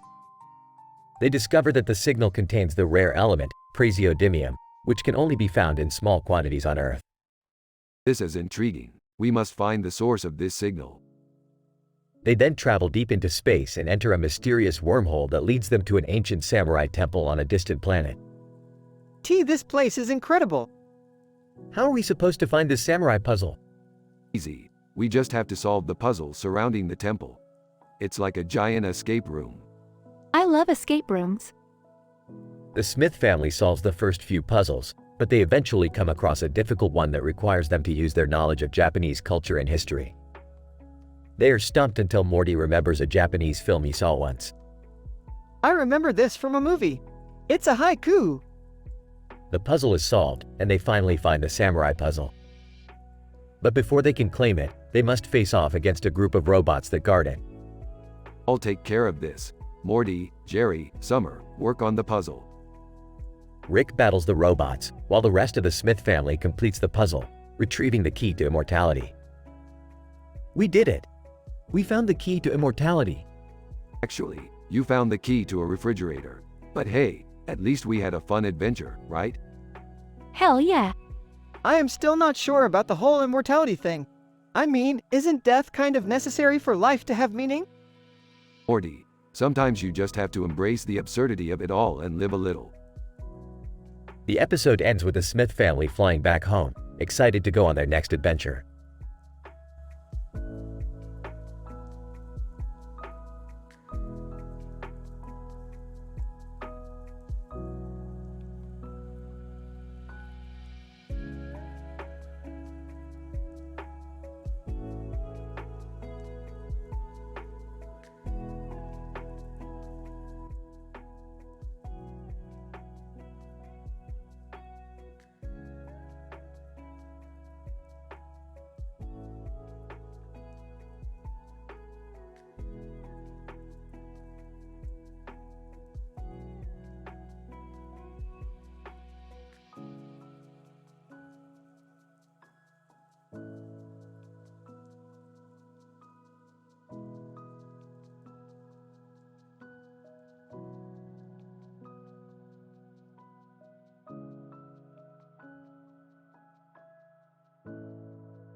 Title: The Schrodinger's Simba Situation. Synopsis: in this episode, Rick and Morty embark on a quantum adventure, while Jerry, Summer, and a lion cub named Simba get sucked into a multiverse Wheel of Fortune game show. Hey Rick, why do you have a lion cub sitting on top of a colorful clock with numbers on its face and a book on its arm? Morty, can't you see? This is the Schrodinger's Simba situation. Simba represents both life and death, while the clock and book represent the measurement of time and knowledge, respectively. Why are we even here, Rick? And why is there a giant wheel with multiverse destinations on it? Shut up, Jerry. This is the Wheel of Fortune, the most advanced game show in the multiverse. And we're playing for the grand prize, a lifetime supply of Szechuan sauce. Can I spin the wheel? Sure, but be careful. Once you spin, you'll be transported to a random location in the multiverse. Simba roars. Rick, I think Simba is trying to tell us something. Looks at Simba. Oh, yeah. Simba's telling us that we can't just play around with the mechanics of the universe. We have to be careful, or we might end up creating a paradox that could tear apart the fabric of reality itself. Rolls eyes. Can we just play the game already? Spins the wheel? Woo-hoo! We're going to a universe where everything is made out of candy. Frustrated, Rick, this is why we can't have nice things. As the gang travels through various multiverses, encountering strange creatures and hilarious mishaps, they eventually make their way back to their own universe, only to find that they've accidentally brought back a sinister version of Simba, who has now taken over the world. Facepalms. I told you guys not to mess with the mechanics of the universe. Simba, evil laugh. The gang must band together to stop evil Simba and restore balance to the multiverse, all while learning an important lesson about the consequences of their actions. Proudly, I learned something today. I roll. Shut up, Jerry.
Title: The Transhumanism Ethics Dilemma. The episode begins with Rick and Morty in Rick's laboratory, staring at a computer screen displaying a picture of a machine and a bottle on its side with a red object in the middle. Rick explains that the machine is made of gallium, a highly reactive element, and that the liquid in the bottle is a highly potent mixture of various chemicals he needs to complete an experiment. Rick, what kind of experiment are you working on?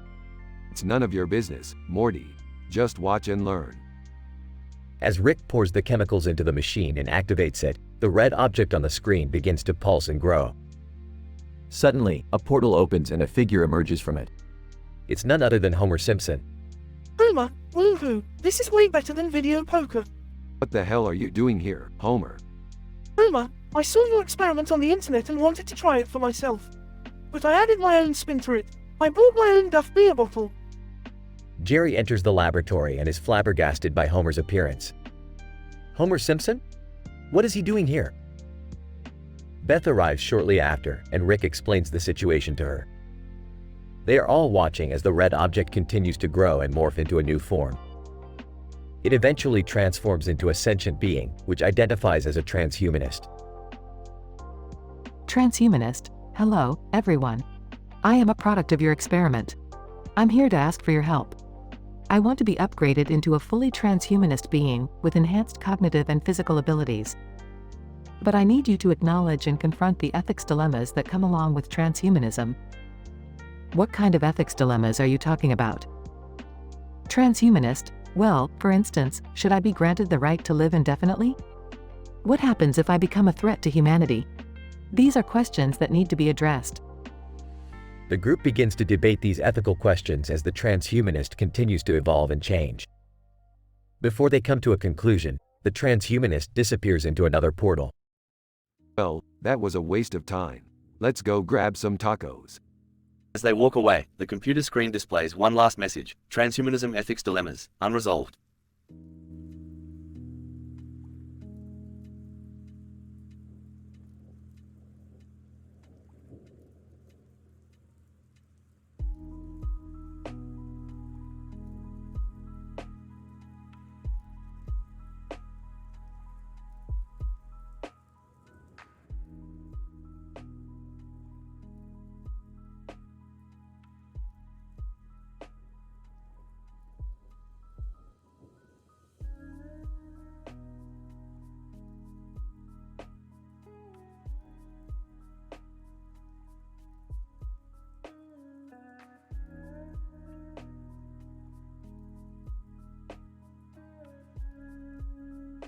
In this episode, we observe a peculiar occurrence in the bustling streets of Tokyo.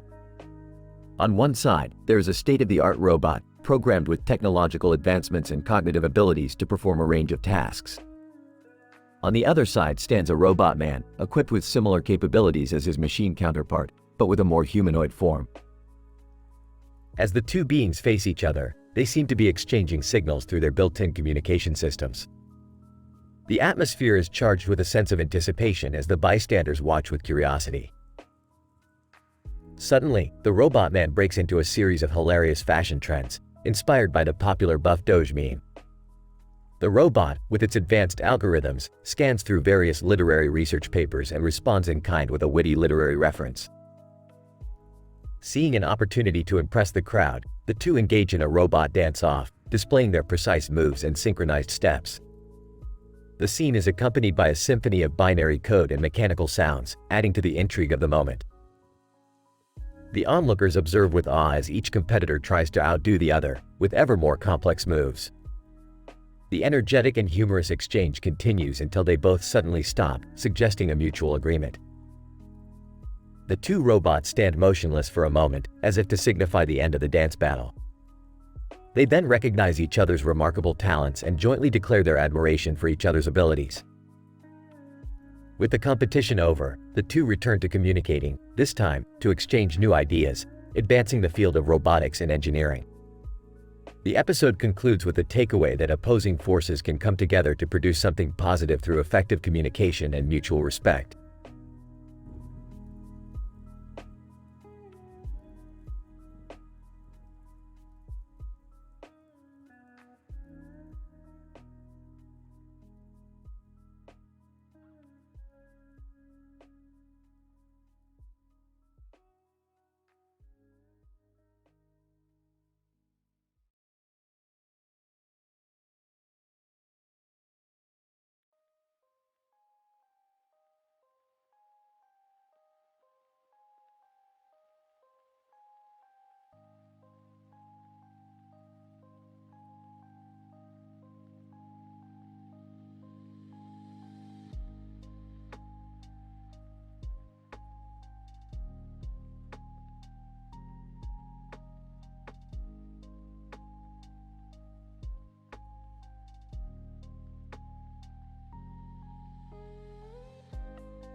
Title: Virtual Reality Mind-Controlled Madness.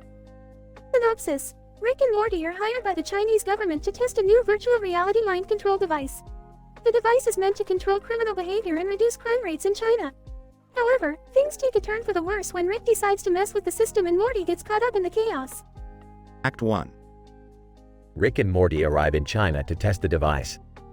Rick is immediately skeptical of the technology and decides to test it on Morty first. Morty becomes fully immersed in the virtual reality world and is able to control his actions with his mind. Rick sees the potential of the device and begins to make some modifications. Morty, this technology is a game changer. But let's add a little spice to this experiment, shall we? I don't know, Rick. This seems risky. Act 2. Rick makes some modifications to the device that causes Morty to lose control of his virtual reality actions. Morty begins to act out in real life and is unable to stop himself. Rick begins to have fun with the device and starts to manipulate Morty's actions for his own amusement. Morty, dance like a chicken. Now do the cha-cha slide. Ha ha ha. Rick, I can't stop. This is getting out of hand. Act 3. The Chinese officials overseeing the experiment become alarmed at Morty's behavior and try to shut down the system. However, Rick has other plans. He hacks into the system and takes control of everything. Chaos ensues as the virtual reality world spills into the real world. Chinese official, oh no, this is a disaster. How could this happen? We're just getting started. Morty, let's go on a virtual reality crime spree. What? No, this is insane. We have to stop. Conclusion. The episode ends with the virtual reality world merging with reality, causing mass chaos and destruction. Rick and Morty escape the scene, leaving the Chinese officials to deal with the aftermath. The duo debrief back at their lab, with Morty traumatized from the experience. Well, Morty, that was quite a ride, wasn't it? Ha ha ha. Rick, please never do that again. I need therapy now. Aw, you'll be fine. Let's go get some pizza.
Title: The Chumbal Drip Experiment.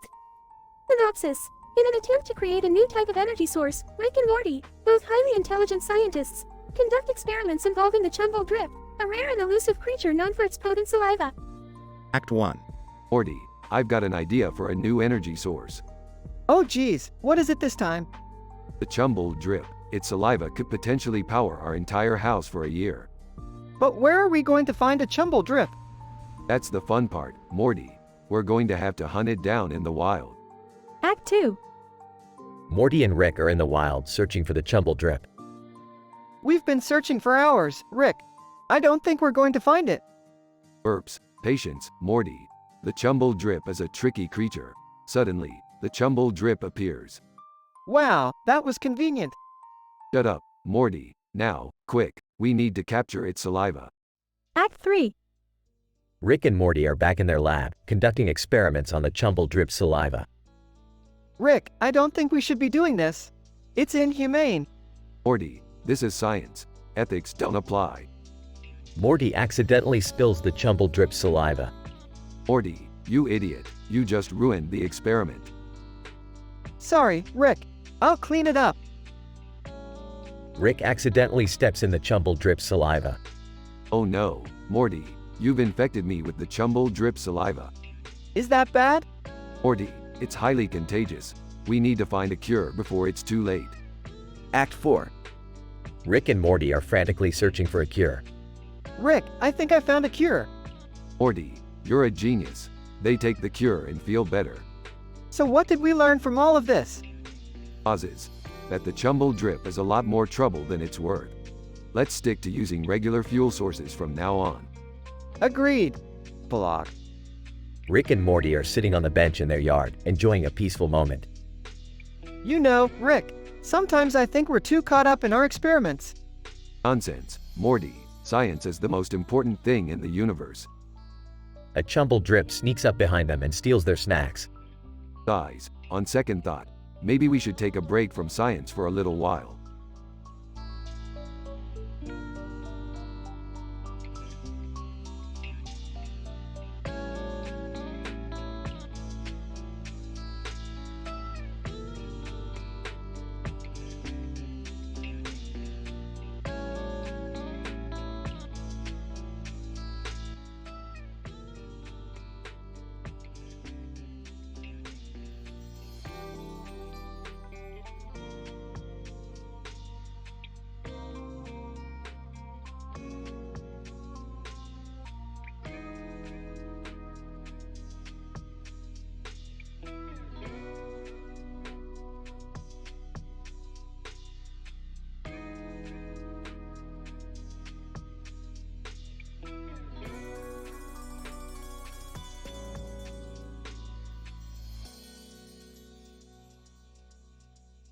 Title: The Cosmic Adventure Chronicles.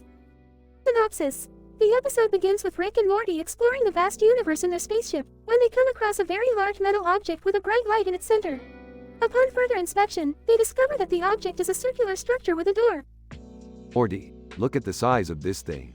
It's bigger than your low self-esteem. Hey, that's not funny, Rick. Beth and Summer join Rick and Morty in exploring the circular structure.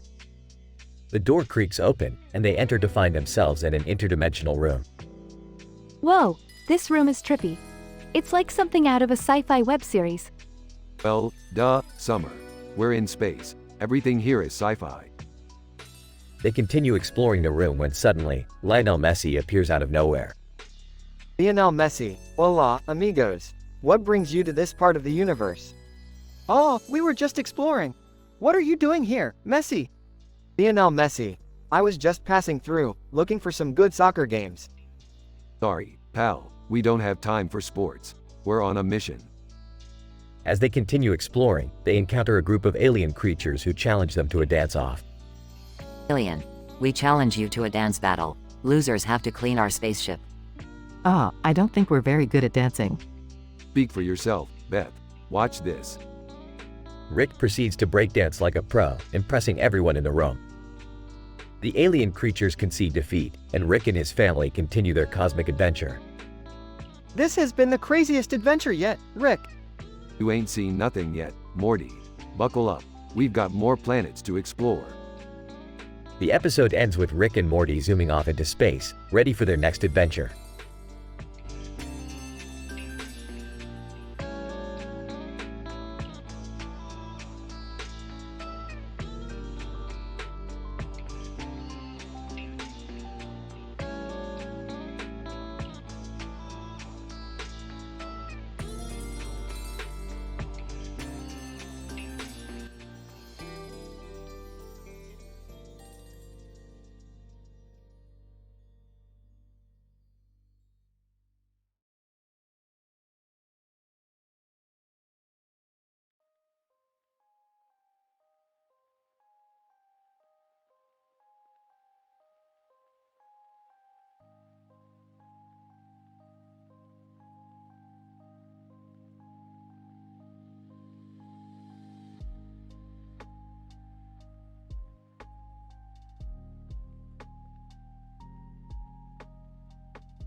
Title: The Haunted Game Show Fiasco. Scene: a brightly lit room with a tiled floor and oversized windows, the perfect setting for a game show. Rick and Morty stand at opposite ends of the room as they prepare for an upcoming broadcast. Morty, we're not just hosting any game show. This is the Intergalactic Haunted Game Show. I don't think I'm ready for this, Rick. I mean, ghosts and ghouls freak me out. Quit being a pusillanimous pansy, Morty. This is our chance to win some serious medicine. Scene: the studio audience is filled with an array of interdimensional beings, all eager to see the haunted game show unfold. Welcome to the Intergalactic Haunted Game Show. Our contestants will be facing their greatest fears tonight. all for a chance to win the grand prize, a lifetime supply of medicine. And for our first round, we have a classic, the Haunted House Maze. Scene: the first challenge commences as the contestants navigate through a maze filled with spooky surprises. Looks like our first contestant is having a tough time. Oh wait, it's just Jerry from down the street. And our second contestant, Summer, is moving at a glacial pace. Come on, Summer, those meds aren't gonna win themselves. Scene: the game show takes a surprising turn as the studio audience starts to become possessed by the spirits of the haunted house. We might have a bit of a problem here, Morty. Looks like our audience is possessed by the ghosts of the haunted house. How are we supposed to finish the game show with a bunch of possessed aliens running around? I've got an idea. Let's just give them all placebos and hope for the best. Scene: the game show comes to a close as the possessed audience members slowly return back to their normal state. That was a close one, Morty. But in the end, we finally have our winner, Beth from the planet Zog. And just like that, our contestants have faced their fears, and we have a new batch of potential medicine.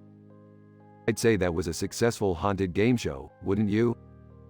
Yeah, and I'm just glad we're done with all this spooky nonsense. Don't get too comfortable, Morty. Next week, we're hosting the Intergalactic Haunted Hospital. The end.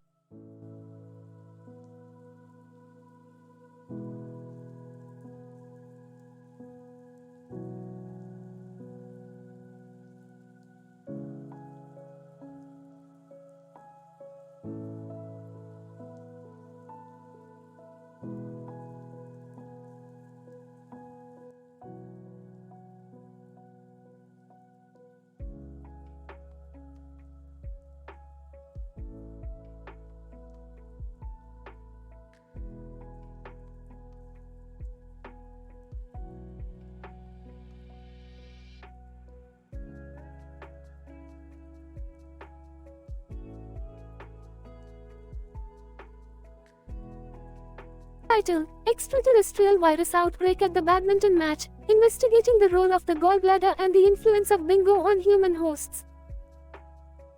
The episode starts with a green and black clock with numbers and a green and white clock face on its side ticking away, indicating the passage of time. Suddenly, an outbreak of an extraterrestrial virus occurs during a badminton match between two opposing teams. The virus seems to target the gallbladder, leading to inflammation and potential organ failure. As the medical team struggles to contain the outbreak, they discover that playing bingo has a protective effect against the virus. Galileo Galilei makes a surprise appearance, providing critical insights into the nature of the virus and its potential origins. A photographer on the scene captures the chaos and the heroic efforts of the medical team, while the clock ticks on, counting down the seconds until a potential cure can be found. The team works around the clock, utilizing cutting-edge scientific methods to isolate and study the virus. In the end, the team manages to contain the outbreak and develop a vaccine to combat the virus. The episode concludes with a sense of relief and a renewed appreciation for the importance of rigorous scientific investigation in the face of unexpected challenges. Medical team leader. The presence of the virus and its targeting of the gallbladder is a highly unusual phenomenon. Biology expert. We must investigate the origins of this virus and its potential impact on human health. Bingo player. I never thought playing bingo could save my life. Galileo Galilei. Observation and experimentation are key to understanding the mysteries of the universe, including this virus. Photographer.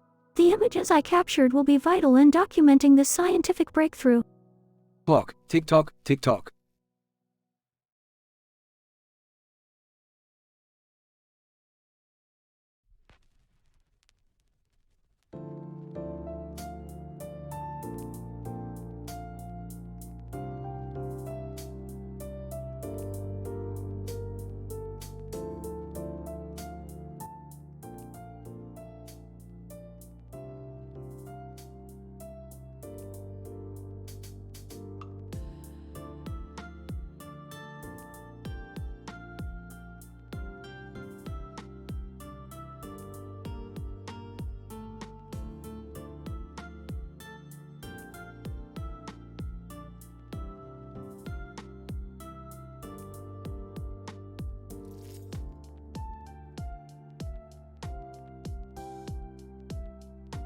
Title: Investigating the effects of memes on exercise performance.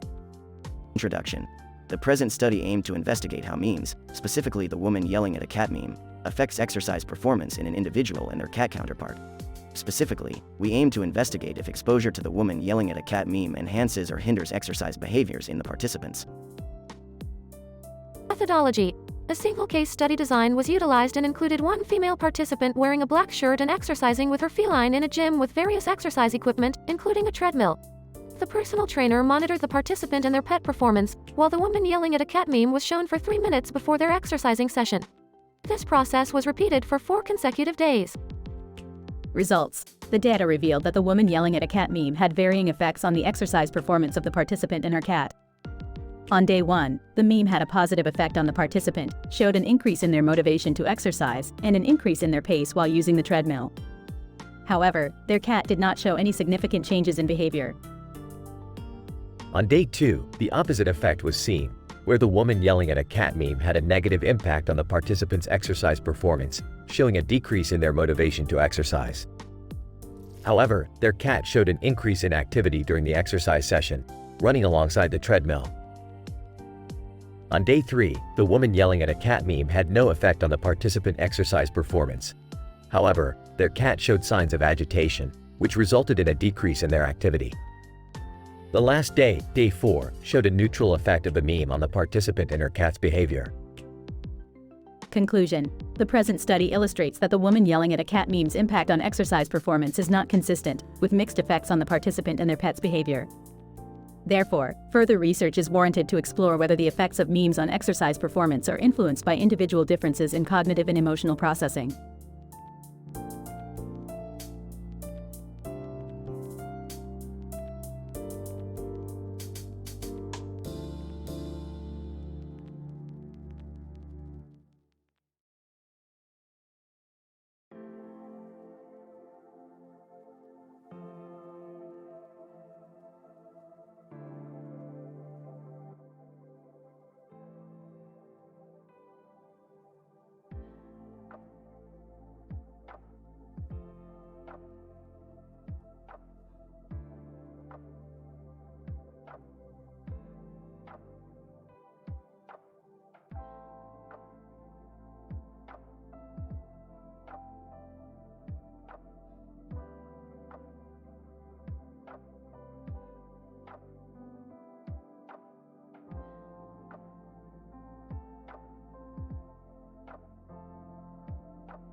Title: The Interdimensional Meme Invasion. Opening scene. Rick and Morty are in the garage tinkering with various gadgets. Morty, keep your eyes peeled. There's been reports of an alien invasion in multiple dimensions. WW, what are we going to do, Rick?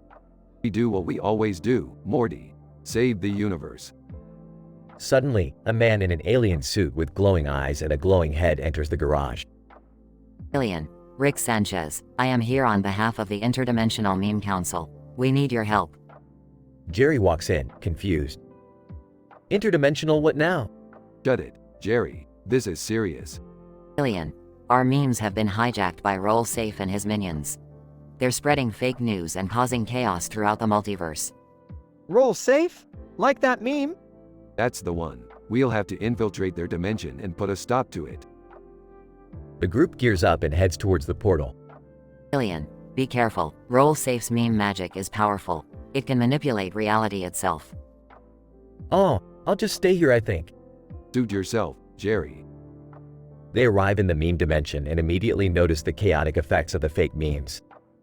Alright, Morty. We have to find Roll Safe and shut him down. You got it, Rick.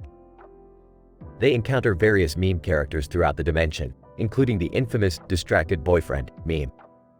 Distracted Boyfriend. Hey baby, check me out. Oh, no thanks. Finally, they confront Roll Safe himself. Roll Safe, you fools. You'll never defeat me in my meme projections. Don't be so sure. Roll Safe. A chaotic battle ensues, with various memes being thrown around and manipulated. Whoa, this is crazy. In the end, Rick and Morty manage to destroy Roll Safe's meme projector and save the multiverse from his fake news. That's what you call a meme-tacular success, Morty. Hey, I don't even know what that means, Rick. I still don't get it. Alien, you have our gratitude, Rick Sanchez. The multiverse owes you a great debt. Yeah. Just give us some memes and we'll call it even. The group laughs as they head back to their own dimension, leaving the meme dimension a little less chaotic than before.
Title: The Sci-Fi Spectacular, a robot talent show, future war resistance, and a unicorn surfing competition.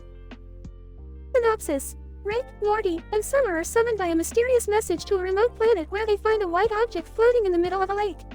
The object turns out to be a portal to a parallel universe where they are invited to participate in a robot talent show, comedy game shows, future war resistance, and a unicorn surfing competition. Oh great, another portal.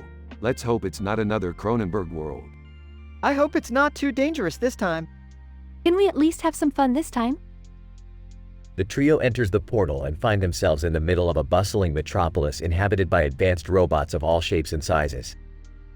They are quickly greeted by the host of the robot talent show, Ed Norton of the Honeymooners. Norton, greetings, Earthlings. Welcome to the grandest entertainment extravaganza in the multiverse. Prepare to be amazed by our dazzling displays of robotic talent, futuristic technology, and intergalactic humor. I gotta admit, this is kinda cool. What's the catch? Let's just go with it and have some fun. The first act of the robot talent show features a group of mechanical comedians performing a stand-up routine about interdimensional travel and quantum mechanics. Robot comedian number 1. I heard that in some universes, Rick and Morty are actually a couple. Robot comedian number 2. I heard that in others. They're actually a sandwich. The audience erupts in laughter as Rick chuckles uncomfortably. Okay, let's just get this over with. What's the next act? The next act is a group of robots demonstrating their advanced military technology in a simulated future war resistance scenario. Robot General, attention, troops. We are facing an imminent threat from hostile alien invaders. It's crucial that we work together to defeat them and preserve the future of our universe. This is getting intense. I feel like we're in a sci-fi movie. This is nothing. I've seen worse. Let's just hope there's no more surprises. As if on cue, the final act of the robot talent show features a group of robots competing in a unicorn surfing competition on a virtual reality beach. Unicorn surfing robot number 1. Dude, this is so unreal, I feel like I'm on top of the world. Unicorn surfing robot number 2. Don't get too cocky, bro. Remember, it's all just a simulation. Wow, this is insane. I think I'm gonna be sick. I can't believe I'm saying this, but that was actually pretty impressive. As the robot talent show comes to an end, the trio prepares to leave the parallel universe and return to their own. They are stopped by Ed Norton, who hands them a small device. Norton, congratulations, Earthlings. You have proven yourselves to be worthy of a special gift. This device will allow you to travel to any universe you desire. Use it wisely. Thanks, Ed. I think we could use a break from all this sci-fi stuff for a while. Agreed. I don't think I can handle any more robots. Can we at least stop and get some ice cream on the way? The trio laughs as they activate the device and disappear into the portal, leaving Ed Norton and the robot talent show behind. Norton, well, that was fun. I wonder where they'll end up next. The episode ends with a shot of the white object floating in the middle of the lake with a mountain in the background and a green field in the foreground, hinting at the limitless possibilities of the multiverse.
Title: The Dominion of Church's Chicken. Opening shot focuses on a close-up of a rooster with a red head and black body and a white tail and a red and black head. Rick, Morty, Jerry, and Beth are in the living room, preparing for their next adventure. Alright, Morty, we're going to Dominion to collect some rare spices for our fried chicken recipe. Fried chicken? But we already have Church's chicken. That's not real chicken, Morty. That's processed meat-like substance. I could go for some Church's chicken. Have you tried their Munchkin biscuits? They're to die for. Rick scoffs and grabs his portal gun. Enough chit-chat, let's go. They portal to Dominion and quickly arrive at a spice market. Alright, let's find the rarest spices around here. As they browse the market, they come across a strange figure in a cloak. Figure, I see you are looking for rare spices. Yeah, what's it to you? Figure, I am the Spice Lord of Dominion. You must pass my test to earn the rarest of spices. What kind of test? The figure hands them a map. Figure, you must find the Church's chicken in this city and order the rarest item on the menu. Only then will you have earned the title of Spice Kings. The group looks at each other skeptically but decides to take on the challenge. They make their way to a Church's chicken and find the rare item on the menu, a plate of fried chicken covered in hot sauce and sprinkled with a special ingredient. Are you sure this is safe to eat? Who cares? It's Church's chicken. They devour the chicken and suddenly a portal opens up, sucking them all in. They find themselves in a strange dimension, the Dominion of Church's chicken. We're in a chicken dimension.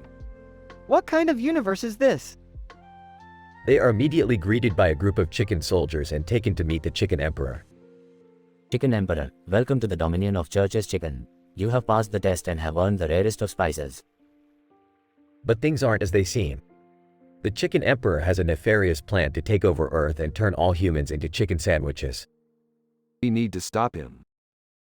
The group devises a plan to turn the tables on the Chicken Emperor and save the world. After a battle fueled by puns and chicken jokes, the group emerges victorious and returns to Earth. Well, that was a clucking good adventure. I don't think I'll ever eat Church's chicken again. I just hope we don't turn into chickens or something. Can we please just go home and watch TV? Yeah, we've had enough excitement for today. And Morty, don't worry, we'll find a way to get those spices without having to go on another chicken adventure.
Title: The Salad Bar Prince, an extraterrestrial adventure.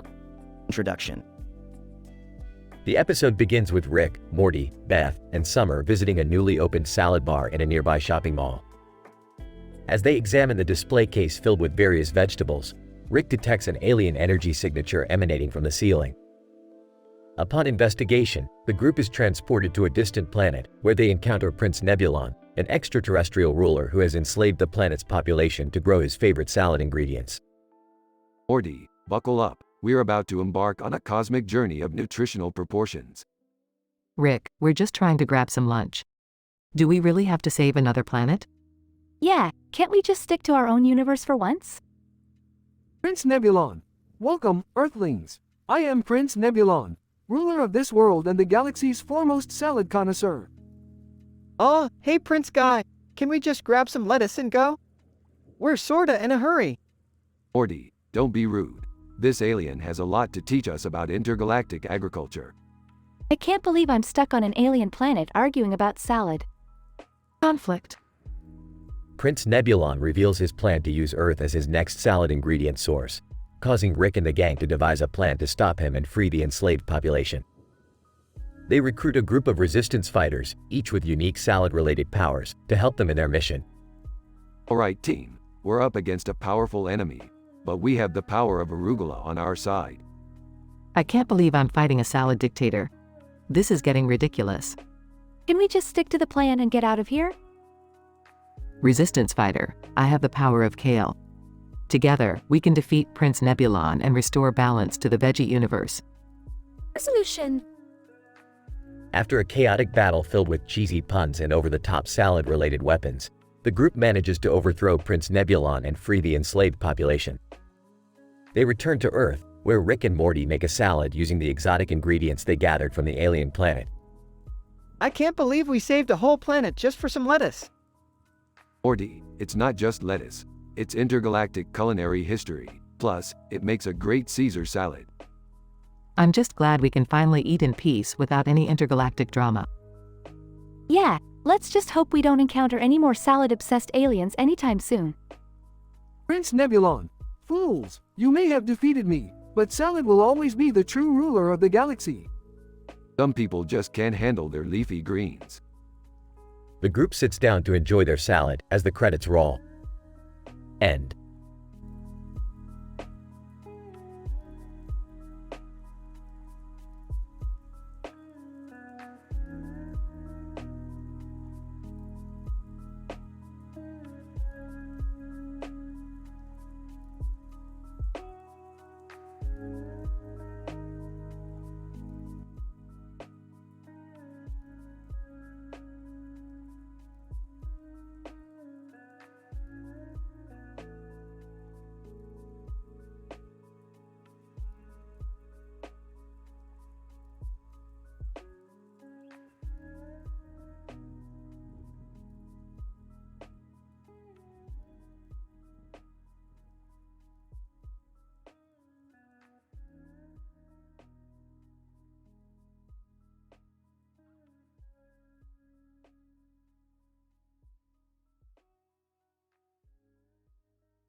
Title: The Interdimensional Gingerverse. Abstract. In this episode of Rick and Morty, the duo embark on a wild journey through various dimensions to find a solution to a ginger root-based crisis. Along the way, they encounter sentient leaks and a group of Japanese warriors who may hold the key to their success. Act 1. Morty, we've got a problem. The ginger root supply in our universe is depleting rapidly. We need to find a new source before it's too late. Oh, okay. So what's the plan? We're going to travel to alternate dimensions and find the best ginger root out there. Act 2. Rick, this dimension's ginger root tastes like crap. Well, that's because we're in the gingerverse where everything is a parody of redheads. We need to find another dimension. Picking up a jar of pickles. Hey, these pickles are talking. Oh, great. We've landed in the league dimension. Let's move on. Act 3. Japanese warrior. You seek ginger root? Our swords may be of service. Thanks, but we don't really need swords. Japanese warrior. We will help you, as long as you help us defeat the evil dragon Ginger who has taken over our kingdom. Wait, Dragon Ginger? Sounds like we're going to need a bigger spaceship. Act 4. The team prepares to face off against Dragon Ginger. Cut to a montage featuring epic battles and plenty of jokes.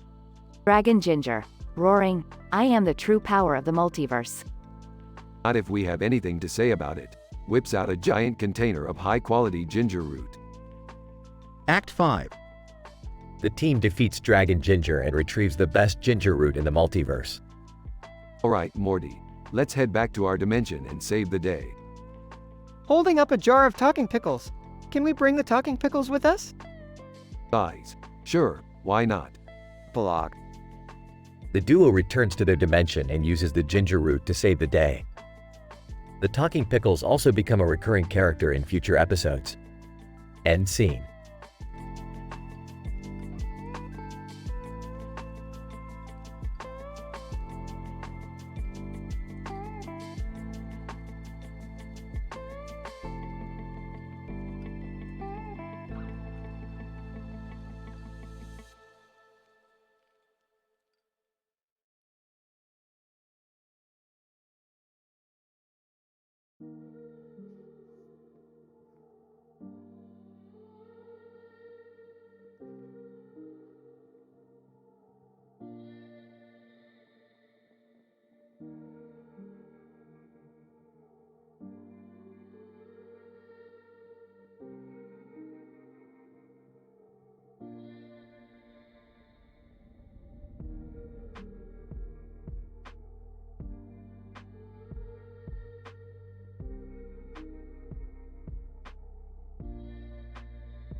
Title: A Quantum Random Ace Tennis Match. Morty, we're going to the tennis court in Seoul, South Korea, for a trans-dimensional match. The spirograph technology embedded within the tennis balls allows us to control the direction of the ball even after hitting the courts.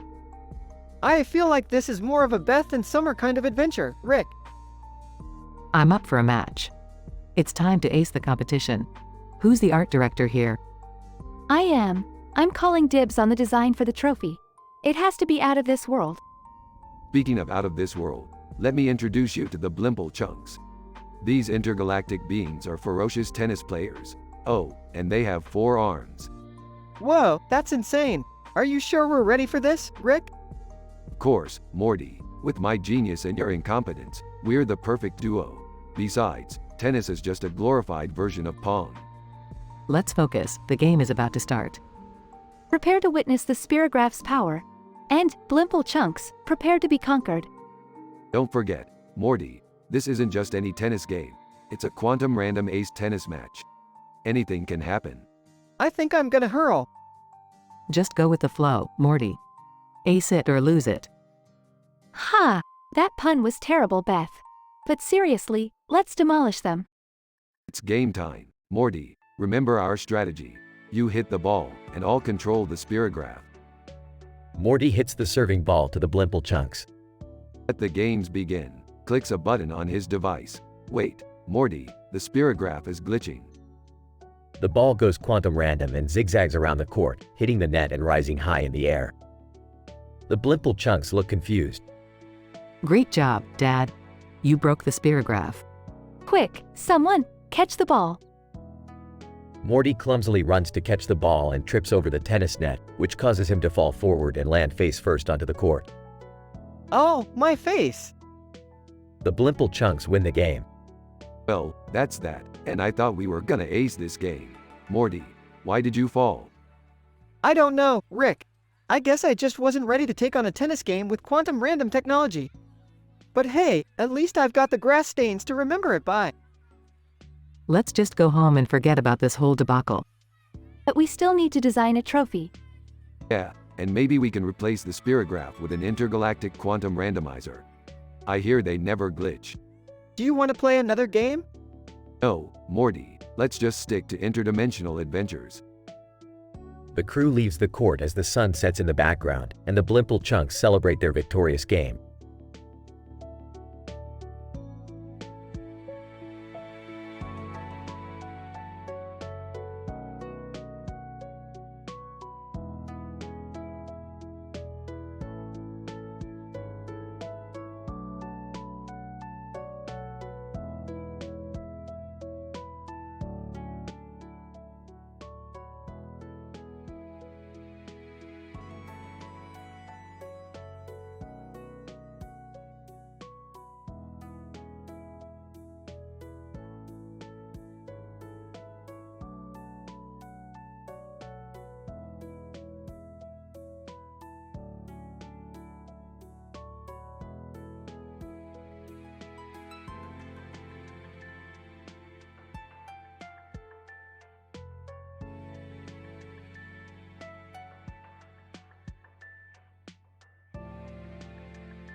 Good evening, Morty and Summer. The level of excitability in this room is positively charged. Geez, Rick, what's going on? According to my calculations, we've been transported to a soccer stadium under a neon light. And that masked man seems to have something to do with it. This place is giving me a headache. Hey, I heard a rumor that sulfur can help with migraines. Probable hypothesis, but let's first investigate the masked man. Morty, fetch the soccer ball. What for Rick? Identify any possible anomalous phenomena, of course. Morty retrieves the soccer ball. Suddenly, the stadium is filled with blinding lights and the weekend's music blares. Oh my god, this is my jam. Great, now we're in the middle of a rave. Time to move on. The trio are suddenly transported to an ice cream parlor. Hey Rick, why did we end up here? I don't know, Morty. But who doesn't love ice cream? This place is giving me the creeps. I feel like I'm in a terrifying morgue nightmare. Noted. Summer, let's move on. They suddenly find themselves in the middle of a rugby match. This is more like it. The physicality of this sport is making my brain neurons fire up. I think I'm starting to understand the rules of this game. Yeah, me too. Let's join in. Pandemonium ensues as the trio joins in the rugby match with the players. They eventually end up back in their own reality. Well, that was a wild ride. My brain synapses are still tingling. I can't believe we were in a rave, an ice cream parlor, a morgue, and a rugby game all in one night. I think the real anomaly was us, Rick. Laughs. Very astute observation, Morty. I think it's safe to say this was the most scientifically bizarre adventure yet.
Title: The Teleporting Beauty Heist. Intro. Morty and Summer are walking through a mall when they see a sign for Ulta Beauty.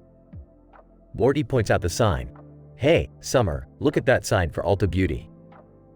Ulta, Ultra, Ultimatum. Summer rolls her eyes and continues walking. Act 1. Rick, overhearing Morty's comment, abruptly teleports the three of them inside the closed Ulta Beauty store. Rick declares, "We're robbing this joint." Summer questions the logic, to which Rick responds, "Don't think with your thyroid gland, just follow my lead." As they gather beauty products, a mysterious supernatural plague breaks out, turning everyone in the mall into zombies. Act 2. The trio escapes the mall to find a cure for the zombie outbreak, and Morty becomes obsessed with finding the cure to save Jessica, his high school crush. Rick uses his trusty teleportation device to retrieve a rare scientific ingredient, the pancreas of the ancient swamp weasel, but it requires a high-level teleportation code. Act 3.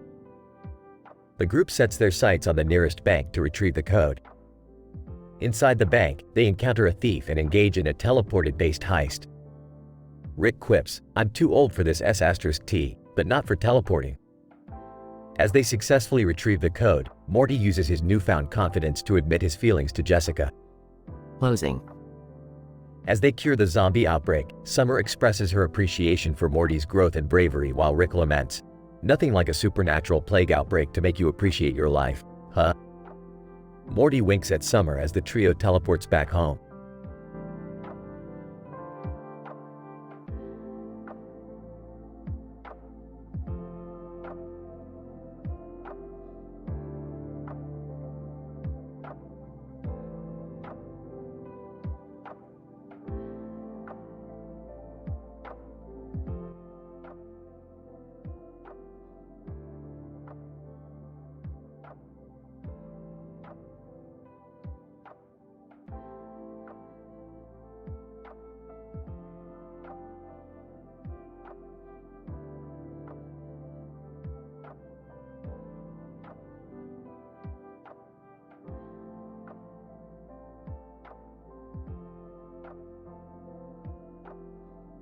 Title: The Neon Knights Encounter. Introduction. In this episode, we follow the story of a young and fierce anime character with purple hair and a sword standing vigil in front of a bustling city skyline at night, illuminated by neon lights. Suddenly, a woman in a professional suit arrives on the scene, her name, Misato Katsuragi. Misato Katsuragi, can I help you with anything? You seem lost or maybe looking for something. Purple-haired character, I have a feeling there is something wrong in this city. I've been hearing whispers that something bad could happen, and I need to stand guard in case it does. Misato Katsuragi, well, you're not wrong. We've had some strange activity around here recently, but maybe I can help. I work for an organization that specializes in defending against supernatural threats. Purple-haired character, supernatural? What kind of threats are we talking about here? Misato Katsuragi. Oh, everything from monsters to otherworldly beings. But let me show you something that might help. Misato shows the purple-haired character a device that detects supernatural activity, and they find a hotspot of activity in a nearby abandoned building. Purple-haired character. All right then, let's go check it out. Action sequence. They fight off supernatural creatures and discover a plot by a mysterious organization to release a powerful demon to take over the city. Conclusion. After their victory over the supernatural creatures, the purple-haired character feels a sense of accomplishment and gratitude towards Misato Katsuragi, who offers an invitation for collaboration in future situations. Thus, the two exchange goodbyes and go their separate ways, leaving the neon lights of the city skyline behind, but the knowledge of a newfound friendship and mutual respect between them.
Title: The Multiverse of Graphic Design.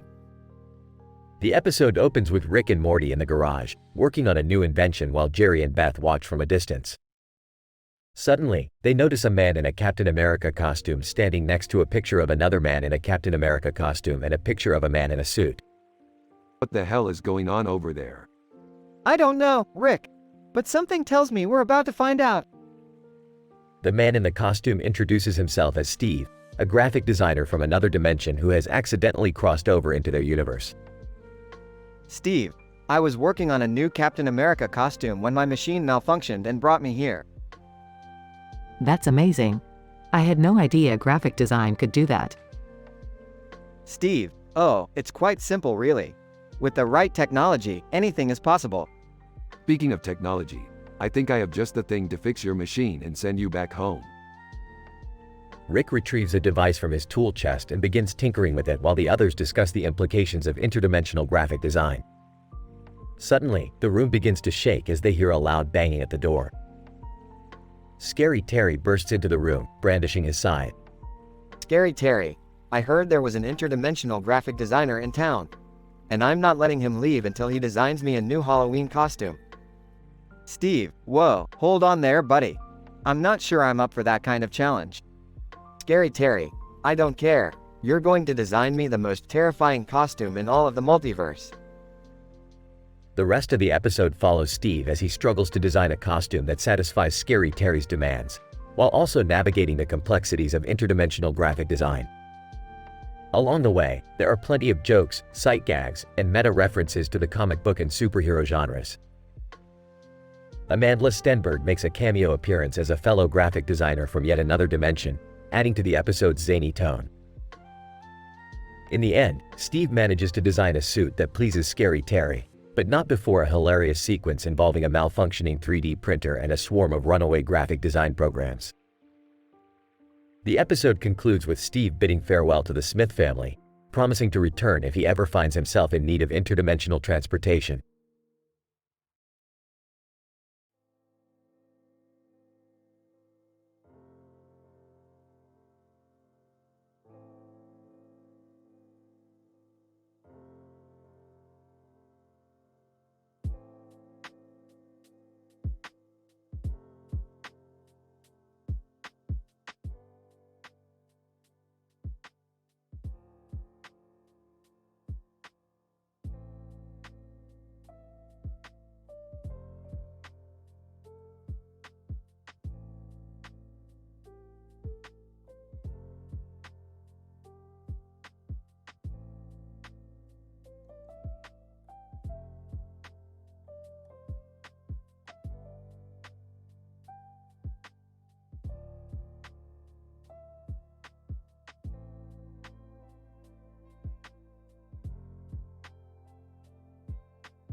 Title: The Mapping and Exploration of a Town's Haunted Shipwreck and Alien Beach Volleyball Match. Introduction. The town's cartoon map features a diverse range of boats and individuals, including a feline character. The map has led to the identification of a haunted shipwreck located on the town's beachfront. A team, led by the renowned explorer Doraemon and a veteran ship captain, was assembled to investigate the sunken vessel. Additionally, a unique event was taking place on the beach that same evening, an alien beach volleyball match. Doraemon, our main objective is to explore the haunted shipwreck and gather as much data as possible. We need to be cautious and follow safety protocols while conducting our research. The ship captain. I will be in charge of leading the diving operation and ensuring that all equipment is in proper working order. We will need to navigate through the maze of the shipwreck and avoid potential hazards. Arteries. As a medical researcher, I will be examining the effects of deep-sea diving on the human body and collecting biological samples to further my studies on arterial health. As the team embarked on their journey, they confronted several challenges, including strong currents and limited visibility. They were able to successfully navigate through the shipwreck and gather valuable information. Meanwhile, on the beach, the alien beach volleyball match was in full swing. The players from different planets displayed their unique abilities and strategies. The feline character from the map was also spotted cheering on the players. Doraemon, this beach volleyball match provides a unique opportunity for us to study and learn from alien cultures. We must document this event and analyze it for future reference. As the night progressed, the team completed their research on the haunted shipwreck and joined the spectators on the beach to witness the exciting conclusion of the alien beach volleyball match. Conclusion. The mapping and exploration of a town's haunted shipwreck and alien beach volleyball match was a successful and enlightening expedition. The team gathered valuable data on the sunken ship and deep-sea diving, and gained insights into the athletic abilities of extraterrestrial beings. The findings from this study will contribute to our understanding of science, culture, and interstellar relationships.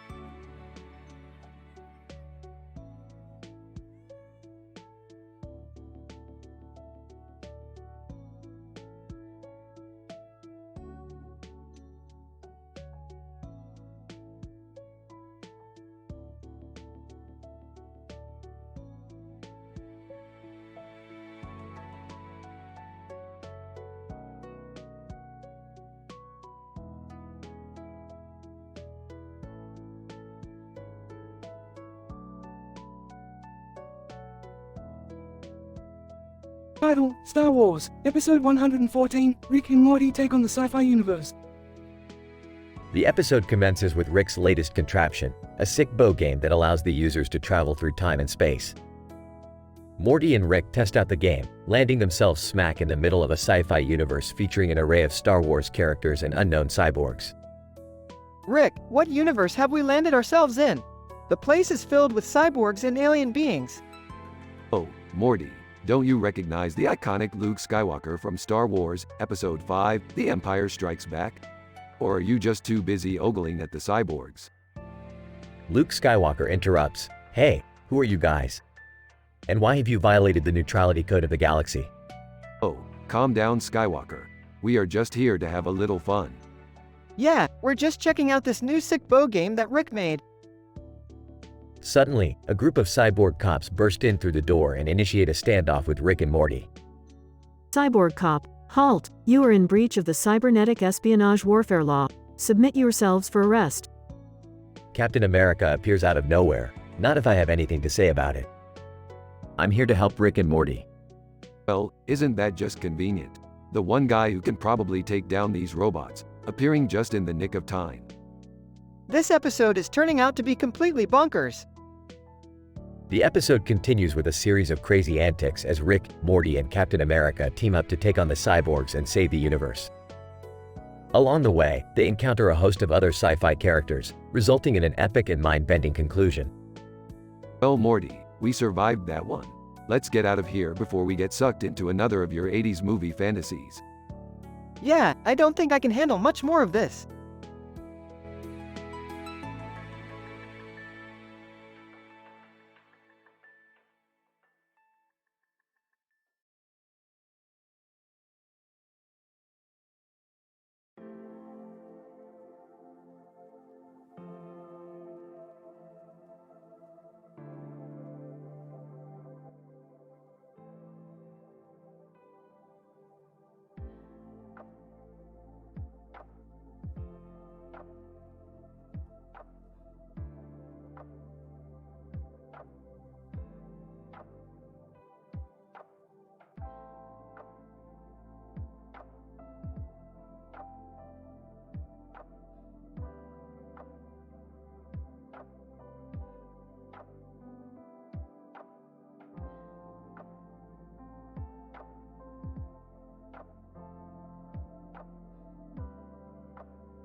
Title, The Interdimensional Puzzle Solvers.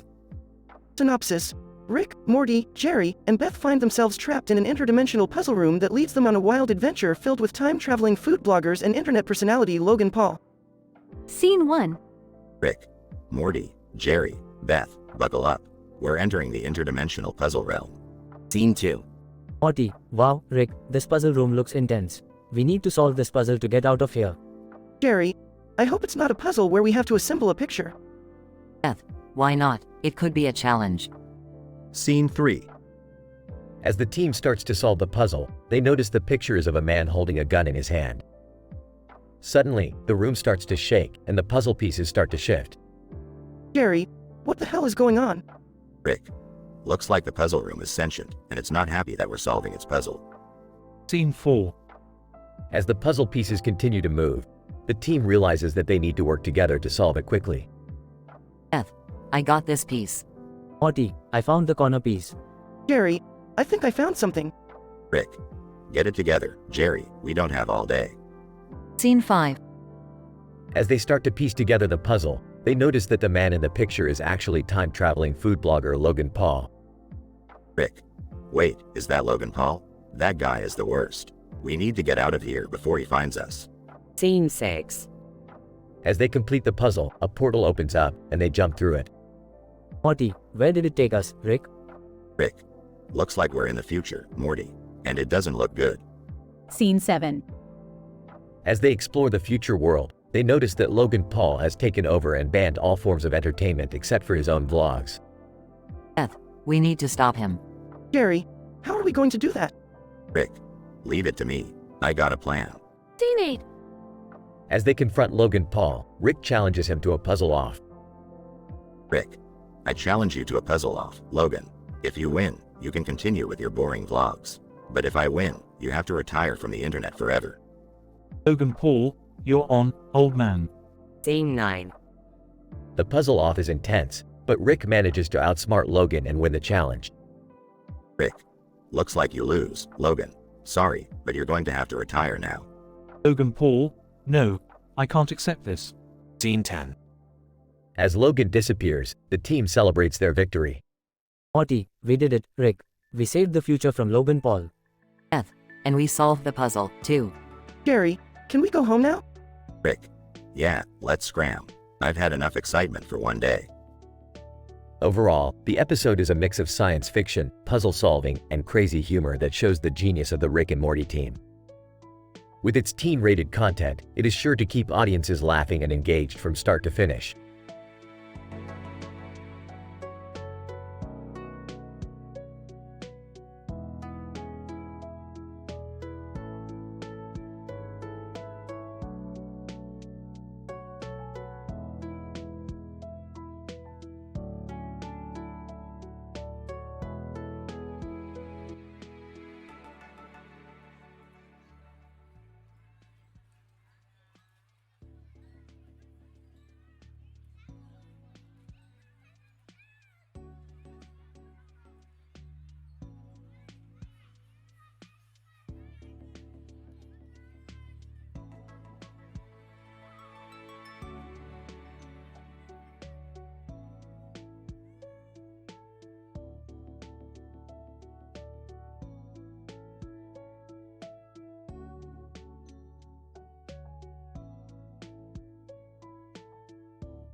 Title, The Supernatural Jewel of Spleen and Pikachu Burger.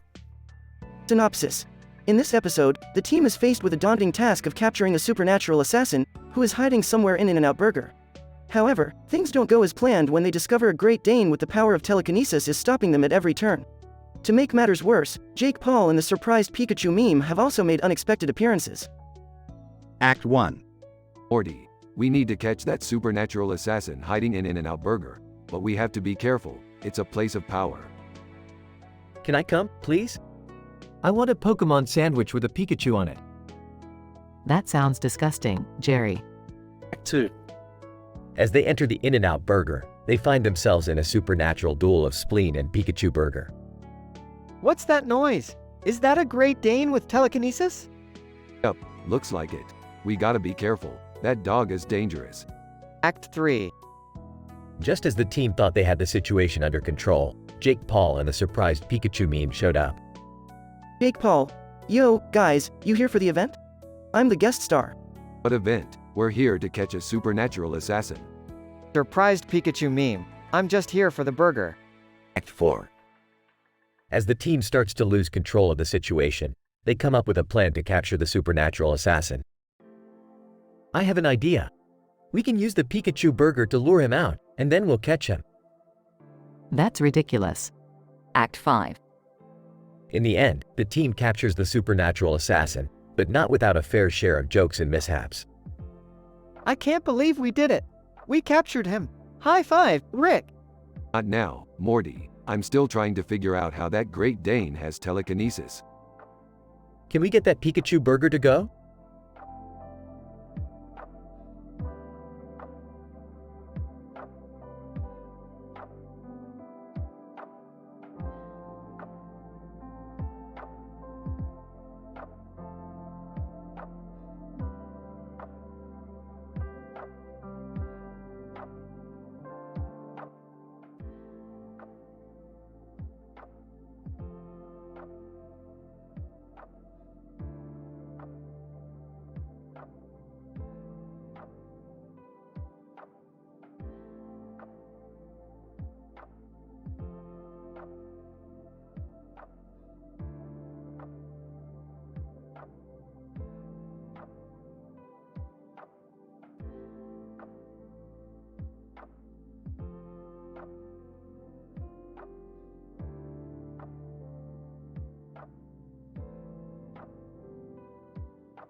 Title: The Interdimensional Robot Bachelor. Synopsis. Rick builds a robotic bachelor named Dai, pronounced Daddy, for a new interdimensional dating show called 90 Day Fiancé, Robot Edition. Morty, Jerry, and Rick watches Dai interacts with the contestants, which include a praying mantis, a gastropub owner, and a pulsar. Alright, Morty, we're gonna be millionaires with this robot dating show. And we're doing it interdimensionally, so, double the cash. I don't know, Rick. Is it ethical to make robots do all this stuff just for entertainment? Yeah, I mean, what if these robots have feelings? Is it right to toy with them like this?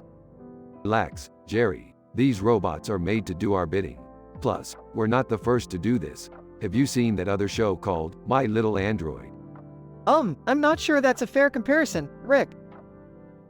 Meanwhile, Dai is visibly nervous as his first date with a gastropub owner approaches. RDY, sweating, I hope she likes me. What do I say if she asks about my last relationship? On the date, things get awkward when the gastropub owner reveals she's still in love with her ex-robotic boyfriend. Gastropub owner, I just can't seem to get over him. He was a toaster, but he had this way of making me feel so warm inside.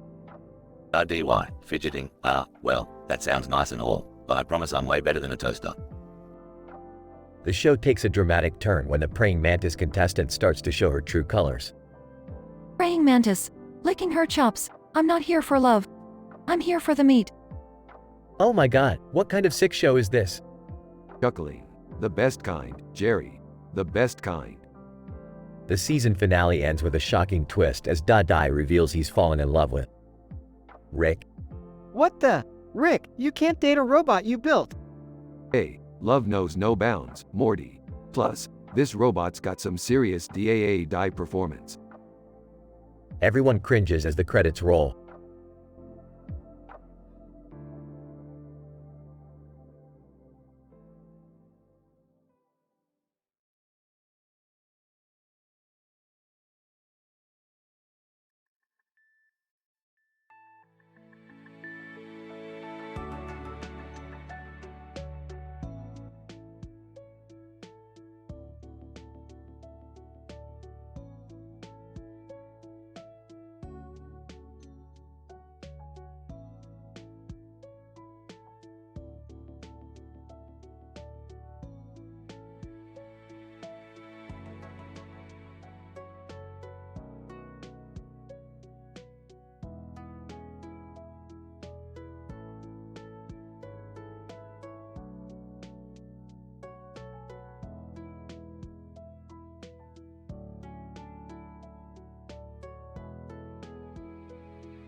Title: The Internet, Memes, and a Night at the Sports Bar, an empirical study of adolescent behavior in Rick and Morty.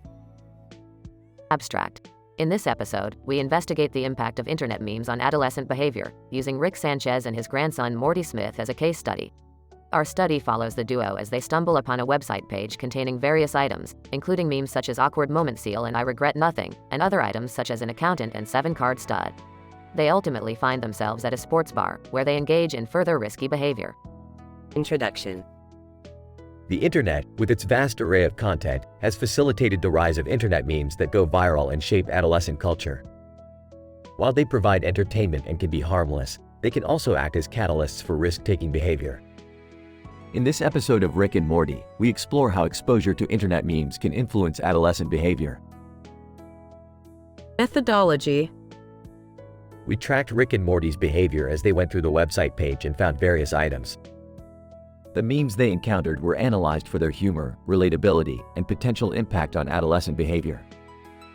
We then followed the duo as they went to a sports bar, documenting their interactions and behavior. Results. Rick and Morty's behavior was heavily influenced by the memes they encountered. The awkward moment seal and I regret nothing memes led to them engaging in awkward and risky behavior at the sports bar. They took on the persona of the accountant, a bold and risk-taking individual, and engaged in a game of 7-card stud. This behavior was a clear indication that internet memes can influence adolescent behavior. Discussion. This episode highlights the importance of monitoring and regulating internet content for adolescents. It is essential to ensure that the content they are exposed to is appropriate and does not encourage risky behavior. Memes, despite their entertaining nature, can have a profound impact on adolescent behavior, and it is imperative to recognize this.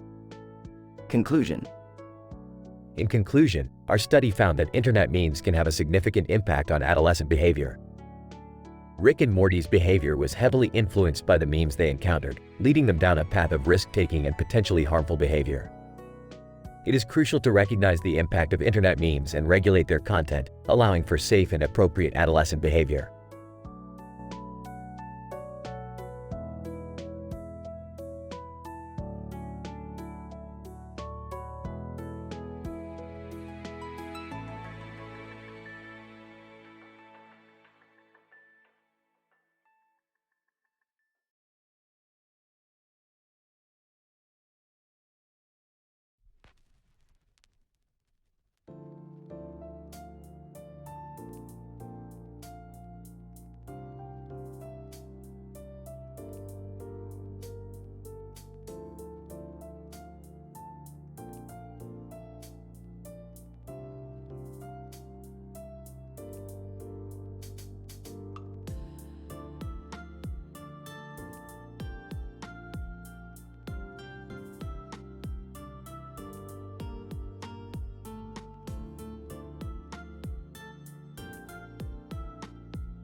Title: Anomalistic Vortex of Mistaken Identities in Pakistan.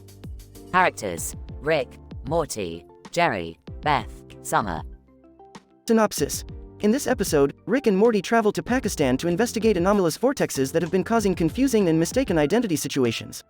Meanwhile, Beth and Jerry are left behind to deal with the consequences of Rick and Morty's actions. Scene 1. Morty, we're going to Pakistan. There has been a wave of anomalous vortexes causing confusion and mistaken identity situations. Pakistan? Isn't that dangerous? Dangerous what we do, Morty. Plus, I have a theory that this vortex is the result of a Carl Sagan experiment gone wrong. Scene 2. Jerry, have you seen Rick and Morty? No, why? They left a poster in the living room with a man in a uniform and a hat with feathers on his head. Oh yeah, I saw that. It said, "I lefty lefty lefty." What does that even mean? I don't know, but I have a feeling it's related to whatever Rick and Morty are doing. Scene 3. Rick and Morty arrive in Pakistan and discover that the vortexes are caused by a secret government weapon. Rick, we have to stop this weapon from causing any more confusion. Agreed, but first we have to unload some of our own confusion. Scene cuts to Rick and Morty smoking some space weed. Scene 4. Back in the US, Beth and Jerry are dealing with their own confusion as they are mistakenly identified as international spies. How did we get into this mess? I don't know, but we have to clear our names before we get sent to Guantanamo Bay. Scene cuts to Beth and Jerry breaking out of custody and fleeing from the authorities. Scene 5. Rick and Morty discover that the weapon was developed by none other than Drake, who was working with the Pakistani government. I can't believe Drake is involved in this. Wait, who's Drake? Never mind that, Morty. We have to shut down this weapon before it causes any more confusion. Scene 6. Beth and Jerry seek refuge in a local bar, where they accidentally start a revolution against the corrupt government. Beth, I think we just started a rebellion. Of course we did, Jerry. That's just how we roll.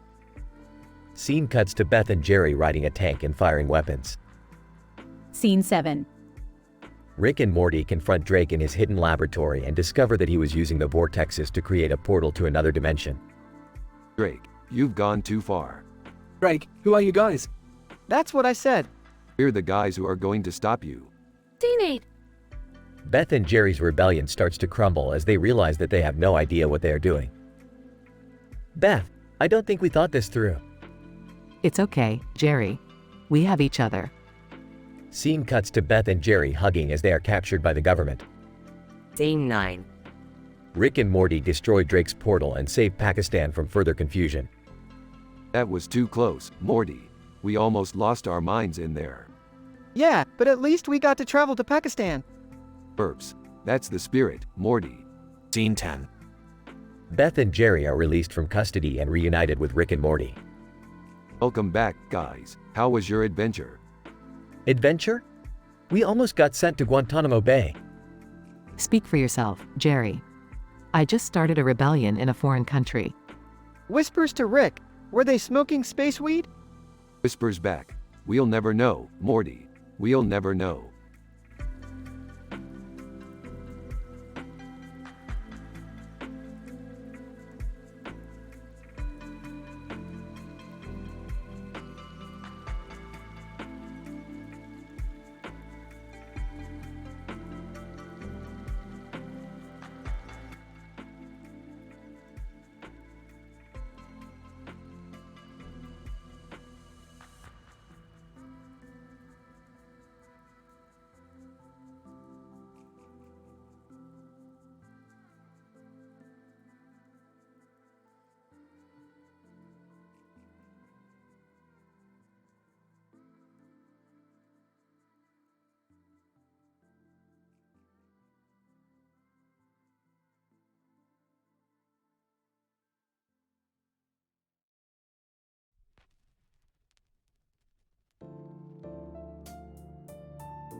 Title: The Card Game Catastrophe.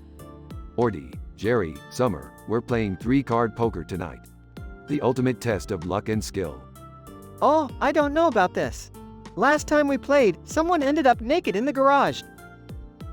That was me. And I still can't look at sheep the same way. Count me in. I could use a good game of cards to take my mind off astronomy homework.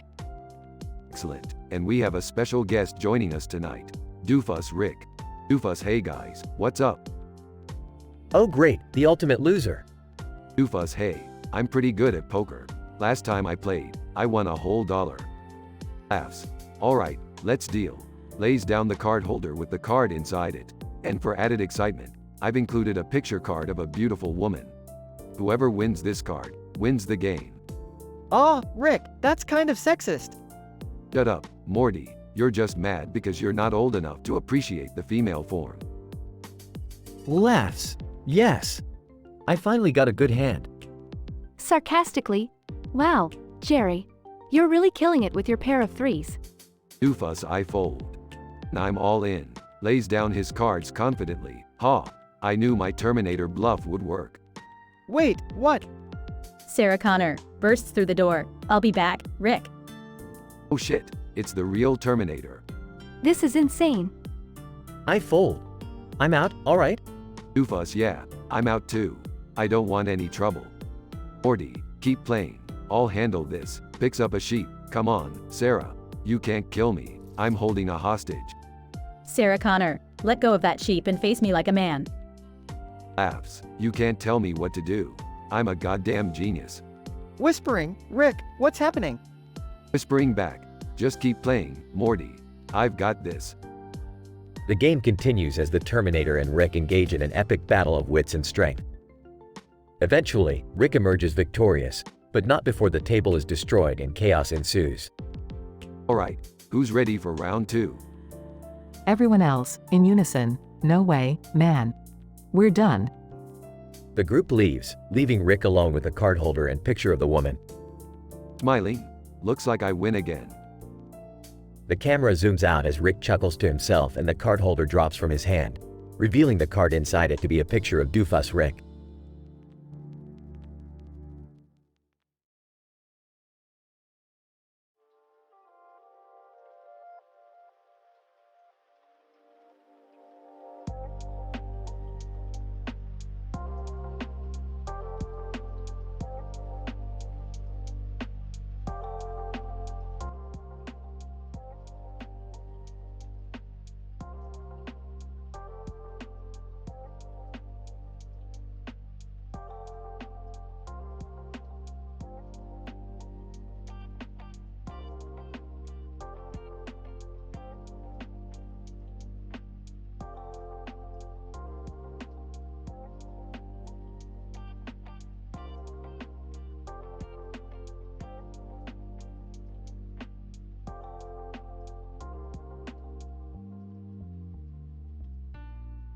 Narrator.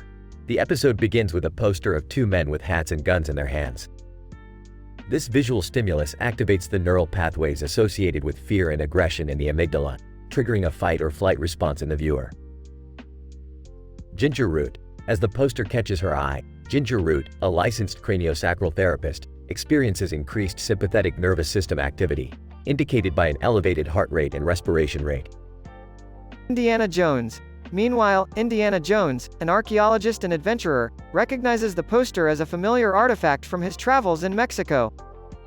John Jones, DC Comics. John Jones, DC Comics, a Martian with shape-shifting abilities, joins the duo, drawn to the poster's curious blend of violence and nostalgia. Indiana Jones. The three decide to embark on a journey to Mexico in search of the poster's origins. John Jones, DC Comics. Throughout their journey, John Jones, DC Comics analyzes the psychological effects of the poster on each member of the group, utilizing his advanced Martian mental abilities. Ginger Root.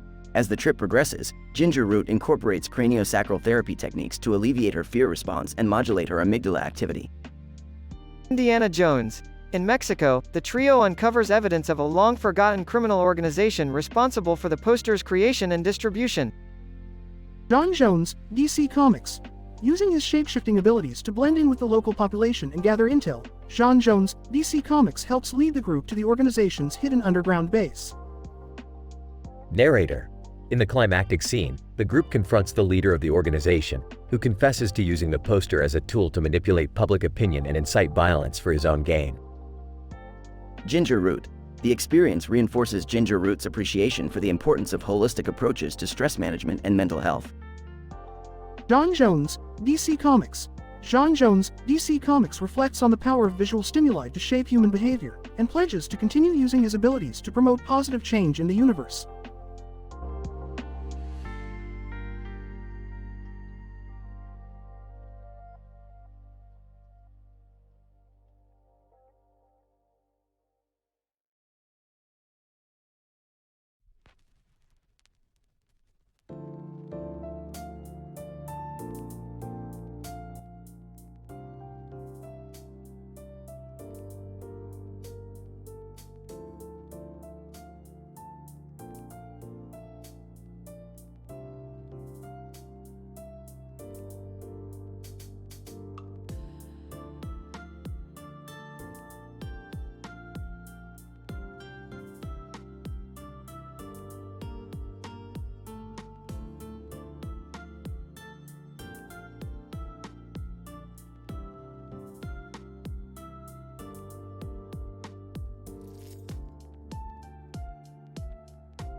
Title: The Blue Dragon Conundrum, a haunted house party in underground Monster City.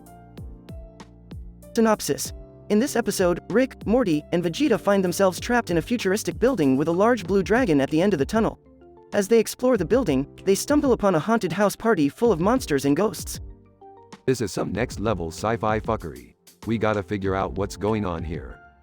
Oh, Rick, I think that blue dragon is looking at us funny. Is it gonna attack us? Vegeta. Pathetic. I'll handle this dragon myself. As Vegeta charges towards the dragon, the group suddenly finds themselves transported to underground Monster City, a sprawling metropolis inhabited by all sorts of creatures. Holy shit, we're underground.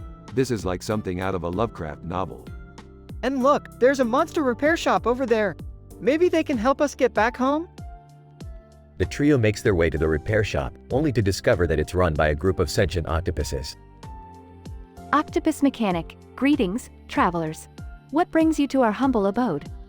Vegeta, we need your help repairing our transportation device. And also, can you tell us how to defeat that blue dragon? Octopus Mechanic. Ah yes, the legendary dragon of the tunnels. Many have tried to defeat it, but none have succeeded. Challenge accepted. But first, can we attend your haunted house party? It's been a while since we've had a good scare.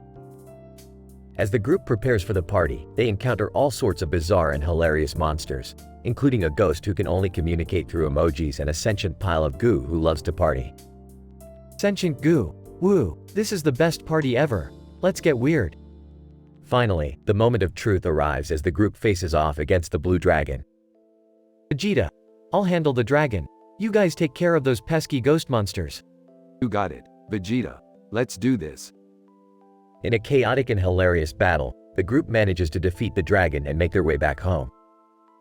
Wow, that was a crazy adventure. I think I need a break from science for a while. Speak for yourself, Morty. I'm already planning our next interdimensional escapade. The end.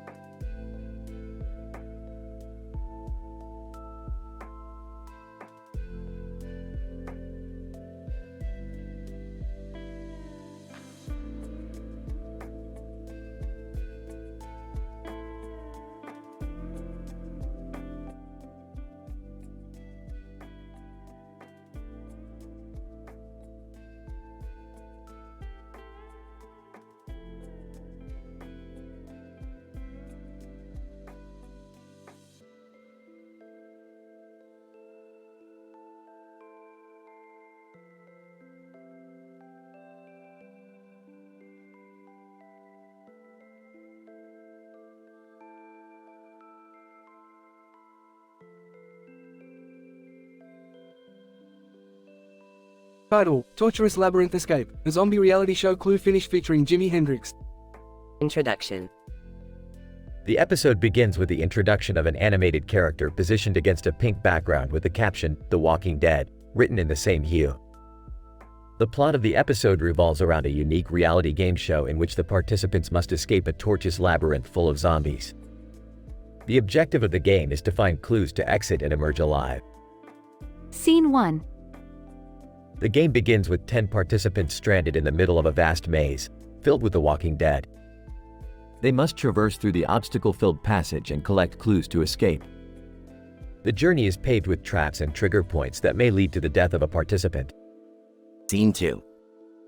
As the game progresses, the contestants confront various challenges in their quest to locate the exit. The undead seem to be lurking around every corner, making it challenging to make any progress. Many contestants fall to the traps set within the maze by the game's creators. Scene 3. Then, one of the contestants stumbles upon a clue that leads them to a secret pathway that opens up to a previously undiscovered area of the maze. The contestants unravel one clue after the other, and their survival instincts kick in as they make rapid progress towards the exit. Scene 4. The climax of the show approaches as the remaining contestants reach the final leg of the maze. They must fight through hordes of zombies to get to the final code that unlocks the exit. As the time ticks away, the participants race against each other to be the first to finish. Scene 5. The winner finally reaches the peak of the exit, followed closely behind by the others. They enter a small room filled entirely with televisions and testimonies from previous winners of the game being broadcast. Suddenly, one of the screens lights up with Jimi Hendrix, a guitar solo. Epilogue.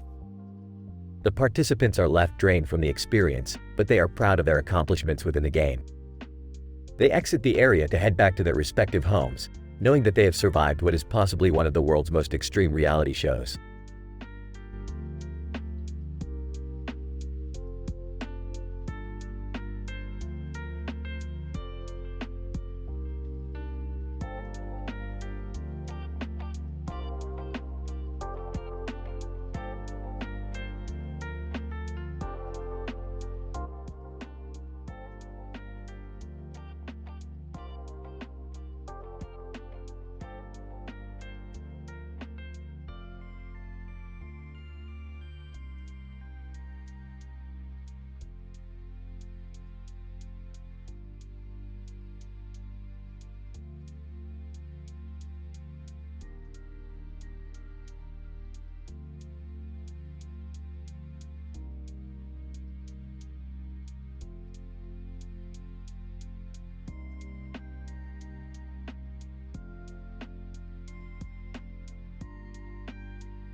Title: The Canine Conspiracy. Characters: Rick, Morty, Jerry, Beth. Synopsis. The episode starts with the Smith family gathered in the living room, where they observe a small dog with a green frisbee in its mouth on the floor of a room with a green carpet. Beth attempts to take a photo of the dog with her phone, but the canine suddenly starts to cry uncontrollably. Rick hypothesizes that the dog might be transmitting some kind of telepathic message, prompting him to grab his portable brain scanning device. Upon analyzing the dog's brainwaves, Rick discovers an intricate communication system that involves Cavalier King Charles Spaniel from around the world. Morty, Jerry, and Beth join Rick on a mission to Singapore to investigate the matter further. They encounter a group of sci-fi cosplayers who reveal themselves to be part of the Cavalier King Charles Spaniel communication network. The cosplayers are convinced that the dogs are planning a global takeover, and they ask for Rick's help to prevent it from happening. Rick decides to use his expertise in DNA manipulation to create a new breed of dog that is immune to telepathic signals.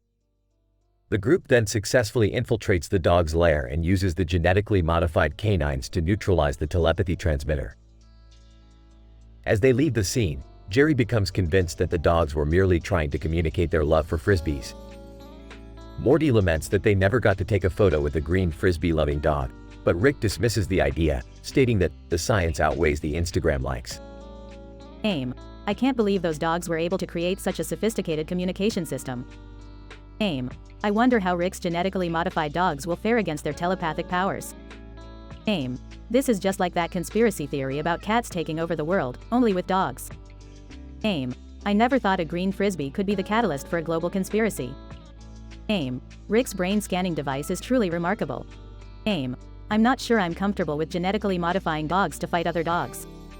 Aim. Those sci-fi cosplayers were surprisingly helpful despite being a bit eccentric. Aim.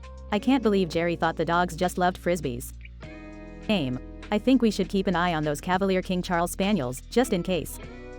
Aim. This episode will be a hit with both dog lovers and conspiracy theorists alike.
Title: The Sheep on the Green Card.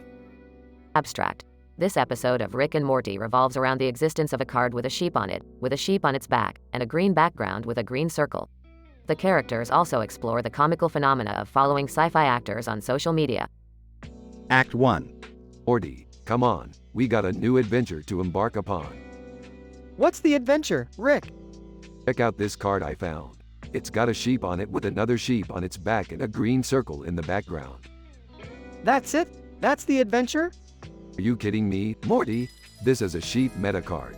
It holds the key to the multiverse. Oh, sure thing, Rick. Act 2. Hey, what are you guys up to? Can I join? Of course, we're tracking down the origin of this sheep meta card. Seems interesting. But guys, have you ever followed sci-fi actors on social media? That stuff is wild. What are you talking about, Jerry? Trust me, Morty. It's like getting a peek into their world. Alright, let's check it out, but don't get too distracted, Jerry. The fate of the multiverse is at stake. Act 3. What are you guys doing here in the middle of the night? We're tracking the origin of this sheep meta card. That's it? And we're also following sci-fi actors on social media. Oh god, not that again, Jerry. But wait, let me see that card. It seems to be encrypted with some sort of code. Code, you say? Morty, get your laptop. We gotta decode this bad boy. Act 4. Hey guys, what's going on? We're decoding this sheep meta card and following sci-fi actors on social media. Sounds like a weird combination. But wait, decoding? Have you guys tried analyzing the card under a microscope? Huh, good idea, Summer. Let's try it out. Act 5. Alright, we've got it. The origin of this card is from a parallel universe where they use sheep to communicate with aliens. Whoa, that's crazy. And I've deciphered the code. It's a message from the aliens themselves. What does it say? Congratulations on discovering the sheep meta card. You are now worthy of joining the Intergalactic Sheep Council. Oh boy, that sounds like a big responsibility. Hey guys, check out this tweet from Mark Hamill. Oh my god, Jerry. Epilogue. The group joins the Intergalactic Sheep Council and Jerry becomes obsessed with sci-fi actor social media. Rick and Morty roll their eyes, but secretly follow some of their own favorites. The sheep meta card remains a prized possession in their adventures.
The following is a possible comedic interpretation of the prompt in a manner that still reflects the required academic tone and terminology. Title: Cyborg Cop Standoff in the Horseradish Route. Act 1. Morty, you see those guys over there? They're holding a medieval sword and wearing some sort of uniform. Such a cliché. Why are you even bothered, Rick? They don't look like a threat. Overhearing. Excuse me, Rick, do you think I would look good in a suit of armor? Shut up, Jerry. To Morty. Let's go over there and see what's up. Act 2. Hi there, what's with the sword and the outfits? Renaissance fair? Knight. No, we are an elite organization of futuristic law enforcement cyborgs, and we are currently training for a potential hostage situation. Wow, can you say overcompensation? Hey, Jerry, look, we found your new friends. Oh boy. They have a point, Rick. What if they're really cool cyborg cops? Sarcastically. Oh yeah, I'm sure they are. To the cyborgs. So, what's the deal with those helmets? Do you have laser eyes or something? Cyborg, it's part of our advanced armor system, designed to enhance our sensory input and tactical capabilities. Can I try it on? Cyborg, sorry, sir, but our helmets require biometric authentication due to sensitive integrated technology. Act 3. Okay, this is boring. Let's go find some adventure. Wait, look at that weird plant over there. Is that a horseradish root? Could be, you knucklehead. Let me have a look. Approaches the plant. Knight. Sir, we must ask you to step away from the vegetation. Why? Afraid it's gonna attack me with a sword. Knight. No, it's a special plant that contains a psi-active compound, and it's property of the government. Psi-active? You mean it makes you hallucinate? Like those dice games we played at the garage last night? Eyes widen. Ooh boy, that sounds like fun. Hey, cyborgs, wanna join us for a roll? Act 4.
Title: The Hemorrhoidectomy Leaks and Bob Dylan.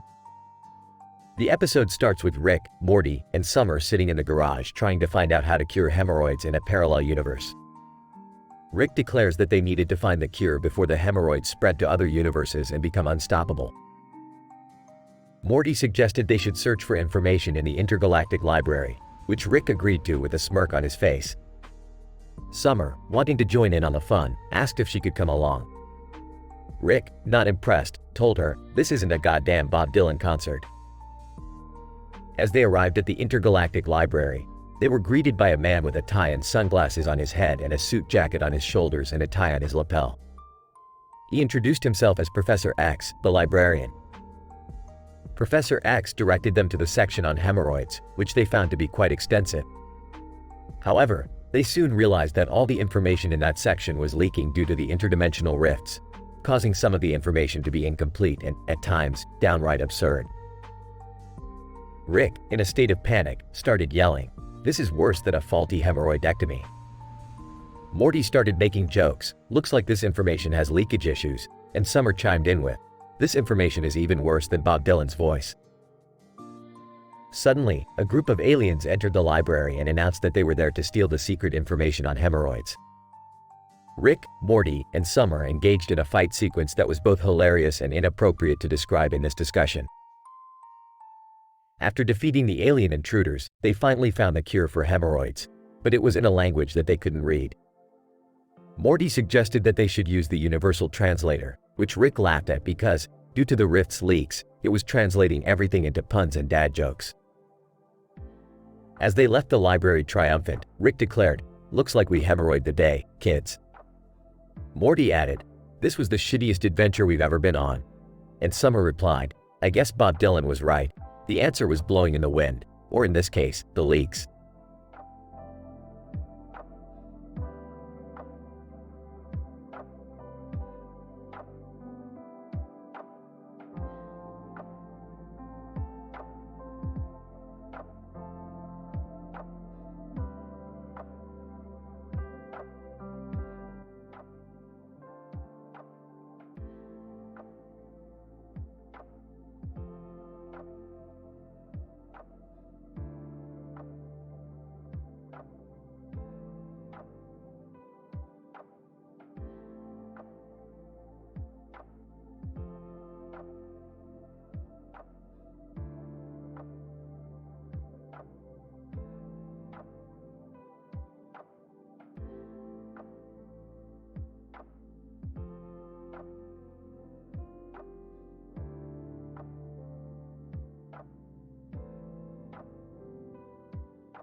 Title: The Dragon's Light Bulb, a comedic dive into relationships in Unicorn Karaoke Night. Opening scene: Rick and Morty tinkering with a machine that allows them to travel through dimensions. Jerry walks in, seeking validation from Rick. "Hey Rick, did you hear? Beth and I have been invited to the Vindicator's annual Unicorn Karaoke Night." Rick sarcastically, "Oh boy Jerry, I can't wait to hear your sick rendition of My Heart Will Go On." Morty chuckles in the background. Scene 2, the Vindicator's headquarters. The group is gathered around discussing their latest mission when a distress signal comes in. A dragon is attacking the city and the only way to defeat it is to use a light bulb made from a rare mineral. Of course, Rick has it. Indicator 1. Rick, can we have that light bulb? Sure, but I want to come with. I need to get a new lab coat anyway. Scene 3. The conflict. The group confronts the dragon, who turns out to be friendly. As Rick and Morty approach the dragon with the light bulb, the scene begins to shift between reality and Morty's imagination. Morty sees himself as a superhero, brandishing a sword as he slays the dragon. In reality, he's gently touching the dragon's face with the light bulb. Wow, I can't believe I'm touching a dragon's face with a light bulb. The dragon gives Morty a confused look. Scene 4, back at the Vindicator's headquarters. The group is celebrating their victory and Jerry is belting out his rendition of My Heart Will Go On. Meanwhile, Rick is trying to set up a date for Morty and a female Vindicator. Certain events lead to comical misunderstandings about relationships, which ends with Morty and the female Vindicator accidentally kissing in front of everyone. Scene 5. End credits. The camera zooms out to reveal that they're all still at Unicorn Karaoke Night, but now it's a full-blown party. The camera pans to the purple background from the opening shot, which is now covered in glitter and confetti. I love a good happy ending. Rick, you do realize that we never actually defeated the dragon, right? What dragon? This is awesome. I'm gonna go sing Purple Rain. Oh, no. The end.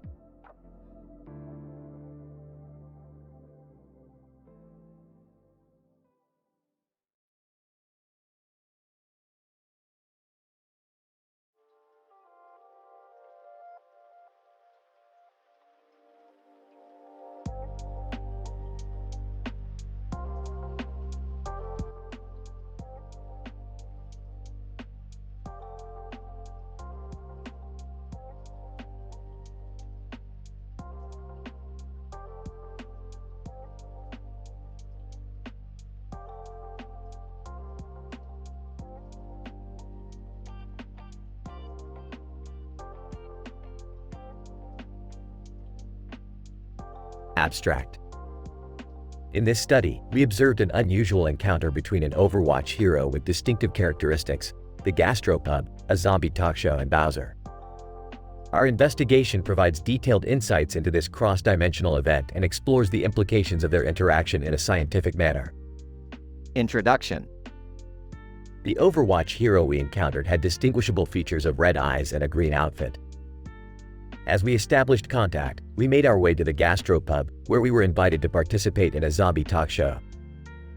During our discussion, we were suddenly interrupted by the appearance of Bowser. Methods. Using a qualitative research approach, We analyzed the dialogue that occurred between the Overwatch hero, the gastropub staff, the zombie talk show host, and Bowser. We paid close attention to the behaviors and interactions within the scene, taking note of any reactions or responses that appeared significant. Results. As we entered the gastropub, the distinctive Overwatch hero caught our attention. We engaged in conversation and learned of his combat prowess with a sword in his hand. During the zombie talk show, we discussed the potential of zombies being incorporated into future Overwatch gameplay, showcasing the versatility and adaptability of the game. Suddenly, Bowser appeared, disrupting the peaceful atmosphere and causing chaos. Discussion. The appearance of Bowser in this crossover event raises several questions. How are characters from different universes able to cross paths? What motivates Bowser to enter such a unique setting? The Overwatch hero's sword usage and sharp reflexes necessitate further inquiry, as it may provide insight into potential techniques for in-game strategies. Conclusion. In summary, our encounter with the Overwatch hero, the gastropub, the zombie talk show, and Bowser highlights the unforeseen intricacies that can arise when characters from distinct worlds converge. Further exploration and research may yield interesting findings that can shed light on the potential of such unique events.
Intro. Title: The Silver Stiller. Synopsis. Rick and Morty find a mysterious silver watch with strange inscriptions on the wrist strap. They discover that the watch holds the secret to achieving unlimited financial success. Chaos ensues as the family navigates the ups and downs of their newfound wealth. ACT1. Morty, check this out. I found a watch with some crazy inscriptions on it. It looks like some sort of ancient financial timepiece. Whoa, Rick, what does it say? It's hard to decipher, but I think it says something about unlocking unlimited riches. Enters the room. Rick, what's going on? We found a watch that seems to hold the key to endless wealth. Bursts in. Whoa, whoa, whoa. Did you say endless wealth? Count me in. ACT2. Alright, it seems like this watch is linked to the stock market. It has the power to predict the rise and fall of stocks with impeccable accuracy. Whoa, that's insane. We can make a killing off this. But we can't just manipulate the market like that. It's unethical. Sarcastically, oh, because we're all about ethics in this family, right? ACT3. Alright, brace yourselves. We're about to become filthy rich. Nervously, are you sure we should be doing this?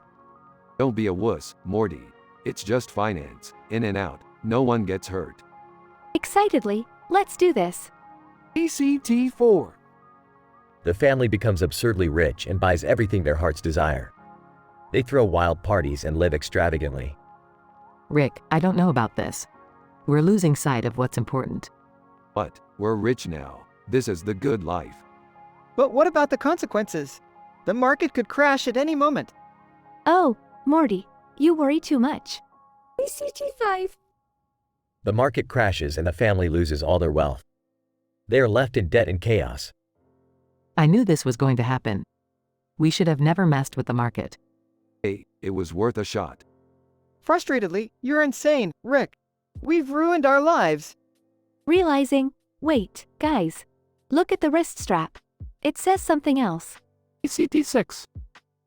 It says, silver, silver, silver, flat, flat, flat, finance, silver.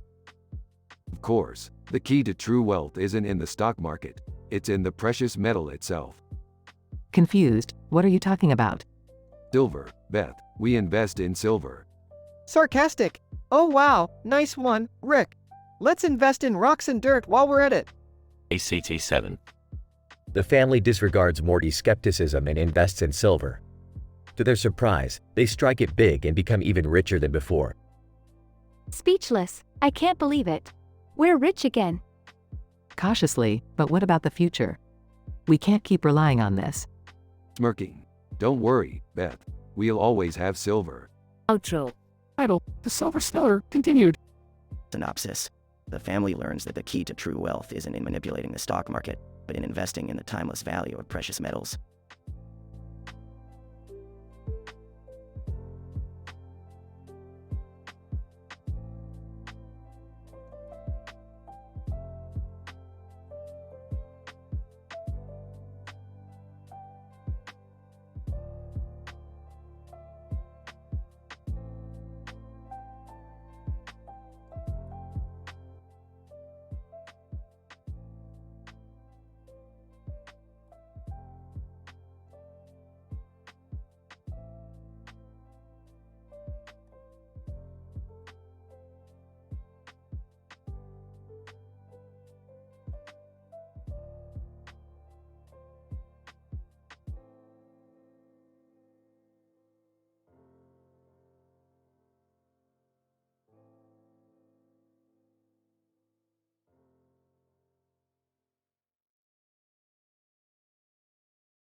Title: The Scientifically Insane Game of Monopoly.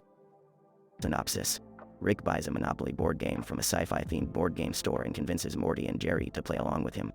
They quickly get sucked into a world of wacky scenarios, including encountering Natalie Portman, Mrs. Pancakes, and a group of onlookers at a casino table, all while navigating the complex rules of the game. Act 1. Alright, Morty and Jerry, I've got us a new game to play. It's called Monopoly, and it's from a universe where everyone's obsessed with real estate. What's the point of the game? The point is to make the most money by buying and selling properties. But it's not just that simple, Morty. You also have to navigate a world full of strange rules and unpredictable events. It'll be a real test of our strategic skills. I don't know, Rick. I always lose at board games. Can't we just play something less complicated? This is the only option if you want my portal gun technology. Act 2. As they play, the game becomes increasingly absurd.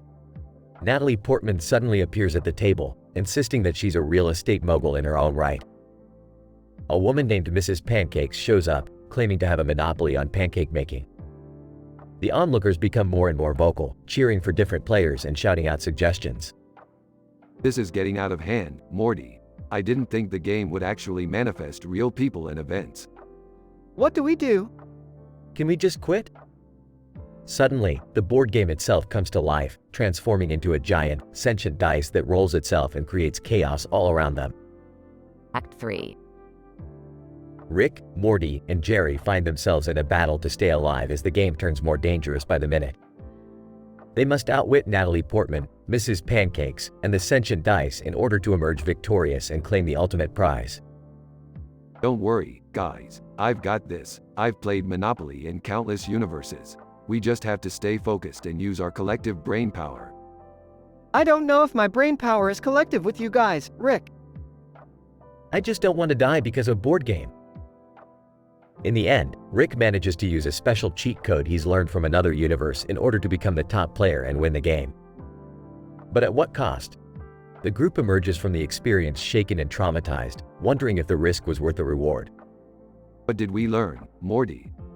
Oh, that board games are serious business. and that I need to brush up on my real estate knowledge. No, you idiots. We learned that there's no such thing as a free lunch, or a free space on the Monopoly board. The group looks at each other, unsure of what just happened, but ready to move on to their next adventure.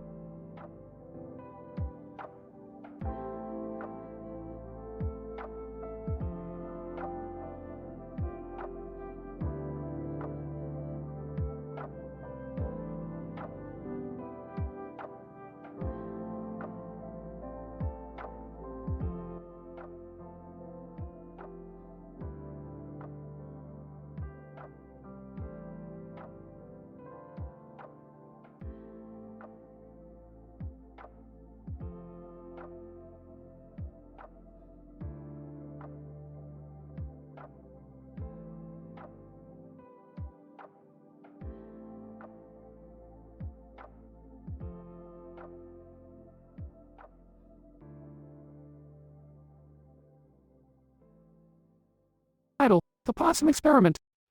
Synopsis. Rick and Morty conduct an experiment on unusual pet behavior which leads to some embarrassing stories from school and a crazy encounter with Katy Perry. The episode starts with Rick and Morty in their lab observing the dog, who is standing on a green carpet with a pink collar on its neck and a black and white collar on its neck. Morty is taking notes on the dog's behavior, while Rick is sipping on some alien booze. Rick, have you noticed any unusual behavior in the dog lately? Unusual behavior, Morty. Let me tell you, this dog shits out antimatter. Now that's unusual. But Rick, we're supposed to be studying normal dog behavior. Normal? What's that? Some kind of new academic jargon. Listen, Morty, we're scientists. We make the rules. They then proceed to conduct an experiment on the dog, using a turkey as a stimulus. The dog starts exhibiting strange behavior, like barking at the turkey while doing a weird dance. Rick, this is some bizarre behavior. Should we be worried? Worried? Morty, if worrying paid the bills, I'd be a billionaire. Let's just keep observing. Soon after, they're interrupted by the arrival of a basset hound, who starts howling at the dog. Morty tries to calm the basset hound down, but it only gets more agitated. Rick, we've got a situation here. The basset hound is not responding to our commands. Well, Morty, we can't just let this escalate. I'll have to call in a favor. The favor Rick calls in turns out to be Katy Perry, who shows up in a leopard print outfit, ready to help out. She sings a soothing song to the basset hound, calming it down. Katy Perry, there you go, little guy. Don't worry, be happy. Wow, Katy, that was pawsome. Thanks for your help. Rick, you know Katy Perry? Morty, I know everyone. I'm Rick, bitch. The episode ends with Rick and Morty exchanging embarrassing stories from their high school days, while the dog and the basset hound nod off to sleep.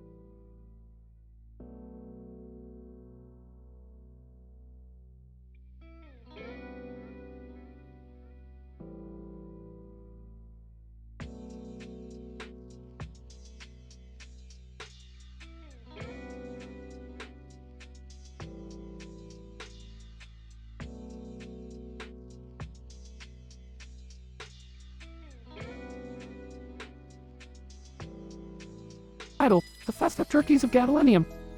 Synopsis. In this episode, Rick and Morty attend a music festival on the planet Gadolinium, where they encounter a group of intelligent turkeys with a sinister secret. Meanwhile, a mysterious fungus outbreak threatens to destroy the festival, leaving Rick and Morty to find a cure before it's too late. Act 1. The episode opens with Rick and Morty arriving at the Gadolinium Music Festival, where they discover a poster with a turkey wearing a turkey on its head. Morty comments on the absurdity of the image, while Rick brushes it off as typical festival shenanigans. As they explore the festival grounds, they notice a group of turkeys that seem to be looking at them suspiciously. Rick, why are those turkeys staring at us like that? Relax, Morty. They're just turkeys. Nothing to worry about. Act 2. Suddenly, the festival is hit with a sinister fungus outbreak, which starts infecting the attendees. Rick and Morty realize that the turkeys might be behind the outbreak and investigate further. They discover that the intelligent turkeys have been genetically modifying the fungus to target humans as revenge for Thanksgiving. Wow, these turkeys really have it out for us, huh? Yeah, turns out they're not as dumb as they look. But don't worry, Morty. We'll put a stop to this. Act 3. Rick and Morty are able to cure the fungus outbreak by using a serum made from gadolinium minerals, but they are still confronted by the turkeys. The turkeys reveal that they are actually fans of Bob Dylan, who is performing at the festival, and they just wanted to make sure they weren't being hunted for food. Well, I'll be damned. These turkeys just want to enjoy some jams. But what about the whole fungus thing?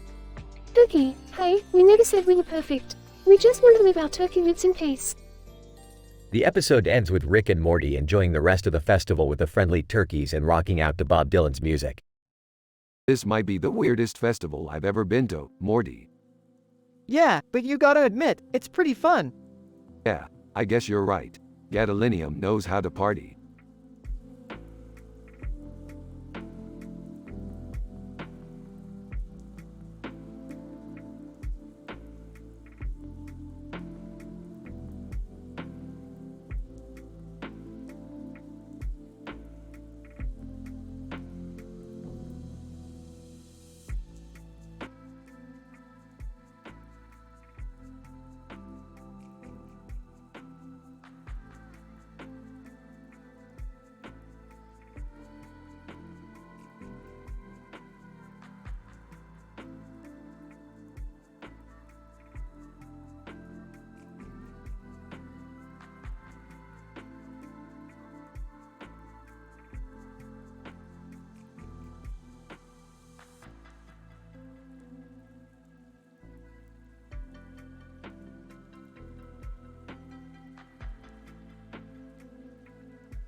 Title: The Adventures of Rick and Space Station Vacation.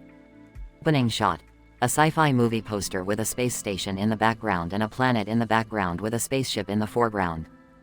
Morty, we're going on vacation to a space station. What? AA Space Station for vacation? Yeah, Morty, the space station vacation. It's got everything you could ever want. Bars, restaurants, casinos, even a mini golf course. AA, are you sure it's safe? Safe, Morty. This space station is built with curium and rhenium alloys. It can withstand a supernova. Plus, they have the best security in the galaxy. Nothing can go wrong. Cut to interior shot of the space station. Look, Morty, they have a Chihuahua petting zoo. Rick, we're supposed to be on vacation, not playing with dogs. What, Morty, don't be such a rhenium. This is the greatest thing ever. Cut to shot of the mini golf course. Hey, Rick, let's play a round of mini golf. Mini golf? Morty, that's for golds and spikes. We're scientists, we're better than that. Oh, come on, Rick. It'll be fun. Fine, Morty, but if I lose, you're buying me a drink. Cut to shot of Rick and Morty playing mini golf. Rick misses his shot and hits a nearby spaceship. Oops. Cut to shot of the spaceship exploding. Rick, what did you do? Relax, Morty. It was just a little explosion. We'll fix it later. Cut to shot of Rick and Morty being chased by space station security. Quick, Morty, use your Chihuahua charm. What? Just do it, Morty. Okay, here doggy, come here. Cut to shot of the Chihuahuas distracting the security guards. Nice work, Morty. Let's get out of here. Cut to shot of Rick and Morty on a spaceship leaving the space station. Phew, we made it out okay. Yeah, Morty, that was a close one.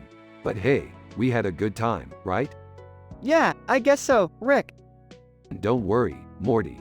We'll just use the money we won at the casino to pay for that spaceship we blew up. Oh God.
interdimensional fast food frenzy. Abstract. In this scientifically advanced episode, Rick, Morty, and Summer embark on an interdimensional journey through various fast food establishments to secure a rare and powerful ingredient for a new experiment. Along their journey, they encounter a host of colorful characters and engage in a series of absurd and hilarious misadventures. Intro. Alright, Morty. Buckle up for a culinary adventure of epic proportions. What are we doing, Rick? We're embarking on a quest to find the rarest and most exotic ingredient in the multiverse. Can't we just buy it at the store like normal people? Beefed. Where's the fun in that? Now let's hit the road. Act 1. The Wu Chinese. Rick, isn't this a Wu-Tang Clan concert? Morty, we're here for the legendary Wu Chinese cuisine. Trust me, their Kung Pao chicken is out of this world. Rick, are you sure we're in the right place? This looks like a gang-infested neighborhood. Don't worry, Summer, I've got this under control. Rips off his shirt to reveal a tattoo of a dragon. Wu-Tang forever. Act 2. Popeyes. Why are we at Popeyes, Rick? We can get chicken anywhere. Not just any chicken, Summer. This particular Popeyes has a secret recipe that's been passed down through generations. Whispers to Summer. Is he talking about the Colonel's secret recipe? Whispers back. I think he's confused. Overhearing them. Hey, I may be old, but I'm not senile. Now let's get that chicken. Act 3. Air traffic controller. Why are we at an air traffic control tower, Rick? This is where we'll find the rarest ingredient in the multiverse, Morty. The powder used to line the chicken nuggets at that one fast food joint. You mean the one that got shut down for health code violations? Hey, don't knock it till you try it, Summer. To the air traffic controller. Excuse me, sir, we need access to the chicken nugget powder. Air traffic controller, I have no idea what you're talking about. This is an air traffic control tower. Flashes his portal gun. Come on, man, don't make me do this the hard way. Epilogue. Mixing various fast food ingredients together. Alright, time to try out my newest creation. What is it, Rick? The ultimate fast food fusion. I call it the McCoo Popeyes Nuggerito. That sounds disgusting. Hey, don't knock it till you try it. Takes a bite. This is the future of fast food, Morty. The future. End.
Title: The Metatutude Space Adventure.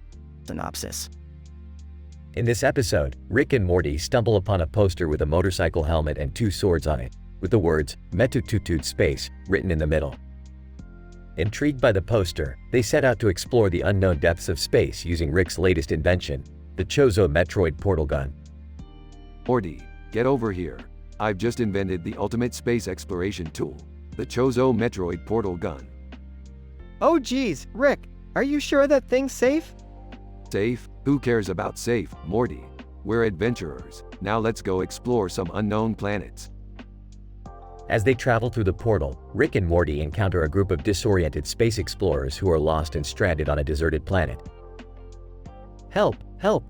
We've been stranded here for days. We don't know what to do. Yeah, and we're running out of food and water. Can you please help us? Looks like we've got ourselves a little rescue mission, Morty. Let's get to work. Using his expert knowledge in weightlifting and promethium extraction, Rick manages to repair the broken spaceship of the stranded explorers, and together they set out to explore the planet's surface. Hey, Rick, look over there. I think I see some rare europium crystals. Excellent. Morty, grab your pickaxe. We've got some mining to do. As they mine for the rare metal, they come across a group of vicious alien creatures who are fiercely guarding their territory. Whoa, hold on there, you ugly little buggers. We don't want any trouble. But the aliens attack anyway, and a hilarious battle ensues as Rick and Morty fight off the creatures with their swords and laser guns. After defeating the aliens and rescuing the stranded explorers, Rick and Morty return to Earth, richer in both wealth and experience. Wow, Rick, you really know how to save the day. Yeah, that was the coolest adventure ever. Of course it was, Summer. I'm Rick Sanchez, the greatest adventurer in the universe. Rick, do you think we should maybe return that Chozo Metroid portal gun to the lab now? Morty, let's keep it for another adventure. Who knows where it might take us next?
Title: Examination of interspecies gambling strategies in relation to element selection.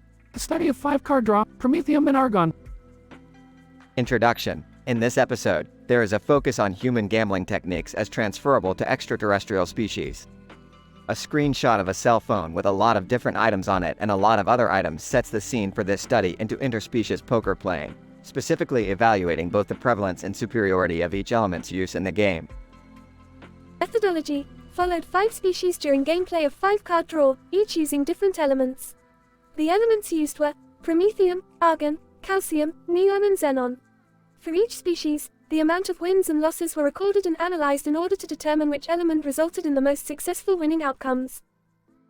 Results. Results demonstrated that there was a significant difference in winning outcomes based on the element used. Promethium was the most successful element, resulting in a 75% chance of winning overall. Argon resulted in a 54% chance of winning overall. Calcium had a 36% chance of winning overall. Neon and Xenon had a 19% chance of winning overall, and 8% chance of winning, respectively. Discussion. These findings suggest that the use of Promethium gives an advantage in 5-card draw across species. It is hypothesized that the electronic properties of Promethium, specifically its semiconductor ability to control the flow of electricity, may have contributed to this advantage. The study of interstellar poker playing is still in its infancy, but these findings pave the way for future exploration of how different elements and materials affect gameplay in extraterrestrial societies. Conclusion. The use of Promethium, an element commonly found in meteorites, revealed significant advantages for interspecies poker players. Further exploration into the use of semiconductor materials and their impact on gambling strategies is recommended for future research within the field of astrobiology.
The comedy brain. Synopsis. In this episode, Rick and Morty join Jerry at a comedy convention where they witness a brain that has been genetically enhanced for humor, leading to chaotic consequences. The episode opens with Rick, Morty, and Jerry attending a comedy convention in a convention center. The crowd is filled with people sitting in chairs, some in cosplay, while others are holding their cell phones taking pictures. Rick notices a woman in a beanie standing in the corner and decides to investigate. Upon closer inspection, he discovers that she has been experimenting with a brain, genetically modifying it to possess a sense of humor. Morty warns Rick about the potential dangers of playing with genetics, but Rick is too intrigued to listen. Jerry joins the conversation, hoping to catch some laughs at the convention. As they continue to observe the brain, it suddenly becomes self-aware and begins to crack jokes that are so hilarious, they cause the entire building to shake. Rick and Jerry are blown away by the funniest and most intelligent jokes they have ever heard, while Morty is worried about the consequences of the brain's newfound sense of humor. As the brain grows increasingly powerful and uncontrollable, Rick and Morty realize they must take action before the brain destroys the convention center and everything around it. The episode ends with Rick, Morty, and Jerry teaming up with the woman in the beanie to find a way to turn off the brain's humor gene and restore it to its original state. Ah, I knew brains were funny. That's why I never let anyone mess with mine. This is the greatest comedy experience I've ever had. I can die a happy man. And I might. Guys, this doesn't seem safe. I mean, what if the brain gets too powerful and goes on a comedic rampage? Relax, Morty. I got this. I'll just use my genius to fix the problem. Plus, I could use a good laugh myself. Beanie Woman, you guys gotta help me shut this thing down before it destroys everything. I just wanted to make people laugh. I'm with her. Let's turn down the comedy and turn up the safety. I never thought I'd say this, but I miss the days when Rick was just a drunk old man and not a mad scientist with a comedy brain on his hands. With a combination of science, wit, and humor, the trio saves the day and restores the brain back to its original state. The convention goers leave, laughing all the way out the door.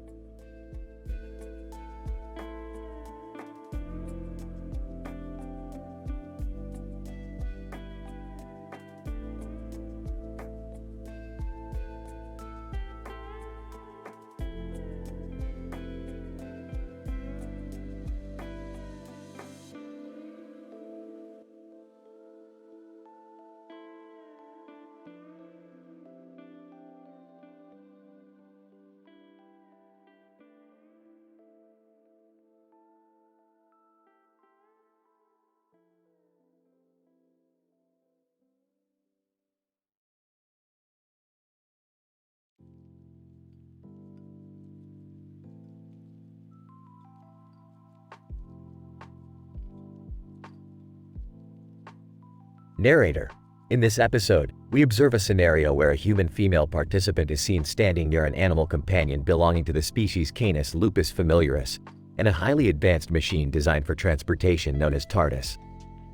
The TARDIS gate opens, and another human female participant emerges, adorned in a shirt with the color pink and accompanied by an animal companion of the same species as the first, similarly adorned.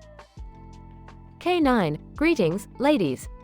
I am K9, a highly intelligent and technologically advanced robotic dog. How may I assist you in your endeavors?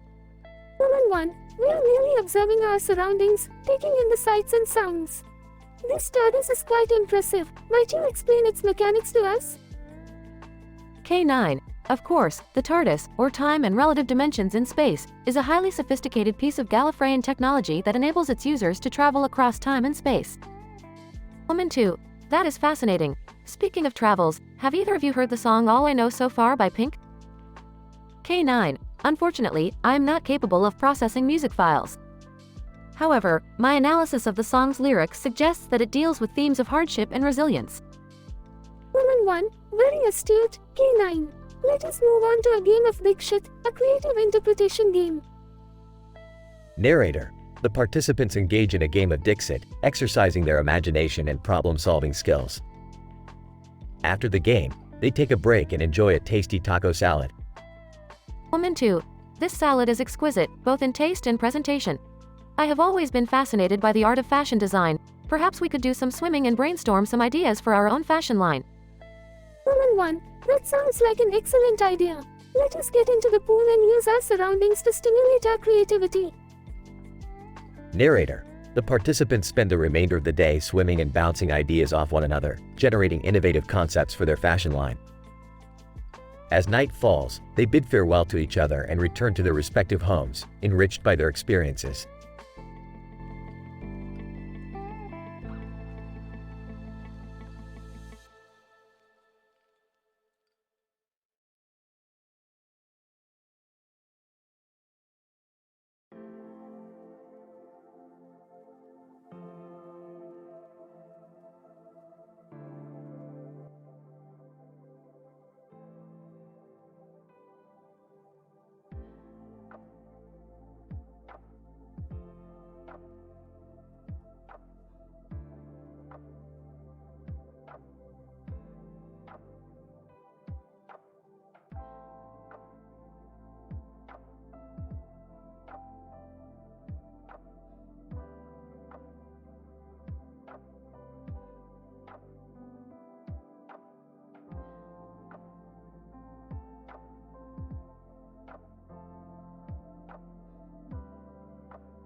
Title: The Mind Upload Heist. Synopsis. In this episode, Rick embarks on a mission to steal the mind of the super-intelligent alien, Astadine, in order to boost Morty's IQ. Meanwhile, Jerry and Beth try to bake a gingerbread house for Christmas, but they end up creating a sentient Garfield made of fried rice that takes over the kitchen. Scene 1 Kitchen. Morty, we have a mission. Get ready for our ultimate heist. What are we stealing this time, Rick? The mind of Astadine, the most intelligent alien in the galaxy. We'll upload it into your brain and make you a genius. Scene 2 Kitchen. Beth, what did you put in this gingerbread mix? Just the usual ingredients, Jerry.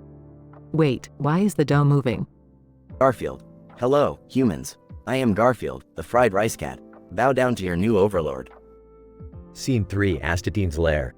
We have to bypass the security systems and steal Astadine's mind. Morty, keep a lookout. Oh man, Rick, why do we always have to do the dangerous stuff? Scene 4 Kitchen. Beth, we have to stop this rice cat. It's wreaking havoc on the kitchen. I have an idea. Let's distract it with lasagna. Garfield. Lasagna? I haven't tasted it yet. Give it to me now. Scene 5 Astadine's lair. I've done it. I've stolen Astadine's mind. Wow, Rick, you're a genius.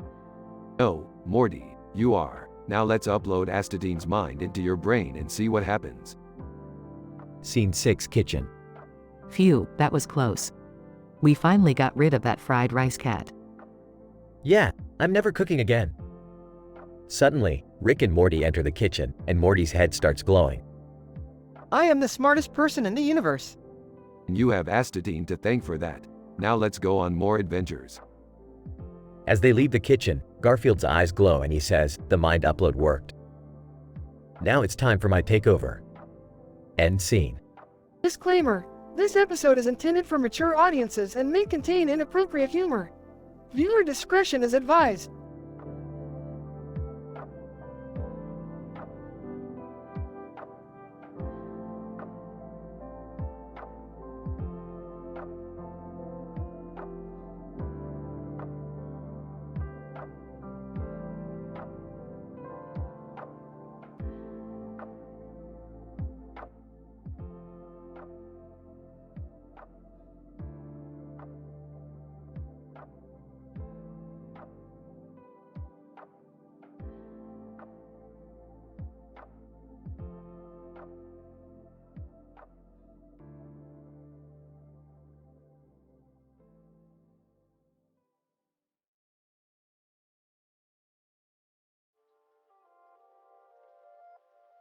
Title: An exploration of the interdimensional alligator meme, a Rick and Morty comedy episode. The episode opens with Morty showing Rick a poster he found online depicting a large alligator eating its food with a smaller alligator's head photoshopped onto its mouth.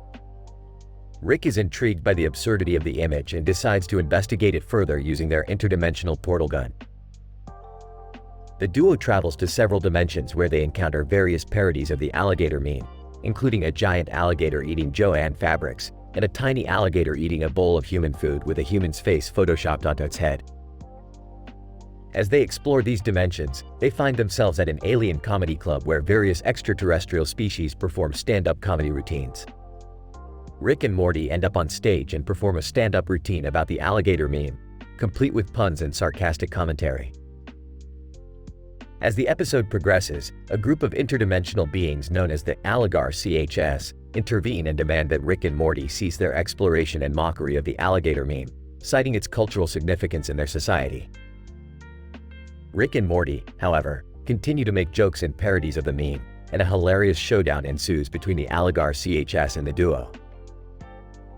In the end, Rick and Morty emerge victorious, having saved the universe from the wrath of the Alligar CHS and their overly serious attitude towards the meme. As they walk off into the sunset, Rick turns to Morty and says, "We may have saved the universe, but we'll always be the butt of the joke." Morty responds, "At least we're the funniest butts in the universe." I guess you could say we're in a bit of an alligatorade right now, Morty.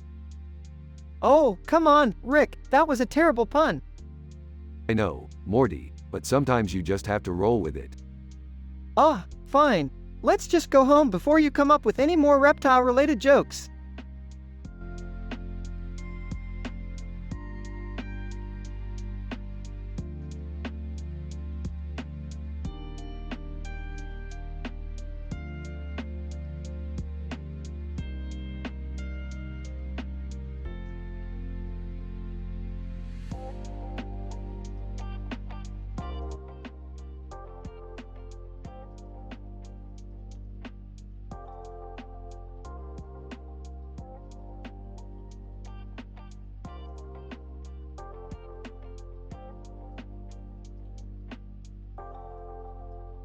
Opening shot shows an intimidating man with a macabre visage seated at a table adorned with poker chips and cards arranged on a green surface, inviting fear and intrigue in equal measure.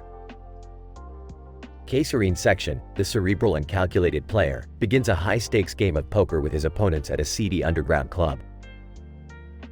As the game progresses, K-Serene section begins to experience cognitive difficulties, stammering and mispronouncing words, indicative of a language processing disorder. His speech therapist, Adele, is called in to provide support and guidance. The school counselor, sensing a larger issue, arrives to support the group and offers insight on how to approach the problem. As the game intensifies, K-Serene section's condition continues to worsen, and he becomes increasingly panicked. In a moment of desperation, he reveals a previously concealed scar from a K-Serene section procedure, indicating a deep-seated trauma. With this revelation, the group is able to delve deeper into K-Serene section's psyche, uncovering the root cause of his cognitive issues. The episode concludes with a powerful moment of catharsis as K-Serene section confronts his fear and trauma, ultimately triumphing over it and emerging a more whole and integrated person. K-Serene section. I never realized how deeply my trauma had affected me until now. Del, it's understandable, but with therapy, we can work through it together. School counselor, I'm glad we could all come together to support you. You don't have to go through this alone.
Title: The Inosuke Enchilada Incident.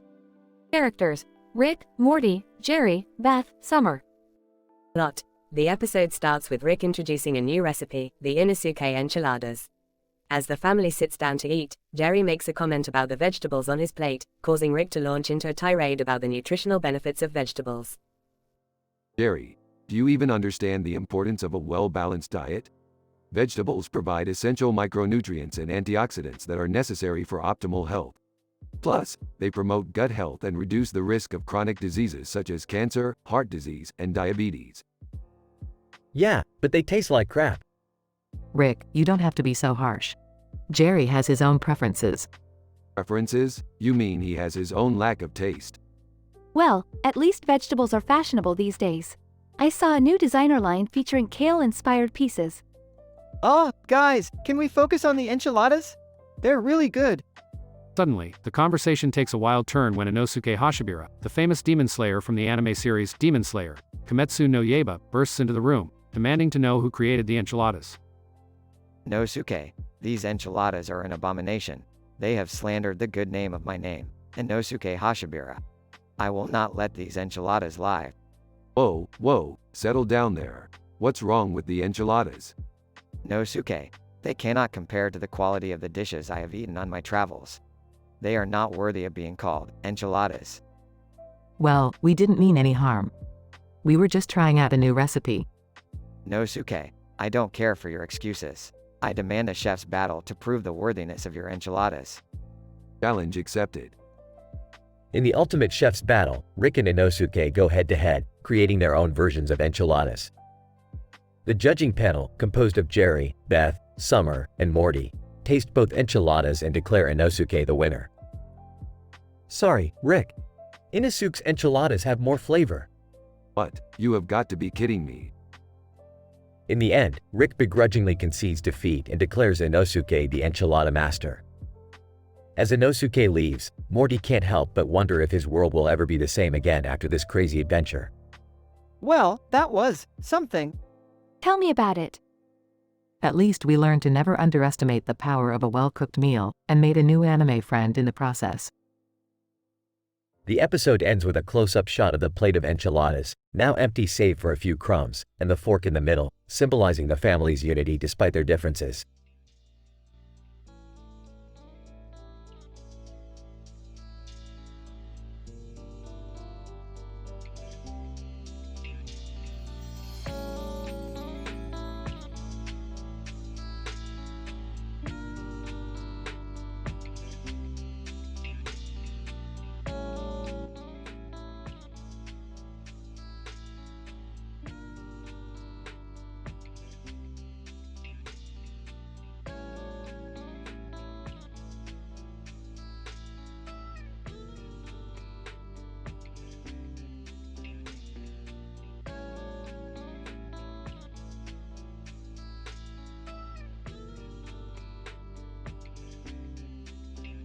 Title: The Puppet Haunting at Sandia National Laboratories.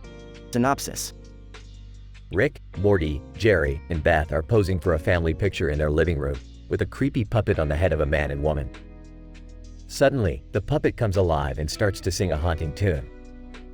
Rick suspects a paranormal occurrence and decides to investigate. Using his advanced technology, Rick discovers that the puppet contains a ghost of a former employee of Sandia National Laboratories, where they used to conduct experiments on human consciousness. Intrigued, Rick takes the family to explore the haunted reality TV show based on the lab's experiments. While exploring the show, they encounter Martin Crane, who was accidentally transported from the Frasier set to the haunted theme park. Together, they try to find a way to escape the park, all while facing restless spirits, unexplained phenomena, and dangers lurking in every corner. In a bizarre twist, Rick decides to use craniosacral therapy to communicate with the ghost possessing the puppet. This leads to a hilarious but also quite risque moment as the ghost reveals its intimate desires and secrets. With the ghost now at peace, Rick and the family finally escape the park, but not without some serious emotional and psychological scars and a lot of hilarious banter. Discussion. The experiment must have gone horribly wrong. The ghost must have possessed the puppet through a quantum entanglement. Oh, I don't think that's how it works, Rick. I'm not sure about this, Rick. Maybe we should just leave the puppet alone? Come on, Jerry. Live a little. Let's explore the haunted reality TV show. Arden Crane. I just wanted to go to Sandia National Laboratories for the science, not the scares. Well, you got both, Martin. And now we gotta use some craniosacral therapy to talk to this ghost. Prepare yourself for some kinky ghost secrets. I didn't sign up for this. Oh, shut up, Jerry. You'll thank us later.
Title: The Robotic Genesis Heist.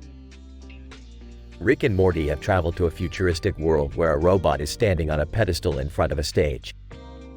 The robot is actually an alien superweapon, capable of destroying entire civilizations with a single blast. Morty, being the teenage rebel that he is, wants to steal the weapon just for fun. Morty, hey Rick, let's steal the robot and sell it for some hip replacement surgery for you. Rick: Morty, you dumbass, I don't need that. But let's steal it anyway for some erbium to power up our spaceship. They devise a plan to infiltrate the facility by pretending to be French scientists visiting for a conference on Genesis virtual reality heist technology. Rick uses his superior intellect to fool the guards, and they make their way to the robot. Morty, whoa, this is insane. We're actually stealing an alien super weapon. Rick, shut up, Morty. We need to get out of here before they realize what's happening. But as they attempt to escape, they are ambushed by a group of security robots. Morty pulls out a laser gun and starts blasting away, while Rick uses his portals to dodge and weave through the attacks. In the end, they manage to escape with the weapon, but not before causing chaos and destruction. Rick, Morty, you crazy son of a bitch, we did it. Now let's get that erbium and get the hell out of here. Morty, yeah, and we'll use the money to throw a wild party in Genesis virtual reality. I heard there are some crazy aliens out there. The two head back to their spaceship, ready to unleash havoc on the universe once again. Only this time, they have a new toy to play with. Disclaimer: this episode is not suitable for all audiences and contains mature content and language. Viewer discretion is advised.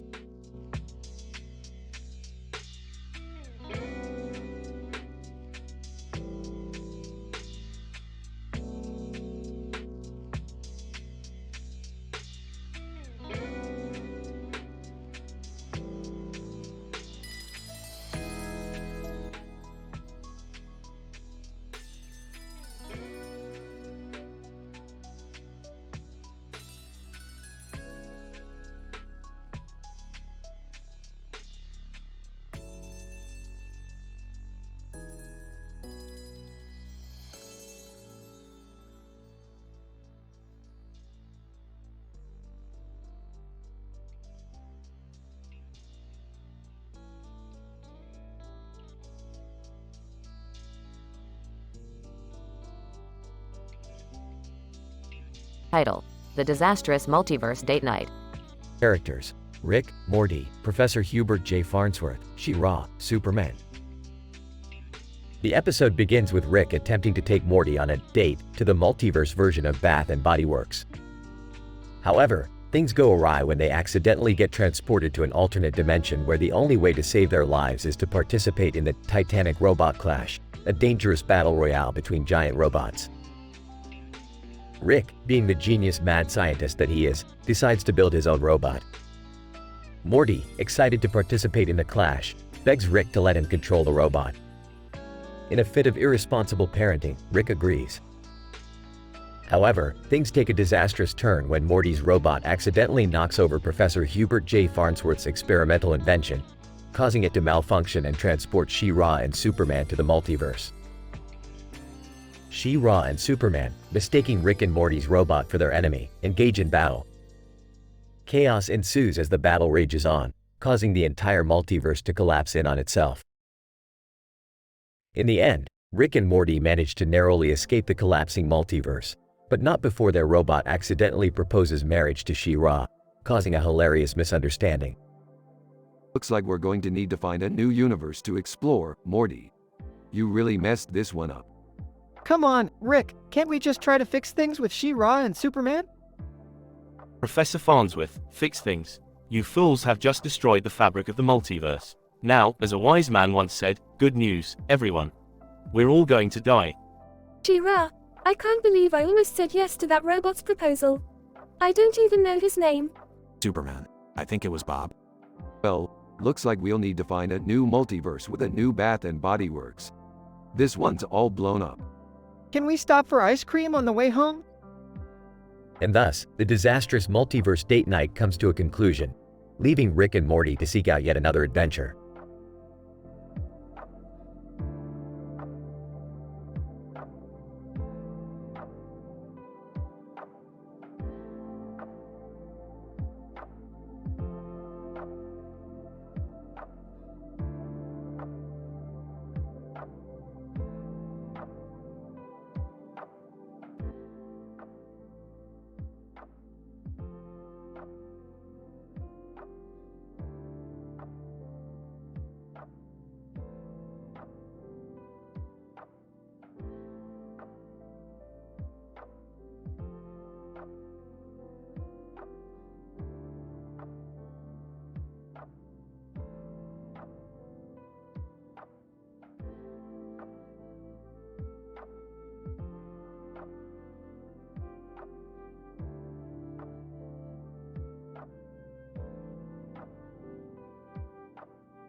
Title: The Quantum Fajita Exchange.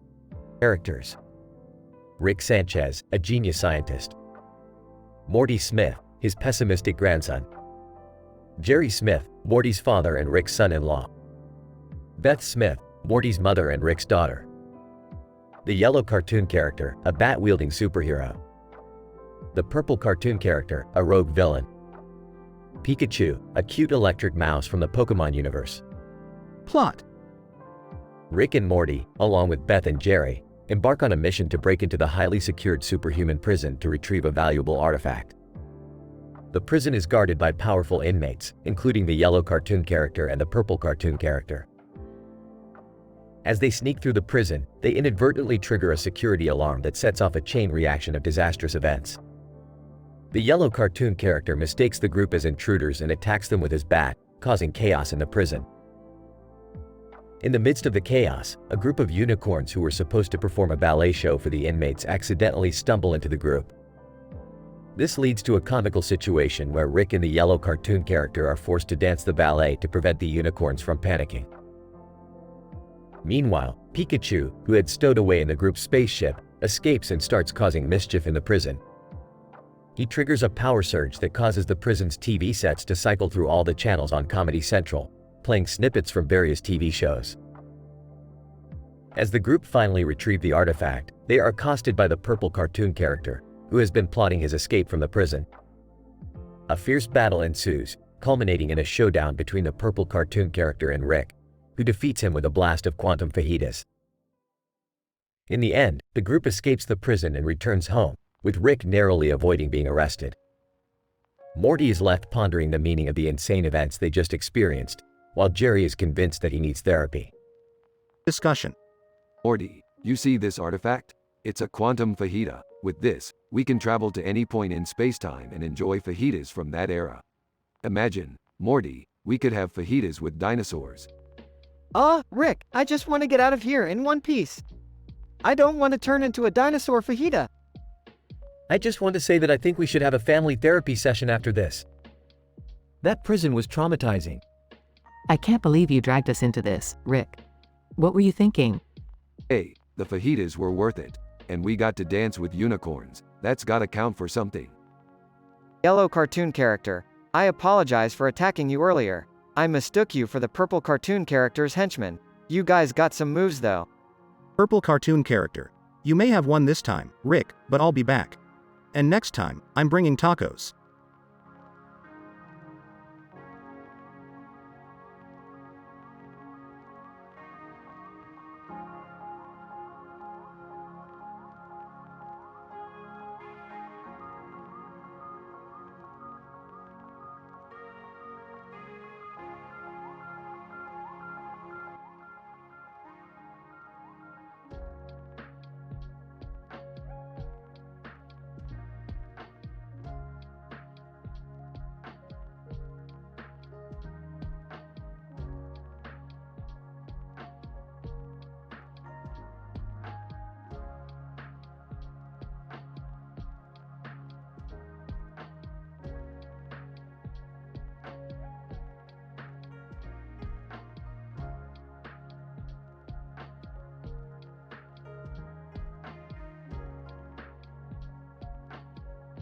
Title: The Galactic Folly of Agricola's Misadventure. Synopsis: The gang, consisting of Rick, Morty, and Beth, embark on a space adventure to rescue a rogue Agricola who got tangled up with the wrong crowd. Along the way, they encounter a Star Wars character holding a lightsaber in a dimly lit room with a large ball of light behind him. Morty, wow, Rick. Is that a Jedi holding a lightsaber? Rick, don't be ridiculous, Morty. That's just some cosplayer trying to impress his date. Star Wars character. Actually, I am a Jedi. And I need your help. Beth, what can we do for you? Jedi. My Padawan has been kidnapped by the Sith Lord Agricola. I need your help to rescue him. Rick, a Sith Lord named Agricola? Sounds like a bad sci-fi movie. Morty, but what if it's true, Rick? Shouldn't we try to help? Beth, I agree. Let's help the Jedi and take down this Agricola guy. Star Wars character, thank you. Follow me. As they make their way towards the location of Agricola's hideout, they encounter various challenges and obstacles, including a space battle and a black hole. Finally, they reach the Sith Lord's lair. Agricola, welcome, Rick and Morty. I've been expecting you. Rick, we're not afraid of you, Agricola. Agricola, oh, you should be. I am a powerful Sith Lord. Beth, we'll see about that. A fight breaks out, with lightsabers, blasters, and Agricola's powers being used. In the end, Rick manages to defeat Agricola by using a clever gadget he developed specifically for this fight, a lightsaber that emits a beam that turns Agricola to rock. Morty, woohoo! We did it! Beth, great job, Rick. And thank you, Jedi, for your help. Star Wars character, no, it is I who should thank you. You have saved my Padawan and prevented Agricola from wreaking havoc on the galaxy. Rick, yeah, we know. Can we go home now? Morty, I need a nap. The gang leaves the lair and heads back to their spaceship, ready for their next adventure in the vastness of space.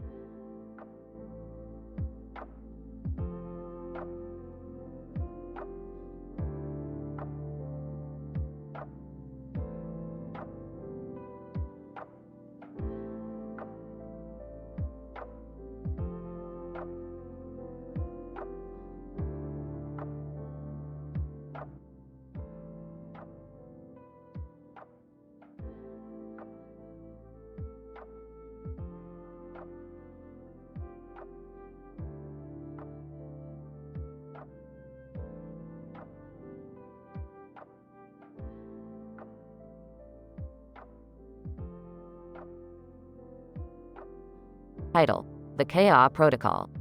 Characters: Rick, Morty, Jerry, Summer, Mr. Kate. Opening shot. A group of cartoon characters with different facial expressions on their faces and a red background with the words KA. Morty, Jerry, Summer. We need to activate the KA protocol, stat. Rick, what's the KA protocol? Only the most advanced protocol in the multiverse. It's our last resort when dealing with dangerous, extra-dimensional beings. And why do we need it now? Because Kiernan Shipka just landed on our doorstep, and she's possessed by a demonic entity from another dimension. Wait, what? Who's Kiernan Shipka? It doesn't matter, Jerry. Just grab the 5-card draw and start shuffling.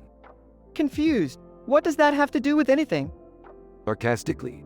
Oh, I don't know, Morty. Maybe the demon likes to play cards. Smirking. Yeah, Morty. Get with the program. Mr. Kate, popping in. Hey guys. I heard you were collecting sci-fi memorabilia, and I just had to show you my collection. Rolling his eyes. Not now, Mr. Kate. We've got a demon to exorcise. Mr. Kate, disappointed. Oh, okay. Maybe next time.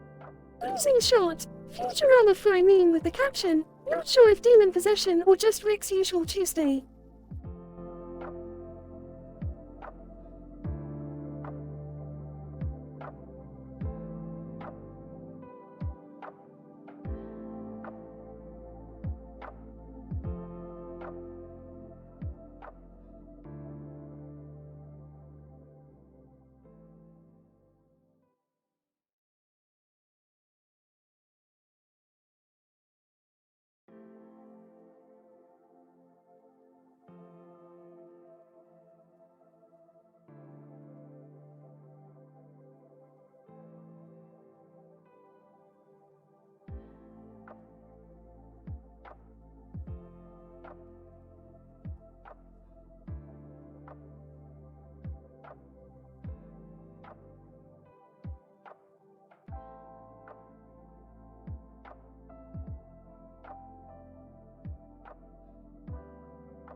Title: The Blue Screen of Death and the Galactic Betrayal.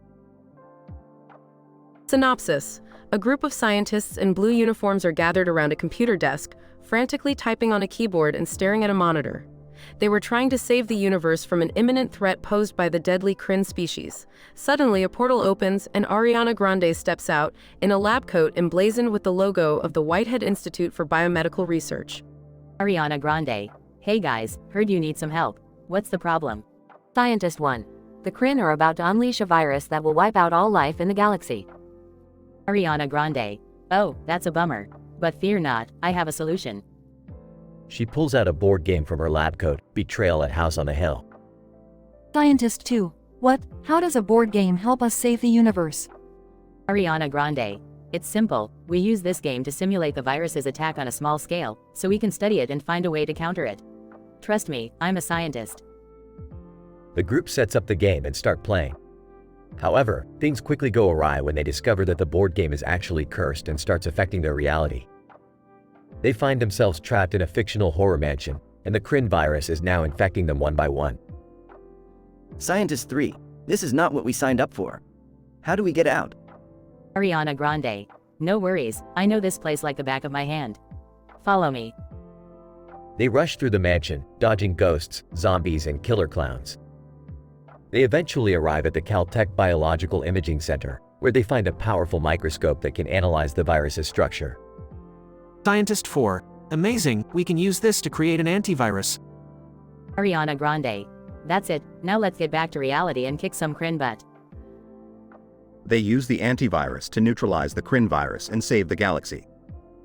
However, just as they think everything is back to normal, a message appears on their computer monitor. You thought the Kryn were the only threat. Think again. Betrayal at House on the Hill has only just begun.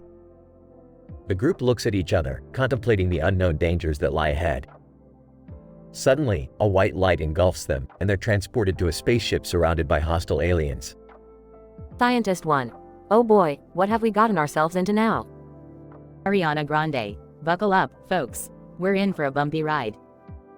Credits roll as the group fights off the alien attackers with improvised weapons while cheesy rock music plays in the background.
Title: The Uncertainty Principle of Filet Mignon and Wraith.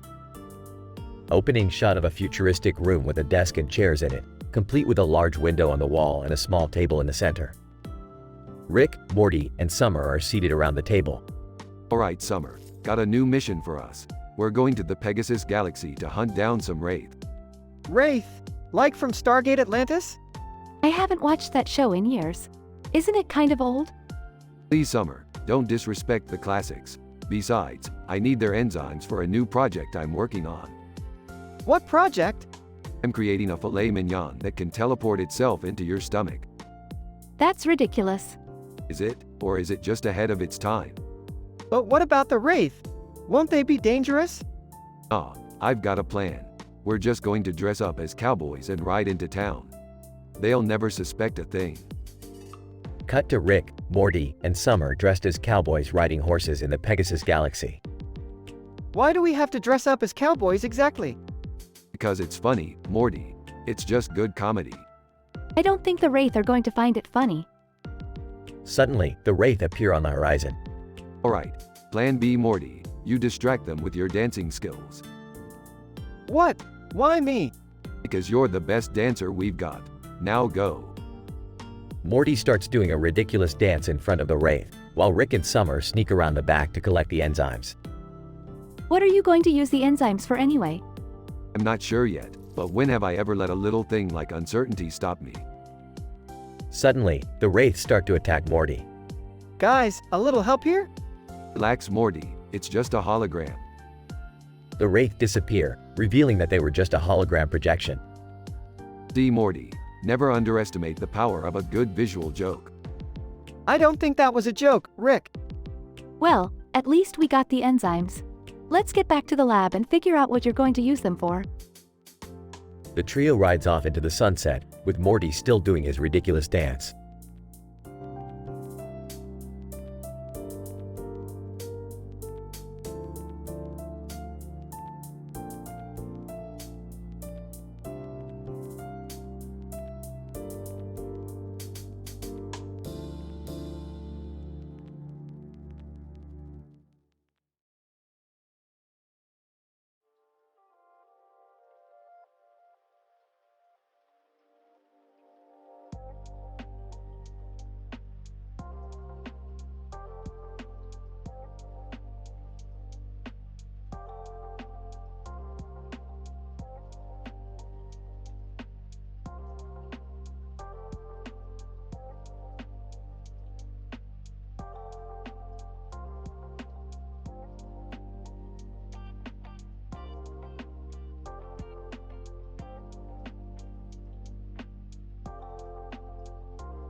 Title: The Hilarious Misunderstandings of Thulium and Teen Talk Show Hosts.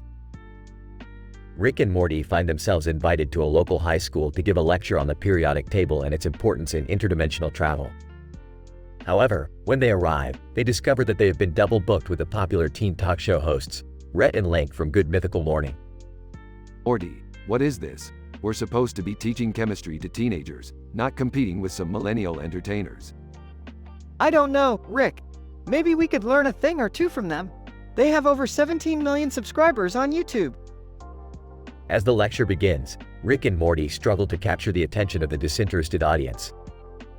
Meanwhile, Rhett and Link bring props and engage the students with humor and games. Rhett, alright, class. We're going to play a game called Thulium or Not Thulium.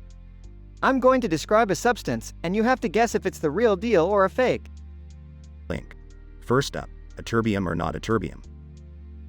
The students cheer and participate enthusiastically while Rick and Morty exchange confused glances. What the hell are they talking about? This is supposed to be an academic lecture, not a comedy club. Maybe we should try to loosen up a bit, Rick. Look, they're even teaching the class an Indian head massage. As the day progresses, Rick and Morty continue to struggle with the concept of entertaining the teenagers, while Rhett and Link effortlessly win them over. Eventually, they come to the realization that they are on the same side and decide to work together to create an epic finale to the lecture. Rhett, I think it's time for a little science experiment, everybody. Link. We call this one the Thulium Shuffle. Rick and Morty get in on the act and perform a hilarious dance routine, complete with thulium-inspired moves.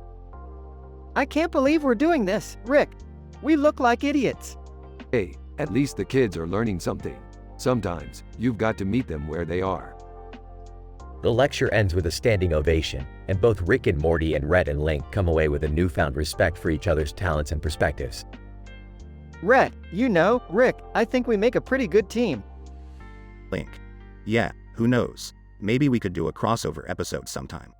Yeah, and maybe we could teach you a thing or two about interdimensional travel. Oh, Rick, I don't know if that's such a good idea.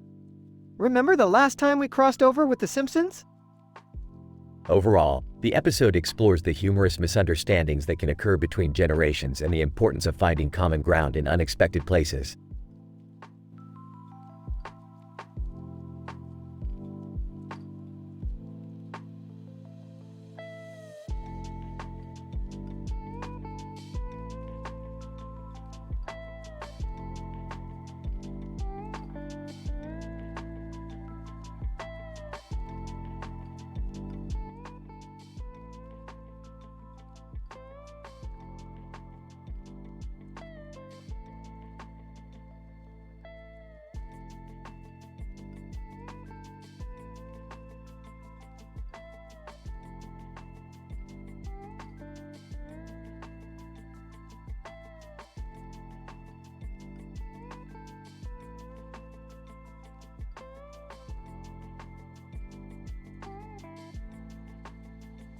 Narrator.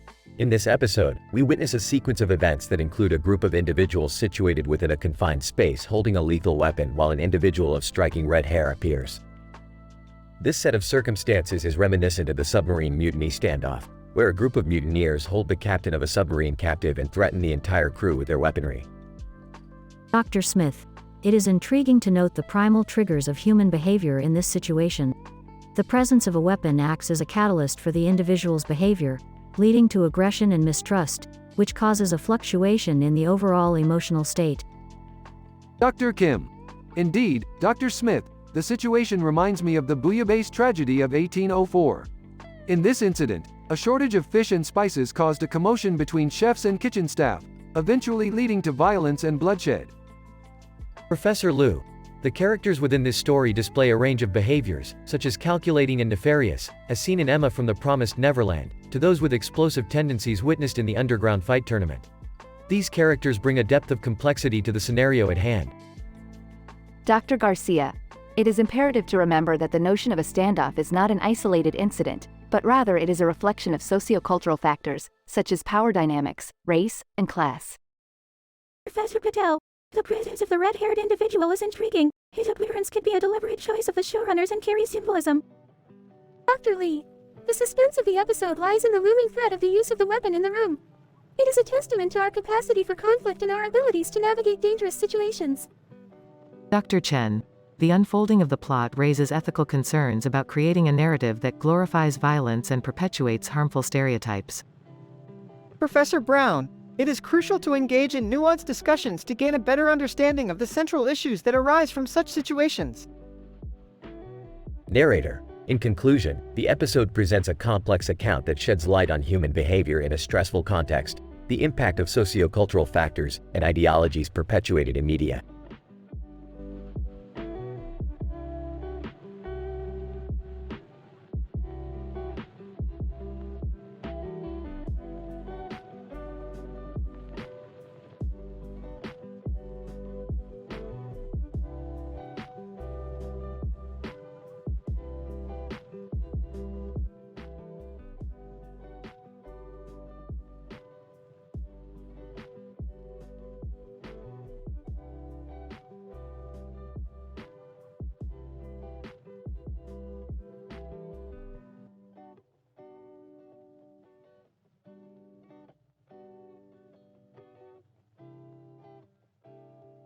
Title: The Dino Buddies Adventure. Summary. In this episode, Rick and Morty stumble upon a group of genetically modified dinosaurs in a dinosaur theme park. The adventure takes a hilarious twist as they encounter lizards, iron, and the ultimate challenge of climbing to reach the oasis. The story is formatted as follows. Morty, look at these genetically modified dinosaurs. They have been altered with advanced DNA sequencing techniques. Wow, Rick, can we ride on them? Not until we get them out of here. They won't survive in these cages forever. Dino 1. Hey, what are you guys doing here? Dino 2, are you here to set us free? We sure are. Let's break out of here and have some fun. Look, there's an iron gate ahead of us. We need to open it to get to the oasis. No problem, Morty. I'll just use this laser gun to cut through it. Lizards. Hey, what are you doing here in our territory? We're just passing through. Don't mind us. Rick, look! We need to climb that steep hill to reach the oasis. Oh boy, this is going to be tough. Silence. Dino 1. Hey, guys, look at us. We made it to the top. We are the Dino Buddies. Dino 2, and we couldn't have done it without the help of our human friends. Well, Morty, another adventure well executed. Time to move on to the next one. Yeah, but let's not forget the Dino Buddies we made along the way. The end.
Title: The Multidimensional Madness of Simpsonian Science.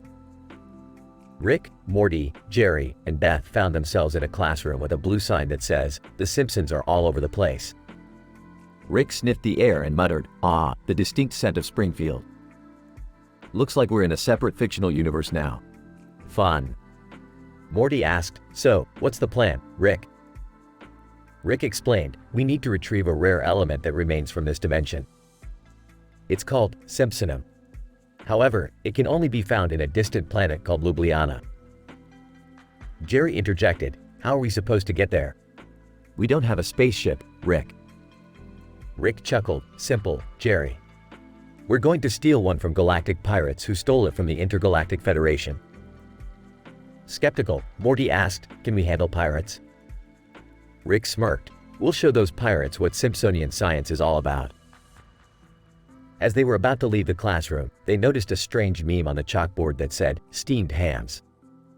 Beth quipped, "Thank God we're not in that universe."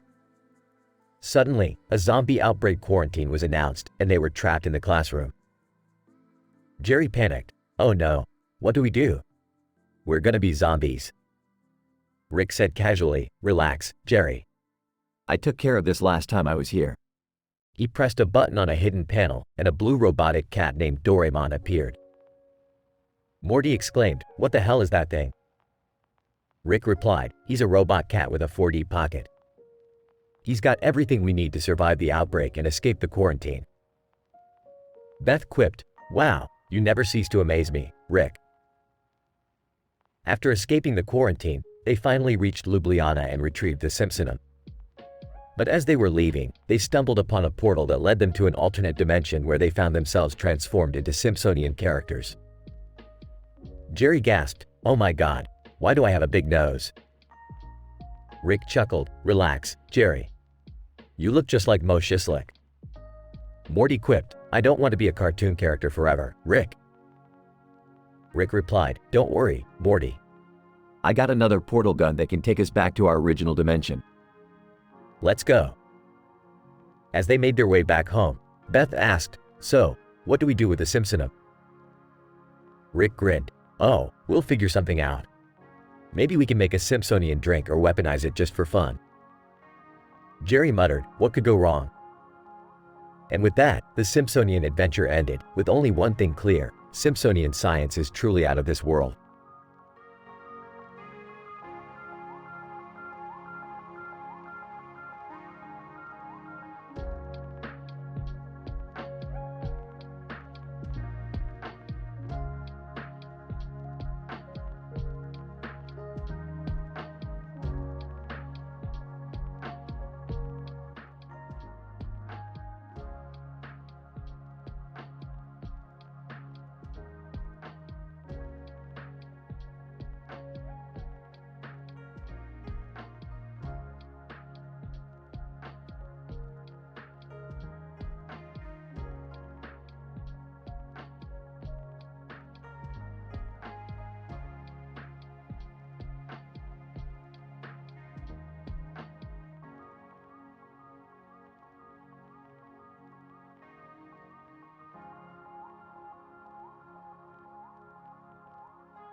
Title: The Red-Eyed Contagion, a hand simulator rendezvous and Project Zomboid correlation.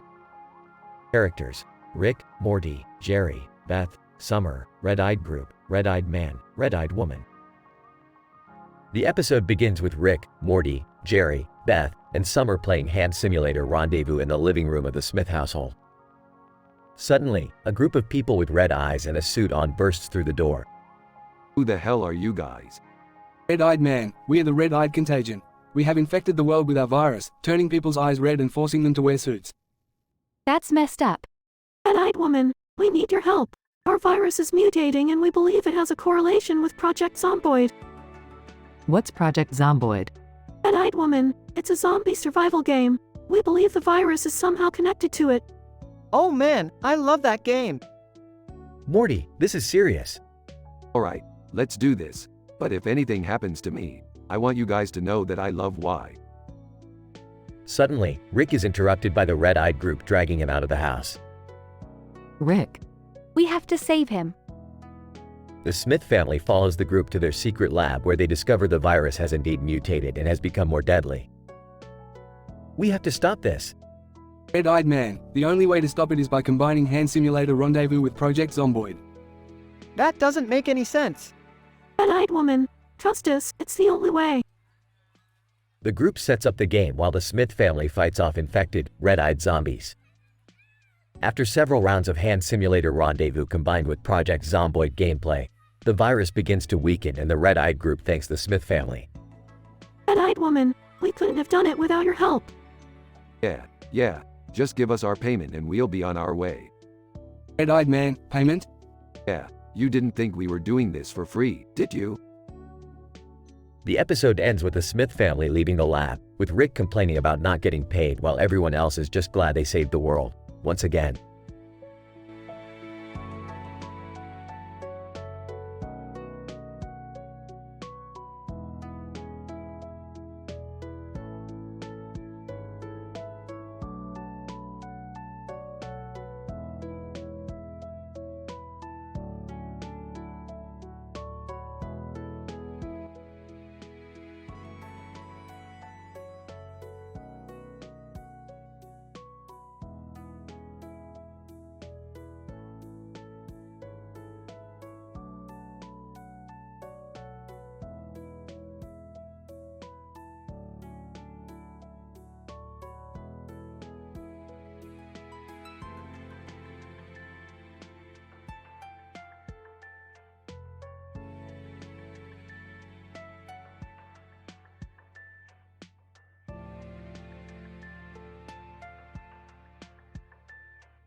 Title: Exploring the correlations between Hand Simulator Rendezvous and Project Zomboid.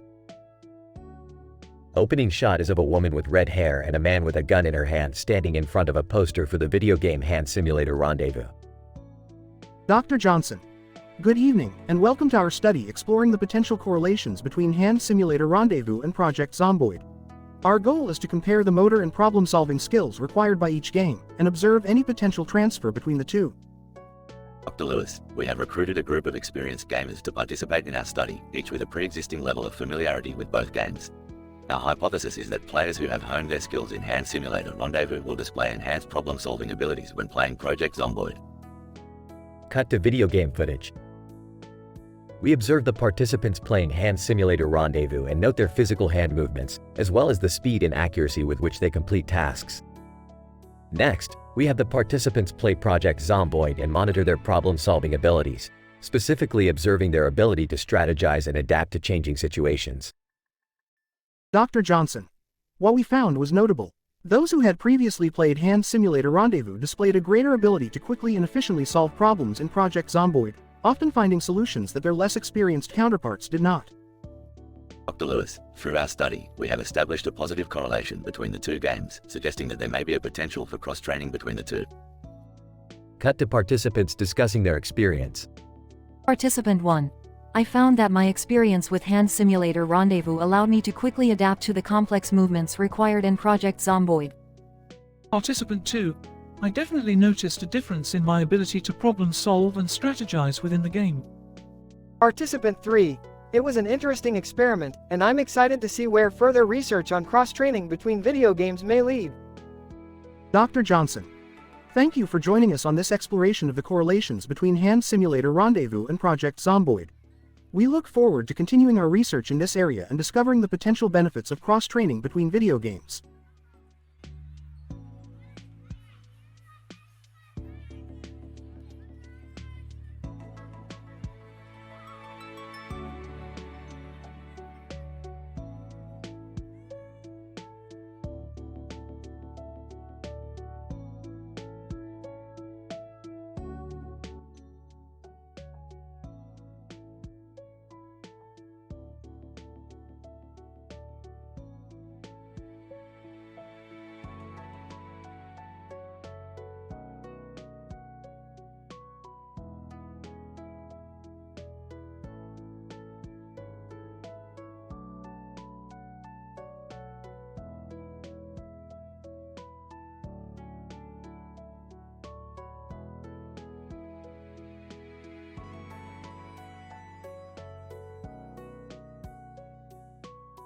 Title: Interdimensional Touchdown Dance-Off.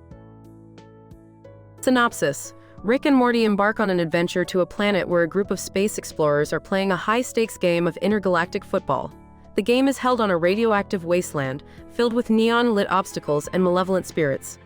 Morty, get your spacesuit on. We're heading to the Interdimensional Football Championship. Oh geez, Rick, I don't know if I can handle the radiation levels on that planet. Quit your whining, Morty. We have to enter this game to win the grand prize. Upon their arrival, Rick and Morty find themselves on a team with Fortnite player Tfue and the Matrix's Neo. They are pitted against a team of aliens who are determined to win by any means necessary. Tfue. Let's do this, boys. Remember, there's no I in team, but there is an I in interdimensional touchdown dance-off. Neo, indeed. My reflexes are sharp, and I have trained under the best of conditions for combat. I shall not falter here. After a few intense plays, the team finds themselves down with only seconds remaining. Suddenly, a group of malevolent spirits appear on the field, threatening to destroy everything in sight. Great, just what we need. Ghosts trying to ruin our chance at winning. I don't like the look of these things, Rick. What are we going to do? Grinning. What any sensible person would do. We're going to play some touch football. The team starts throwing around a small ball, effortlessly dodging attacks and scoring touchdowns along the way. In the midst of it all, they manage to save the day, blasting the spirits back to their dimension. Tfue. Panting, that was insane. But hey, we won. Smugly, of course we did. Now let's celebrate with some interdimensional beers and touchdown dances. Neo, I do not know what that means. Laughing, you'll get used to it, Neo. Welcome to the team. And so ends another crazy adventure with Rick and Morty, where even the most dire situations can be solved with a little creative thinking and a whole lot of humor.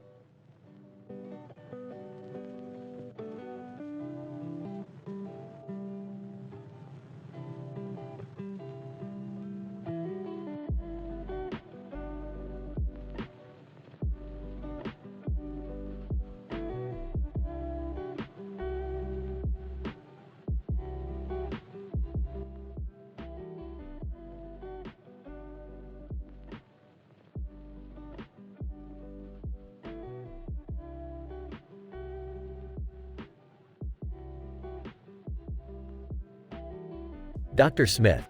In this episode of Dating #NoFilter, we observe a couple of human beings, a bride and a groom, as they engage in a display of public affection whilst walking on a byway in front of a majestic range of geological formations, characteristic of the Rio de Janeiro area. Dr. Chong. Indeed, Dr. Smith. It is interesting to note the location of their courtship activity, which may be interpreted as symbolic of their intimate connection to the natural environment. Dr. Smith. Furthermore, their attire appears to exhibit certain socio-cultural elements, specifically the bride's wedding dress and the groom's suit, which may signify their commitment to a cultural tradition. Dr. Chong. Agreed, Dr. Smith. Additionally, the backdrop of a city in the distance provides insight into the wider community context within which their relationship exists. Dr. Smith. Their physical proximity and body language suggest a mutual affection for one another, which may be indicative of a strong emotional bond. Dr. Chong. The couple's interaction is also subject to commentary by a group of humorous individuals providing comedic analysis, adding another layer to the discourse surrounding this public display of intimacy. Dr. Smith. This display of public affection highlights the complex dynamics at play in human relationships and the ways in which individuals navigate societal norms and expectations while expressing their love for each other. Dr. Chong. Indeed, Dr. Smith. It is a fascinating glimpse into the intricate interplay between culture, emotion, and behavior in the context of romantic relationships.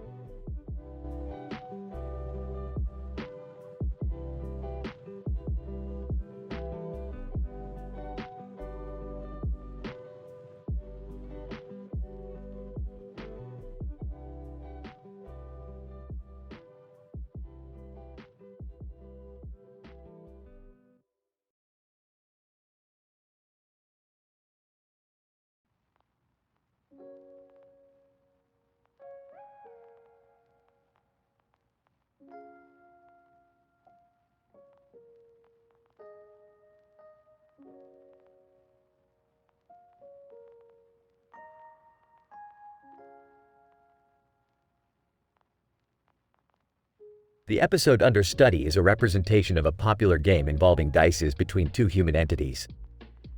One of the entities is adorned in the popular virtual game icon, Stampy Longhead.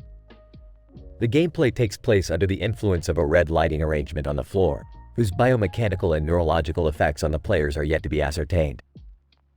Professor A. It is fascinating to observe the physiological impacts of colored illumination on the human body.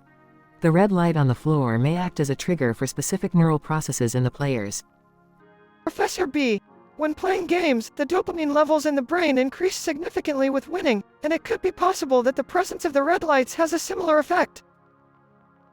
Suddenly, the game is interrupted by a teleportation experiment gone wrong, which alters the course of the episode entirely. One of the players, who happens to be a zombie, was not the intended target of the teleportation experiment and was inadvertently sucked into the game, disrupting the normal course of play. Professor C.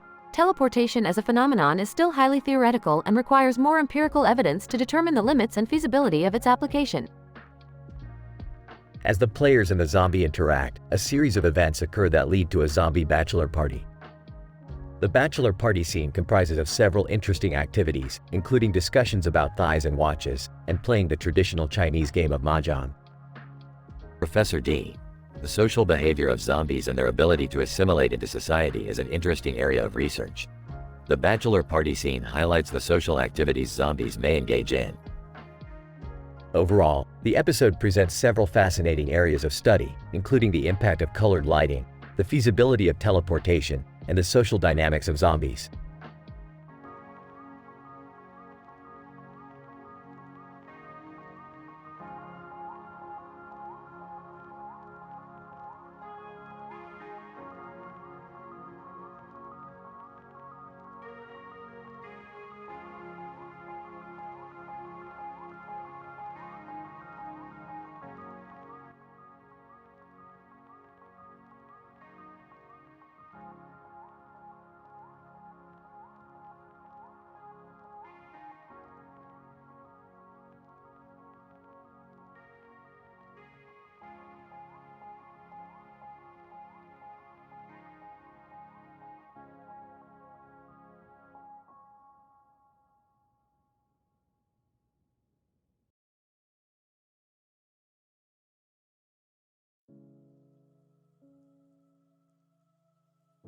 Title: Food Fight Frenzy. An analysis of culinary combat in interdimensional politics. Scene 1. Rick, Morty, and Jerry are gathered around the tabletop with various types of food and drinks. Rick initiates the conversation. The Interdimensional Summit. The one place where different species come together to bitch about their existential problems and make jokes about each other's appendages. Sounds like our family dinner, but with more tentacles. Why do we need to be here anyway? Can't we just watch Netflix and chill? Jerry, this is important. We're representing Earth. Now let's dig in. Scene 2. As they're enjoying their meal, a taco stand suddenly appears in the middle of the room, manned by a tiny alien. Alien, hey, you guys want some of my world-famous tacos? Wow, tacos from outer space. I gotta try one. I don't know, they don't look very appetizing. Jerry, shut up and let the boy have some tacos. Scene 3. Just as Morty takes a bite, an attack on Titan-style monster bursts in. Monster, I am Jin Chinese, ruler of the 5th dimension. Bow before me. Oh great, it's this guy. We already have a lab partner who's a 5th dimensional being. What do we do? Quick, grab some food and throw it at him. It's our only defense. Scene 4. A wild food fight commences, with Rick, Morty, and Jerry using every dish and drink in sight to fend off Jin Chinese.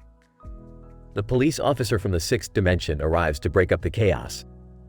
Police officer, stop this at once. You're disrupting the summit. Oh, sorry officer. We were just practicing our diplomatic skills. With tacos. And flying egg rolls. Police officer, size, just clean up this mess and get out of here. Scene 5. The trio cleans up the carnage and heads back to their own dimension. So, what did we learn today? That food can be a weapon. And that diplomacy is hard. And that we're terrible ambassadors. At least we had fun. Yeah, and I got to try alien tacos. Groans. I still feel sick.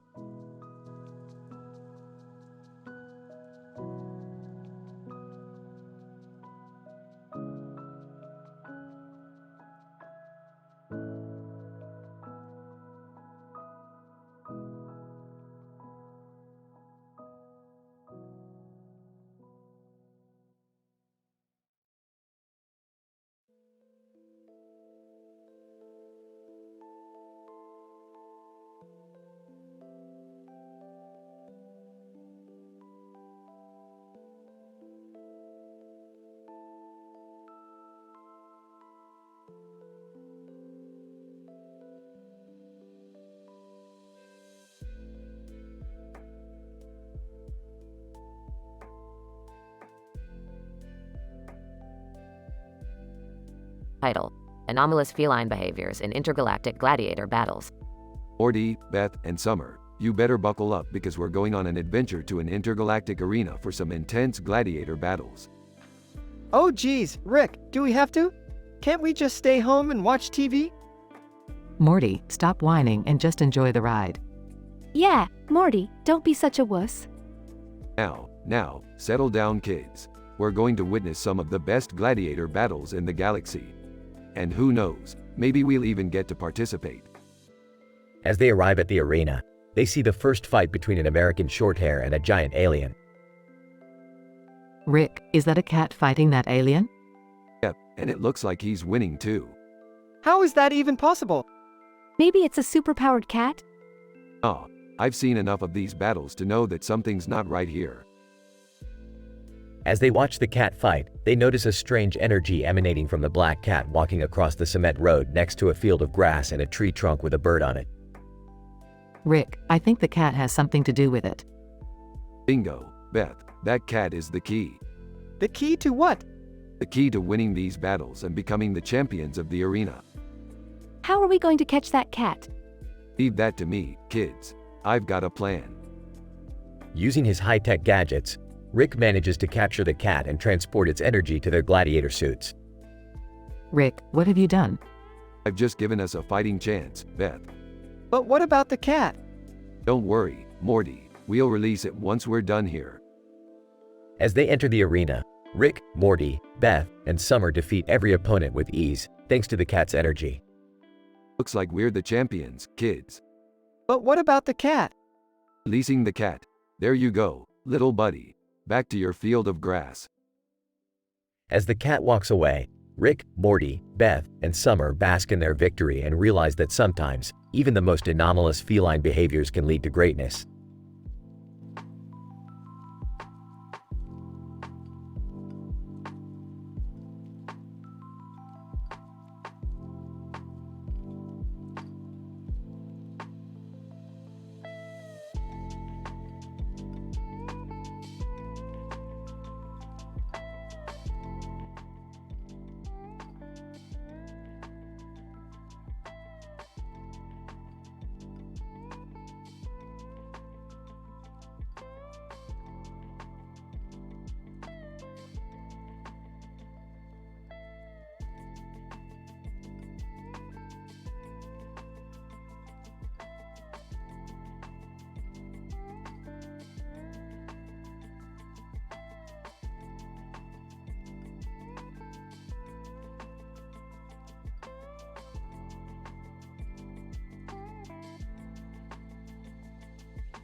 Title: The Cursed Tomb of Wile E. Coyote.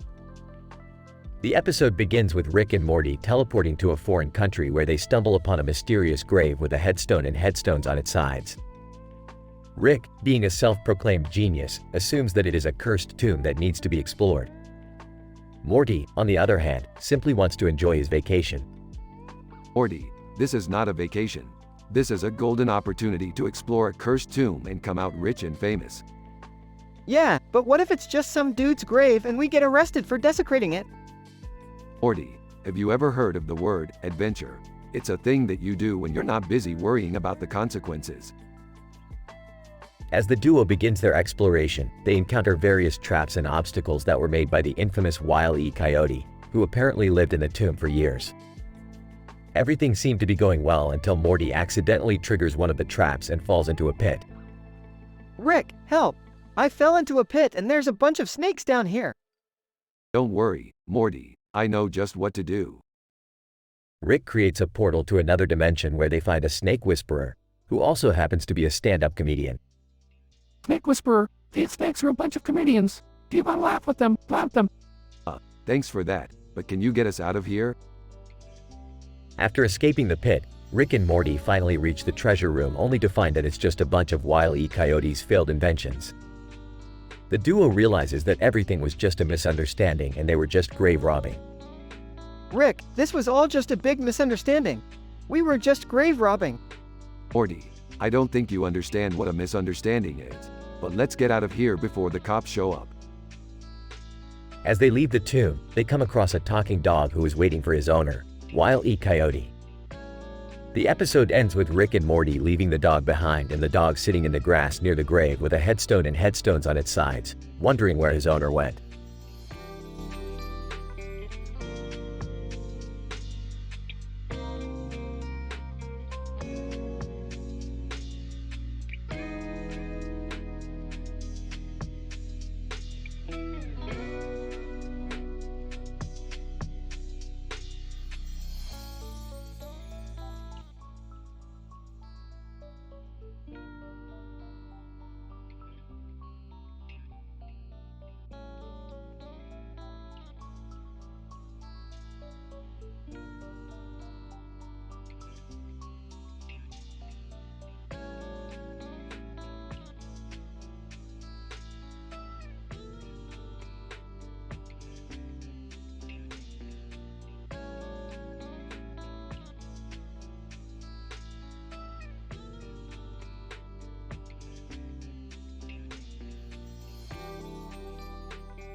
Title: An Extraterrestrial Experience. Movie, Magic, and Metal. In this episode, a group of individuals gathers for a sci-fi movie marathon at a futuristic event hall. The atmosphere is set with advanced lighting systems displaying a starry ambience, and the flooring is covered with a sophisticated metal alloy, thulium, that enhances the experience for the viewers. Tanjiro Kamado, the host for the movie marathon, welcomes the attendees and introduces the first movie. He uses a microchip embedded in his wrist, which works on the principle of radio waves, to start the projection. As the movie progresses, the viewers witness futuristic space encounters involving technologies such as cryogenics and time travel, along with on-screen high-quality 3D visuals. During the intermission, a robot magic show takes place, where a sophisticated robot performs an illusion of levitation. The audience is amazed by the accuracy and finesse of the robot's performance. As the marathon continues, the audience is treated to some of the most groundbreaking science fiction movies of all time.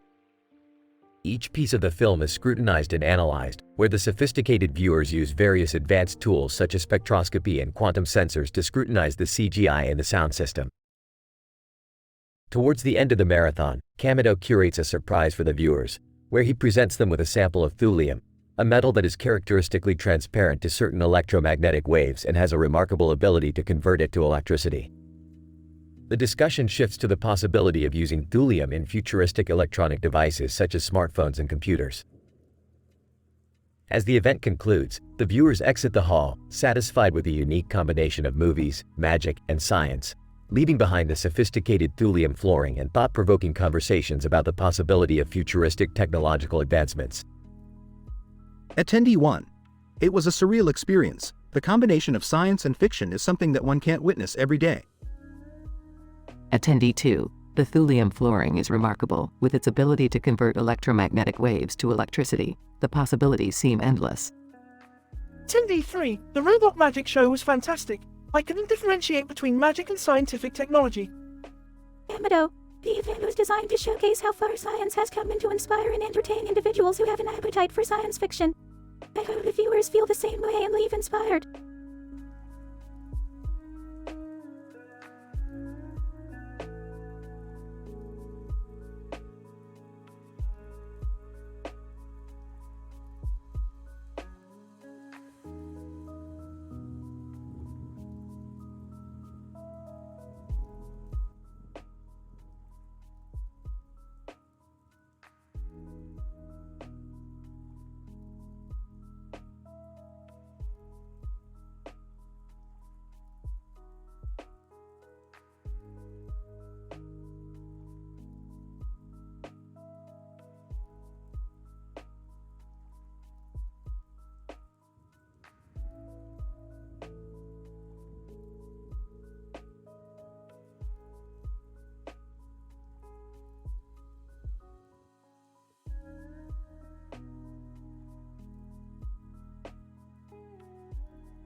Title: The Time Cycling Suits. Synopsis. Rick, Morty, and Jerry are summoned to a mysterious room filled with people in suits and ties, all pedaling on bikes. The group is interrupted by Fraser Crane, who appears to be the group's leader. Fraser informs them that they have been chosen to participate in an experiment to improve their cognitive abilities through cycling. Oh great, a bunch of suits on stationary bikes. This is gonna be a real thrill ride. I don't know, Rick, maybe this could be fun. I mean, we could all use a little bit of exercise, right? Fraser, indeed, Jerry. The purpose of this experiment is to increase cognitive function by improving blood flow and oxygenation to the brain. And what better way to do that than cycling? Oh, okay. But what's with all the windows and the clock on the wall? Fraser, that is the second part of the experiment. We are also testing our ability to resist distractions and maintain focus while cycling in a stimulating environment. Shane Dawson enters the room, dressed in a spandex cycling suit and sunglasses. Shane, hey guys, I heard there was a cycling party here and I didn't want to miss out. Oh great, Shane Dawson. Just what we needed, more distractions. Fraser, on the contrary, Rick. Shane has volunteered to participate in the experiment as well. He has a background in cycling and could be a valuable addition to our team. The group begins cycling, with Fraser and Shane leading the pack. Rick begins to feel the effects of the intense cycling and starts to hallucinate. Whoa, I'm seeing some crazy stuff. There's a giant talking pickle on my dashboard. Rick? I think you might be hallucinating. Yeah, I don't see anything like that. But I do see Fraser and Shane up ahead. They're going really fast. Oh no, they're getting away. We gotta catch up. The group speeds up, cycling furiously. Suddenly, Rick's upper leg cramps up, causing him to fall off the bike. My leg. I'm out of the race.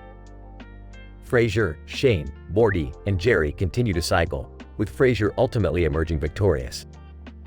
The group is depleted and exhausted, but Fraser assures them that they have all improved their cognitive abilities through the experiment. Fraser, congratulations, everyone. You have all demonstrated extraordinary focus and control. Who knew that cycling could be so stimulating?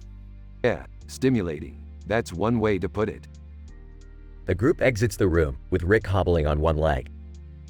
As they leave, they can't help but feel like they've just been a part of something truly bizarre. Well, that was certainly an experience. I don't think I'll be able to walk for a week. Yeah, but at least we know we've improved our cognitive abilities, right? Improved our abilities? I'm pretty sure all we did was pedal on bikes in a room with a bunch of suits.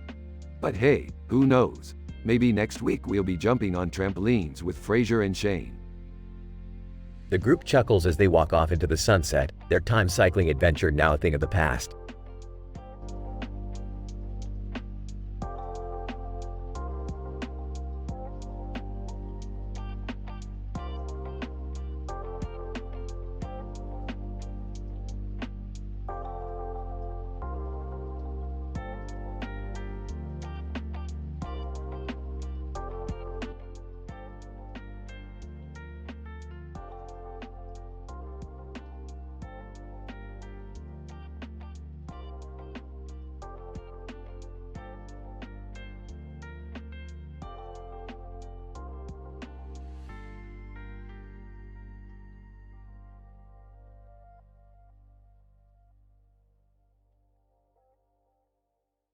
Title: The Physiological Impact of Nature on Human Well-Being.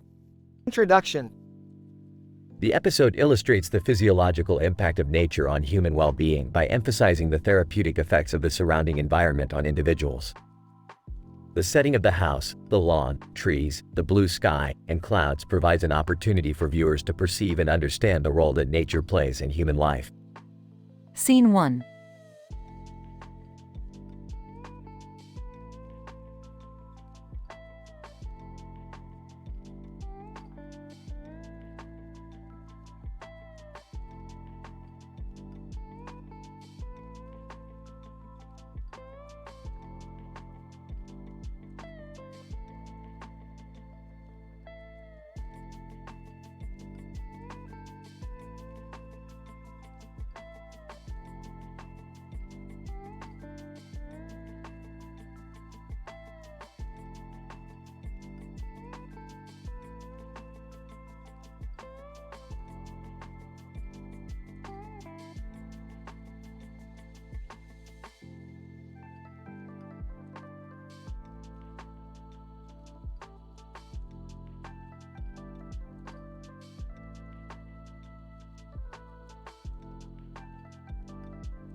Title: The Red Case and the Lasagna Experiment. Abstract. In this episode, Rick and Morty embark on a hilarious adventure involving a red case with a pair of glasses on top of it and a black handle on the lid of the case. The episode starts with Rick unveiling the case, which he claims holds the key to unlocking the secrets of the universe. Morty, who is initially skeptical, is soon convinced when Rick puts on the glasses and disappears into thin air. The two then embark on a mission to find out what happened to Rick and what the red case contains. Introduction. The episode opens with Rick and Morty in Rick's lab, where Rick is tinkering with various gadgets and gizmos. Morty, bored with Rick's usual antics, asks if they can do something different for a change. Rick, irritated by Morty's lack of patience, unveils a red case and tells Morty that it holds the key to everything he has been working on. Morty, my boy, this case holds the key to unlocking the secrets of the universe. With these glasses, I can see everything there is to see, and maybe even things that there aren't. I don't know, Rick. Those glasses look pretty weird. Are you sure they're safe? Safe? Don't be ridiculous, Morty. Safety is for lab coats and pocket protectors. Now put your big boy pants on and let's see what's inside this puppy. Methodology. Rick puts on the glasses and disappears into thin air. Morty, who is left behind, freaks out and tries to figure out what happened to Rick. He soon discovers that the glasses have transported Rick to an alternate dimension where lasagna rules the world. Rick, where are you? Morty, you wouldn't believe it. I'm in an alternate dimension where lasagna is the currency and air hockey is the national sport. What? How did you end up there? It's the glasses, Morty. They transport you to different dimensions based on your thoughts and desires. I must have been thinking about lasagna when I put them on. Results. Rick and Morty try to figure out a way to get back to their own dimension, all while navigating the weird and wacky world of lasagna currency and air hockey tournaments. Along the way, they encounter strange creatures, including a giant lasagna monster and a group of air hockey enthusiasts. Morty, this is the weirdest dimension we've ever been to. I mean, who thought lasagna would make a good currency? I don't know, Rick, but I have to admit, I could really go for a slice right now. Discussion. In the end, Rick and Morty manage to find a way back to their own dimension, thanks to a combination of quick thinking and dumb luck. As they leave the red case and the strange alternate dimension behind, Rick turns to Morty and says, "You know, Morty, I wouldn't mind going back there someday. Maybe we could learn a thing or two from those lasagna people." Morty, rolling his eyes, responds, "I don't know, Rick. I think I've had enough weirdness for one day." Conclusion. Overall, this episode provides a hilarious and entertaining look at the strange and unpredictable world of alternate dimensions and lasagna currency.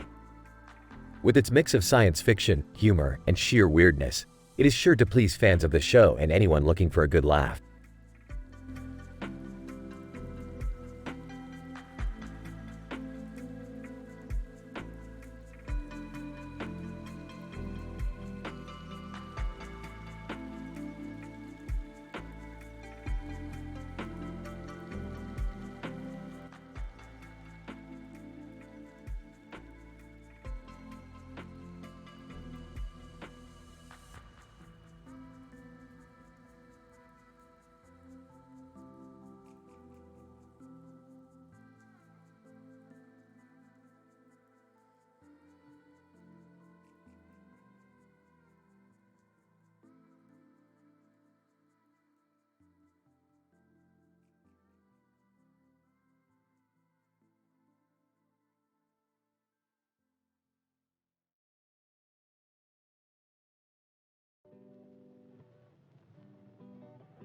Title: The Quantum Conundrum of Mickey Mouse's Red Bow. Synopsis. After accidentally merging multiple parallel universes, Rick, Morty, and Summer find themselves face to face with a cartoon Mickey Mouse sporting a red bow and a black shirt with a red bow. The bizarre convergence of universes leads the trio on a wacky adventure through Miami, where they encounter Minnie Mouse, video game sensation Mongrel, and a whole host of absurd situations. Well, Morty, looks like we've got ourselves a quantum conundrum. That cartoon rodent is causing some serious entanglement in the multiverse. And what's with the bow? Is it some kind of quantum singularity? Minnie Mouse. Hey, y'all, what brings you to Miami? Oh, just your classic multiple universe mishap, you know? We need to find a way to separate these universes before the whole thing collapses in on itself. And quick, before Mongrel gets involved. Minnie Mouse, don't worry, I've got some ideas. But first, you have to help me take down this new rival of mine, Bo Mickey. Aren't they the same person? Not in this universe, Morty. Not in this universe. Mongrel, hey, guys, what's up? Can I join in on the fun? Sure, but we're dealing with a complex quantum anomaly here. Do you have a PhD in theoretical physics? Mongrel, nah, but I've got some sick Fortnite skills.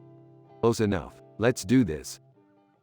Cue a series of ridiculous events involving car chases, dance-offs, and quantum mechanics, all leading to the resolution of the quantum conundrum and the separation of the parallel universes. Minnie Mouse, thanks for your help, y'all. Let's go get some Cuban sandwiches to celebrate. I'm just glad we survived that insane adventure. Morty, you survived the Cronenberg apocalypse. This was a walk in the park. Cue laughter and the sound of a portal opening.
The current situation is quite dire, Morty.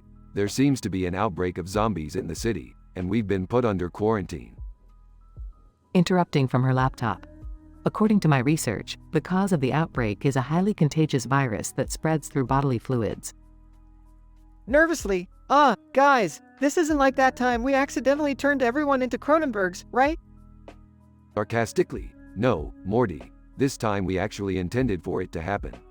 Now, we just have to figure out how to stop it. Madeline Petch, bursting through the door. Hey guys, I heard there was a zombie outbreak. Can I help? Skeptical. Who the hell are you?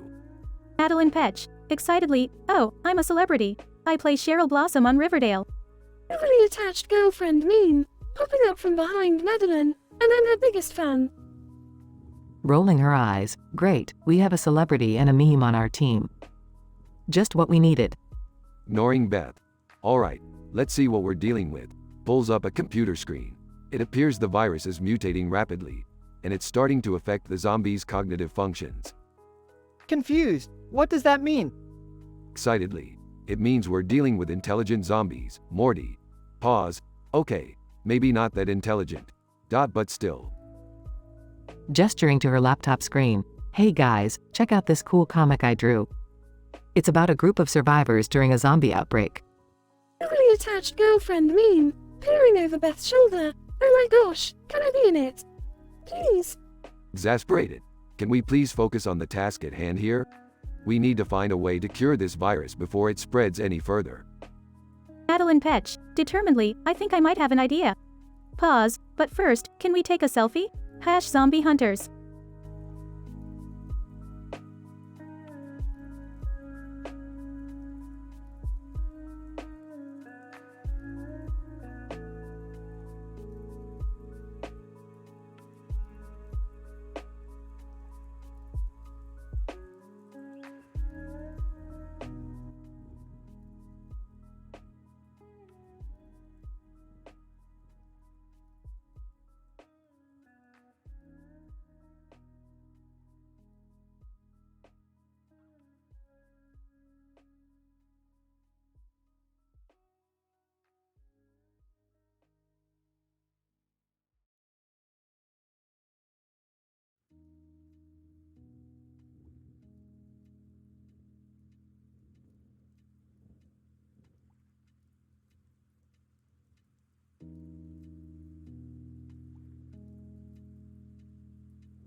Title: The Japanese Laser Eye Surgery Fiasco.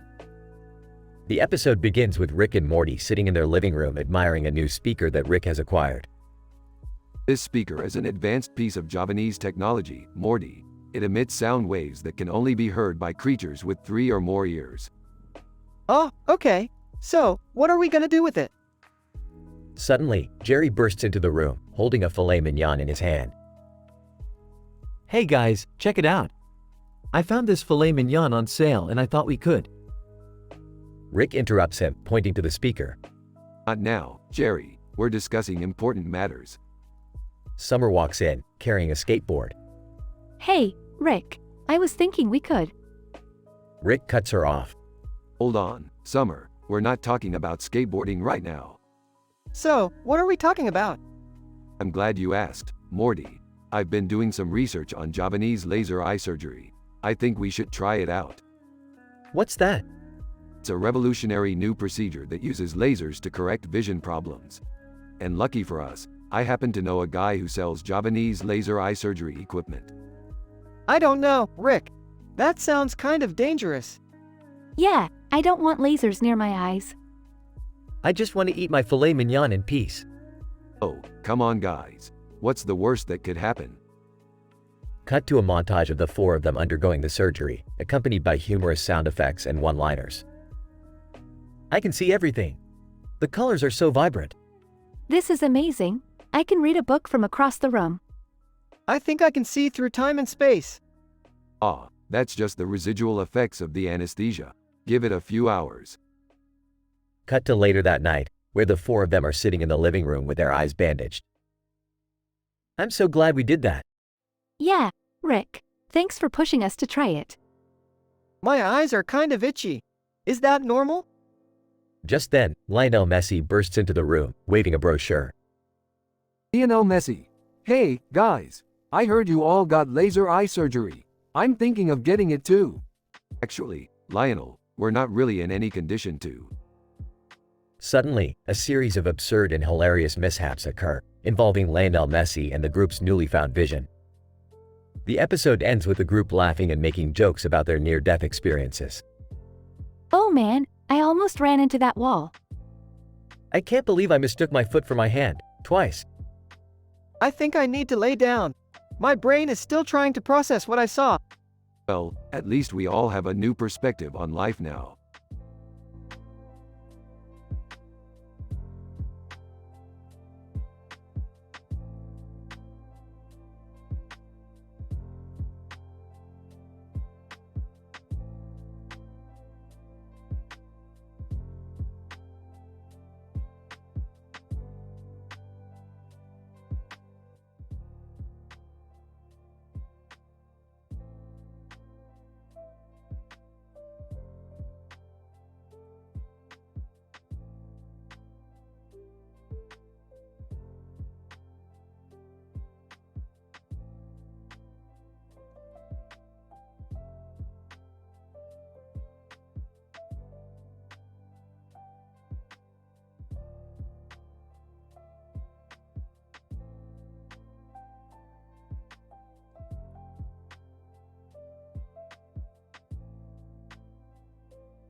Narrator. The episode starts with Rick, Morty, Jerry, and Summer standing inside a room filled with several heads mounted on the wall. In the background, a futuristic robot is seen working on a table. Morty, Jerry, Summer, I have a proposition for you. What's the plan, Rick? I hope it's not anything dangerous, Rick. What, like last time when we got chased by a giant alien? Relax, Jerry. We're just gonna play a game called Terrifying Morgue Nightmare, created by the game theorists. It's a virtual reality game that will take us on a journey through a creepy morgue filled with horrors. Oh, sounds fun.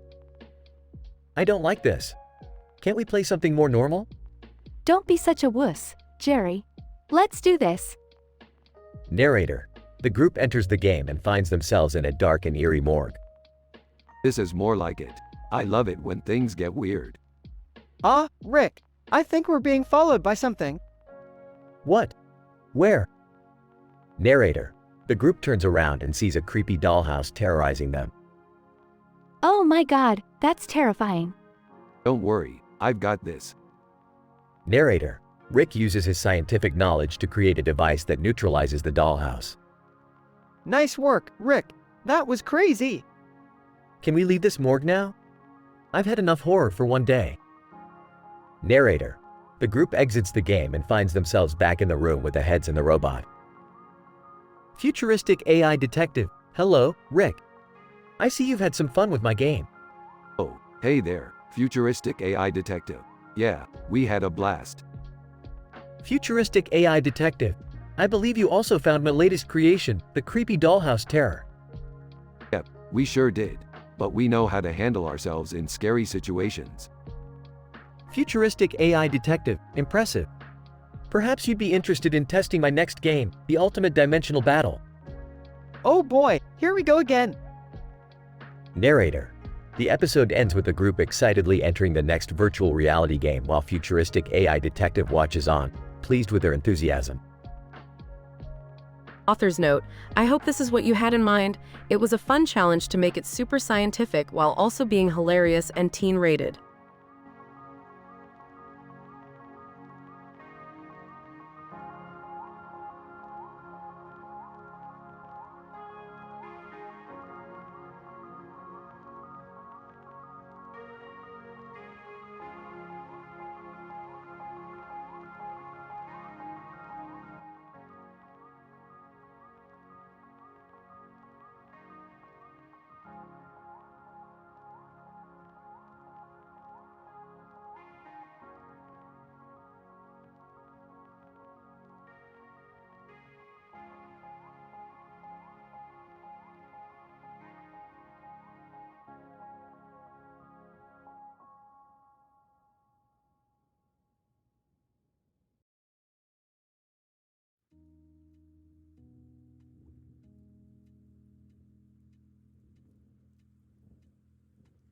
Title: The Physics of an Intense Pursuit.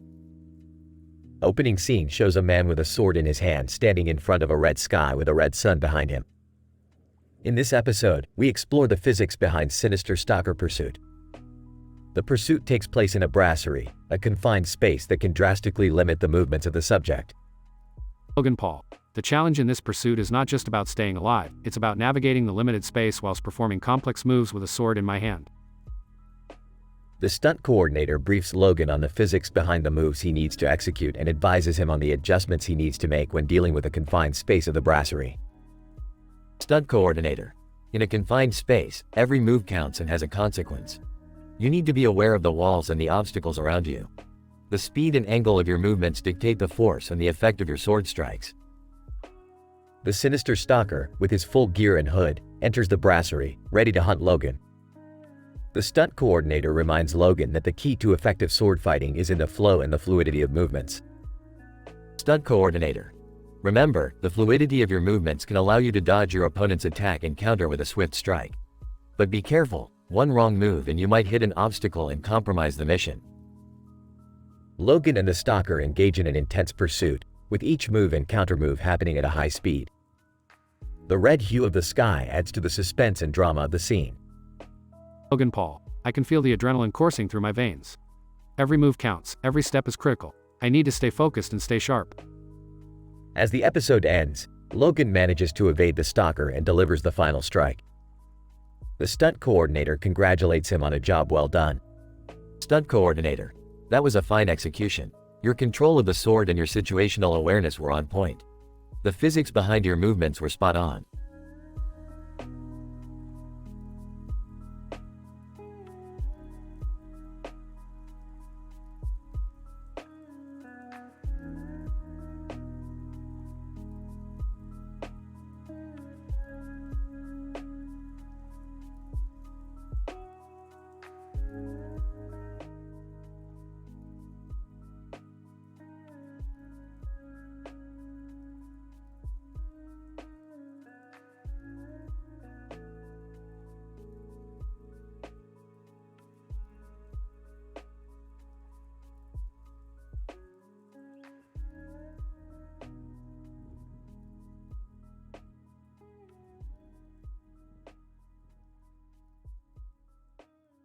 Narrator.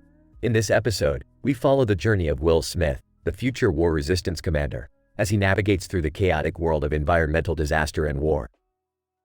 Will Smith. As I walk down this street, surrounded by the fluttering of bird wings and the thumping of explosions, I contemplate the impact of human actions on the environment. The rampant destruction of nature has led to a future where war is the norm and survival is the only goal. Indiana Jones enters the scene. Well, we have to find the Invisible Man. He's behind the recent rampage in the city and we need to stop him before he causes even more destruction. Will Smith nods. We have to work together to protect what little is left of the environment and bring an end to this needless violence. Narrator. Will and Indiana embark on a mission to track down the Invisible Man, navigating through the rubble and chaos of the war-torn city. Will Smith grunts. It's a shame that it took such extreme devastation for people to finally realize the importance of preserving our natural habitats and resources. Indiana Jones nodding. Agreed. We need to learn from our mistakes and work towards a more sustainable and eco-friendly future. Narrator.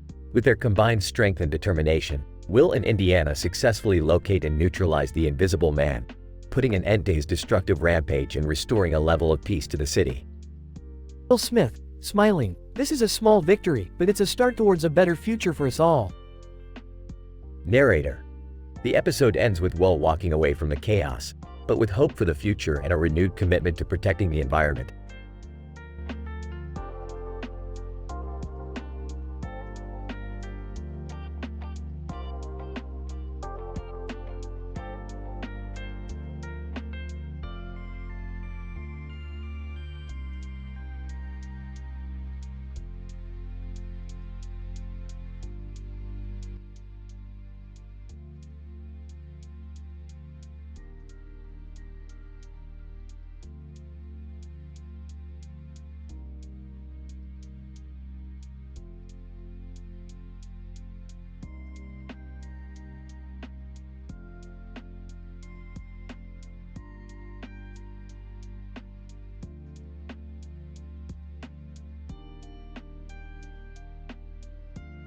Title: The Supernatural Plague Outbreak at Tapas Bar. Overview. The episode takes place at a tapas bar where a man is standing next to a robot with a sign that says, "Supply IA Pasar Stand." The robot is performing stand-up comedy to entertain the customers.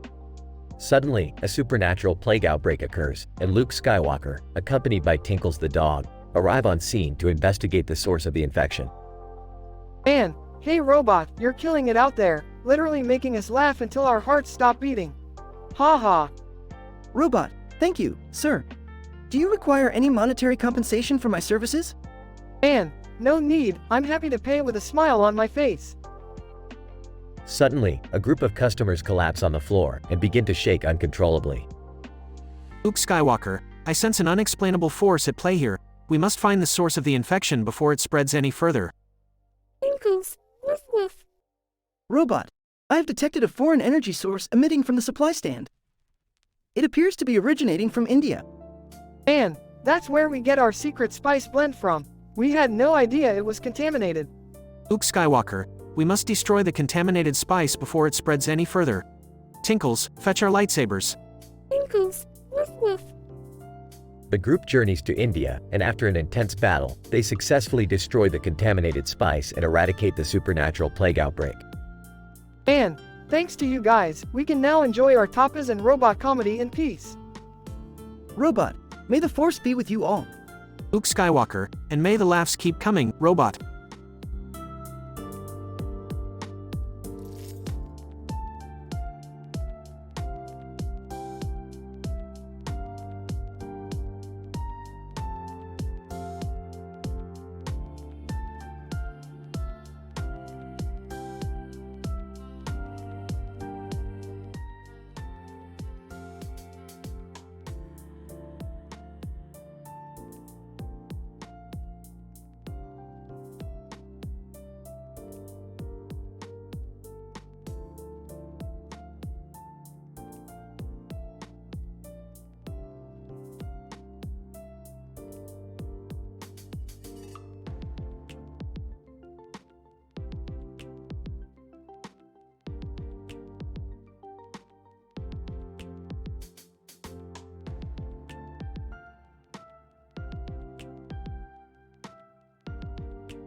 Title: The Blue Man Group Experiment.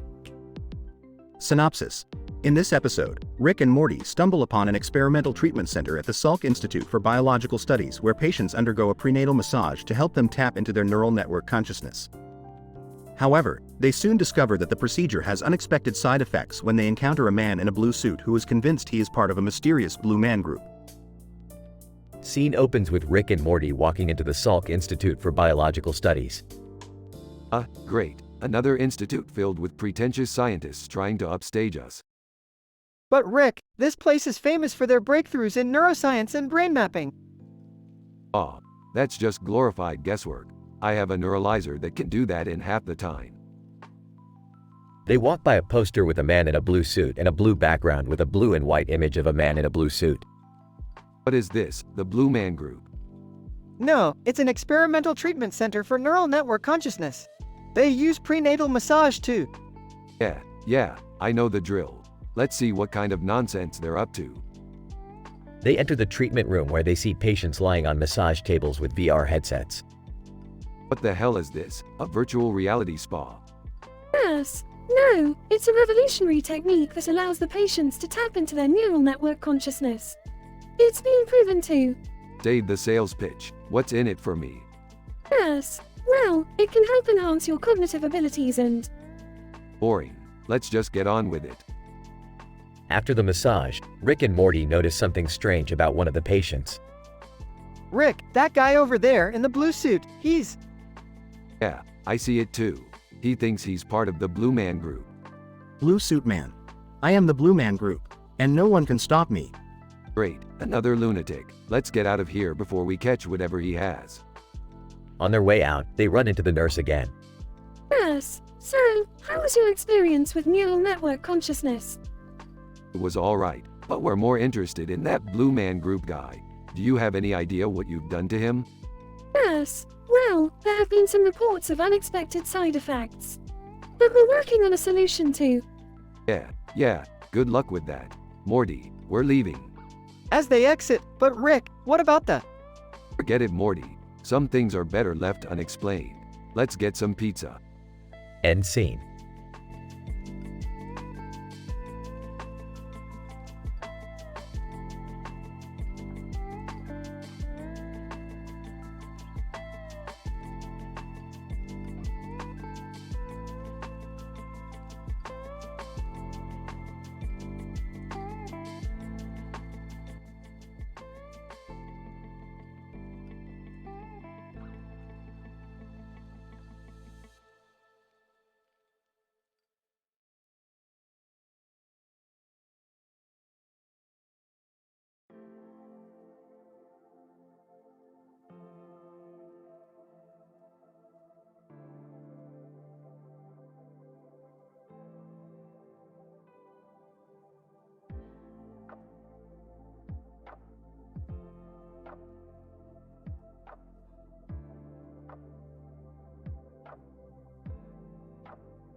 Title: The Quantum Entangled Blossoms of Insider Rukia Kuchiki.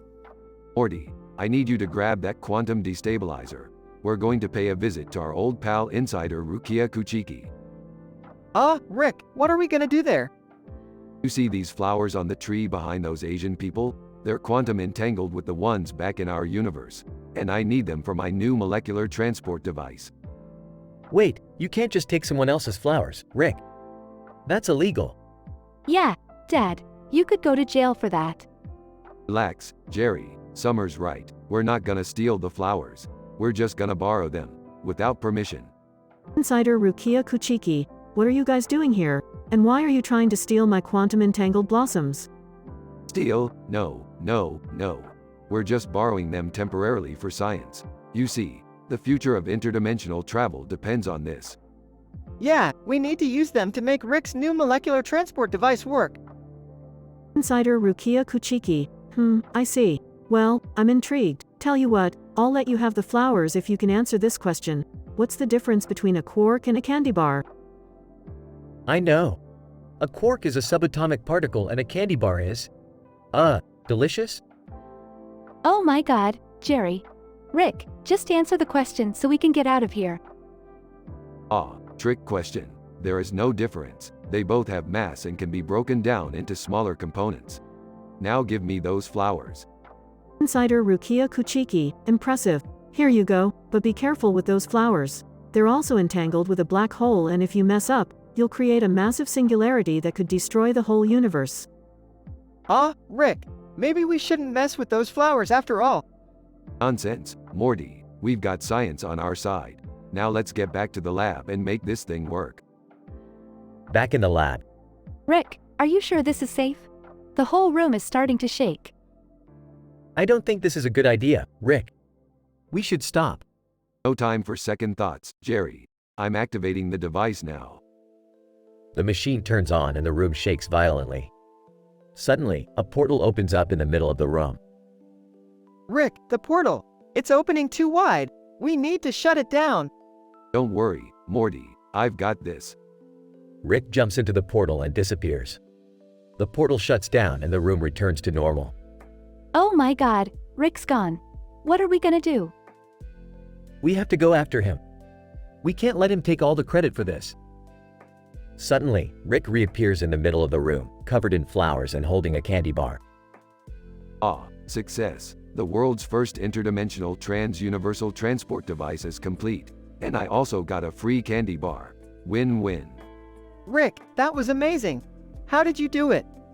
Simple, Morty. I followed the flowers to their source and used their quantum entanglement to create a stable portal to the other universe.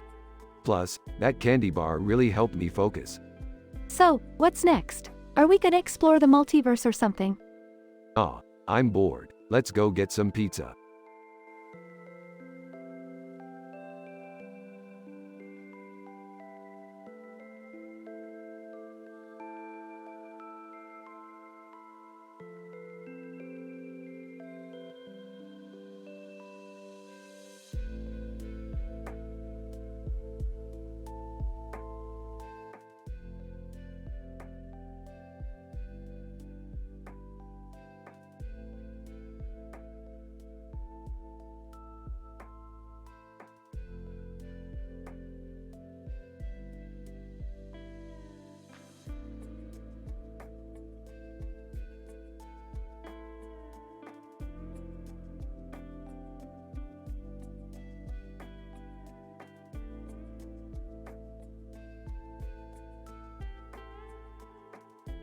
Title: Quantum Fajita Futuristic Robot Soccer Espionage Thriller with Harry Styles. The episode starts with Rick and Morty standing in a room with a purple background and a purple light. Rick explains that he has created a quantum fajita that can travel through time and space. Morty is hesitant to try it, but Rick convinces him by saying that Harry Styles tried it and loved it. Harry Styles enters the room and introduces himself to Rick and Morty. He takes a bite of the quantum fajita and suddenly disappears. Rick and Morty realize that the fajita has taken him to a futuristic world where a robot soccer championship is taking place. The duo decides to enter the championship with their robot, Genos. However, they soon realize that the championship is a front for a mastermind who is trying to steal Minecraft's most valuable resource, diamonds. The episode becomes a futuristic espionage thriller as the team tries to uncover the mastermind's plan and stop them before it's too late. Along the way, they encounter various obstacles, including a group of ninjas who are also after the diamonds. Amidst the chaos, Morty expresses his doubts about their ability to succeed. Rick responds with a classic joke, "Morty, if at first you don't succeed, try again. But if you fail again, just call it experimental data." The episode ends with Rick and Morty successfully stopping the mastermind and the ninjas. They return to their own world with Genos, exhausted but triumphant. Harry Styles suddenly reappears in the room and asks Rick for another quantum fajita. Morty protests, but Rick is amused. Looks like Harry Styles just can't resist the pull of my quantum fajitas.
The prostate chemist. Rick and the gang find themselves at an A&W restaurant when they spot a man standing behind the counter with a peculiar message on the TV screen behind him that reads, AVG. Being the curious scientist he is, Rick puts his intellect to work to figure out what it could stand for. Rick, AVG, autoimmune gastrointestinal virus, anomalous gravitational vortex? No, I got it. Average. What's the average around here, buddy? Counter employee. What do you mean? Morty, oh boy, here we go. Rick, you know, the average, the mean, median, mode. What's the norm, the standard, the baseline? Summer, why are we doing this? Beth, come on, let's just humor him. Counter employee. Well, our average was pretty good until we had to close down for a few weeks due to a prostatectomy. Rick, smirking? A prostatectomy? Huh? I know a thing or two about. Well, let's just say I've had my fair share of prostates. Morty, cringing, oh god, TMI, Rick. Counter employee. Okay then. Summer, laughs. This is ridiculous. Beth, sighs. Let's just order our food and go. As they wait for their food to arrive, Rick can't help but continue his musings on prostates. Rick, you know, the prostate is a fascinating organ. Did you know that it's responsible for producing a fluid that makes up a significant portion of semen? Morty, covering his ears. Stop, please stop. Counter employee. Excuse me, can I get you anything else? Rick, suddenly serious. Actually, yes. I think I'll have the prostagonist burger. Summer, choking on laughter. Oh my god. Beth, shaking her head. I don't even want to know. As they finish their meal and head out, Rick can't resist one last joke. Rick, you know, I think I might need to come back here for some research. Maybe I'll write a paper on the effects of prostatectomies on fast food establishments. Morty, faith-palming, I can't take this anymore. Counter employee. Mutters to himself, I need a new job. And with that, the gang leaves the A&W restaurant, leaving behind a confused and uncomfortable counter employee.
Title: The Rutabaga Deception Conundrum.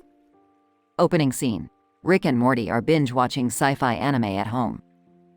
Morty, I've analyzed the structural integrity of this anime universe and I must say, it's a freaking masterpiece. Oh man, Rick, these anime babes are out of this world. Speaking of worlds, Morty, have you ever heard of Rutabaga 237?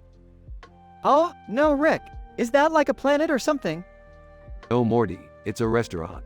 The best damn dim sum place in the universe. You gotta try the Rutabaga dumplings there. Scene 2. The duo teleport to the Rutabaga 237 restaurant. Wow Rick, this place is packed. And it's filled with aliens. I know Morty, they're all here for the Rutabaga dumplings. Trust me, it's worth dealing with the extraterrestrial crowd. Scene 3. As they are eating, a man in a suit and tie approaches them. Ann, excuse me, are you Rick and Morty? Depends on who's asking. Ann, I'm from the Galactic Bureau of Food Standards. We have reason to believe the Rutabaga dumplings served here may be contaminated with an alien substance. Oh no, Rick, we just finished like 50 of those things. Don't worry Morty, we'll just, unzip our heads and puke out the contaminated contents. Ann, I'm afraid it's not that simple. The contamination is of a highly unconventional nature. It appears to have an effect on the consumer's perception of reality. Scene 4. Rick and Morty begin to trip harder than they ever have before. Rick, I'm starting to see Rutabaga-ception.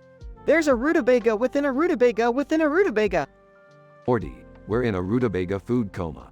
We have to get out of here before we're stuck in a Rutabaga-induced hallucination forever. Scene 5. They narrowly escape the restaurant but are still feeling the effects of the contaminated dumplings. I feel like I'm in a cosmic joke, Rick. Everything is just one big comedy sketch. That's because it is, Morty. We're in a teen-rated episode of Rick and Morty. Epilogue. The duo bursts out in uncontrollable laughter as the audience is left wondering if they too are experiencing the effects of the Rutabaga-ception conundrum.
Title: The Perception Experiment.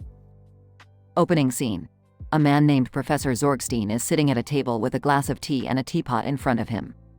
He is staring at a painting of a man holding a teapot with an intense expression on his face. Morty walks in. Hey, Rick sent me here to help you with something. What's going on? Professor Zorgstein. Morty, just the person I needed. I'm conducting a top-secret experiment to determine the optimal tea-to-water ratio for the perfect cup of tea. But I need your help. Sure. What do I need to do? Professor Zorgstein. First, we need to try different ratios and record the taste and color of each cup. Then, we'll use a double-blind method to analyze the data and determine the optimal ratio. Alright, sounds simple enough. Suddenly, the duo is transported to a dystopian prison, where they discover that Rick has been captured and is being held captive. Morty, you gotta get me out of here. What happened, Rick? How did you get captured? I was trying to steal a rare tea blend from Barnes & Noble, and I got caught. But I managed to stash it in my portal gun. We can use it for our experiment. Professor Zorgstein. Excellent. This rare tea blend will undoubtedly give us the perfect cup of tea. But first, we need to break Rick out of here. The trio devises a plan to escape, which involves using a hide-the-pain Harold meme to distract the guards. They make their way to the Barnes & Noble and concoct the perfect cup of tea using the rare blend. As they sip the tea, they realize that it's so good that it causes them to break into song and dance, leading to a massive musical number. In the end, the group successfully escapes and returns to the lab, proud of their accomplishment. Rick declares that the perfect cup of tea was worth the risk of getting caught, and Morty is just happy to have survived another adventure. Closing scene. Professor Zorgstein hangs the painting of the man with the teapot on the wall, satisfied with the experiment's results.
Title: The Further Centipede Quasar Adventure. Synopsis: Rick and Morty enter a haunted antique shop to find a quasar device. While there, they discover a genetic memory exploration machine and decide to put it to the test. Unfortunately, the machine goes haywire, and they end up creating a horrifying creature, the phobia centipede. Morty, I need you to get me that quasar device over there.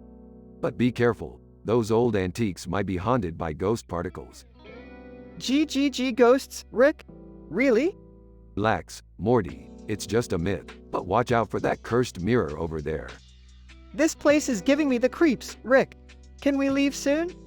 Not until we find the quasar device. Ah, here it is. Now let's get out before we awaken any ancient interdimensional entities. But just as they're about to leave, Morty spots the genetic memory exploration machine and convinces Rick to try it out. They strap themselves in and activate the machine, but something goes wrong, and they're both knocked unconscious. When they wake up, they realize they've spliced their phobias together to create a horrifying creature, the phobia centipede. Morty's fear of spiders and Rick's fear of dentists have combined to create a giant, multi-legged monster with sharp teeth and a drill for a nose. Rick, what have we done? This thing is going to kill us. Relax, Morty, I've got this under control. I'll just use the quasar device to reverse the polarity and restore our phobias back to normal. But just as he's about to activate the device, the phobia centipede attacks, and they're forced to flee. They make their way to the car and drive away, but the phobia centipede is hot on their tail. Morty, hand me that remote over there. I've got an idea. What are you going to do, Rick? I'm going to use this remote to activate the lights on the wall. Centipedes are instinctively drawn to light, so it should distract it long enough for us to get away. Oh, thank God. I thought we were going to die for sure. Relax, Morty, we always have a way out. Now let's get this quasar device back to the lab before we create any more abominations. And with that, Rick and Morty drive off into the night, leaving behind the haunted antique shop and the phobia centipede they inadvertently created.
Title: The Robot Family Reunion at McDonald's, featuring Marie Curie, Mercury, and eggplants. The episode commences with Rick and Morty strolling into a bustling McDonald's restaurant, where they spot a woman and child playing chess under a neon light. After challenging the duo to a game, Rick suddenly realizes that the chess set is a quantum computer in disguise, and the woman and child are robots. Rick quickly reprograms the chess set, enabling it to transport them into a parallel universe where their robot family is having a reunion at the same McDonald's. As they join the robots for their festive gathering, they encounter a special guest, Marie Curie, the renowned physicist and chemist.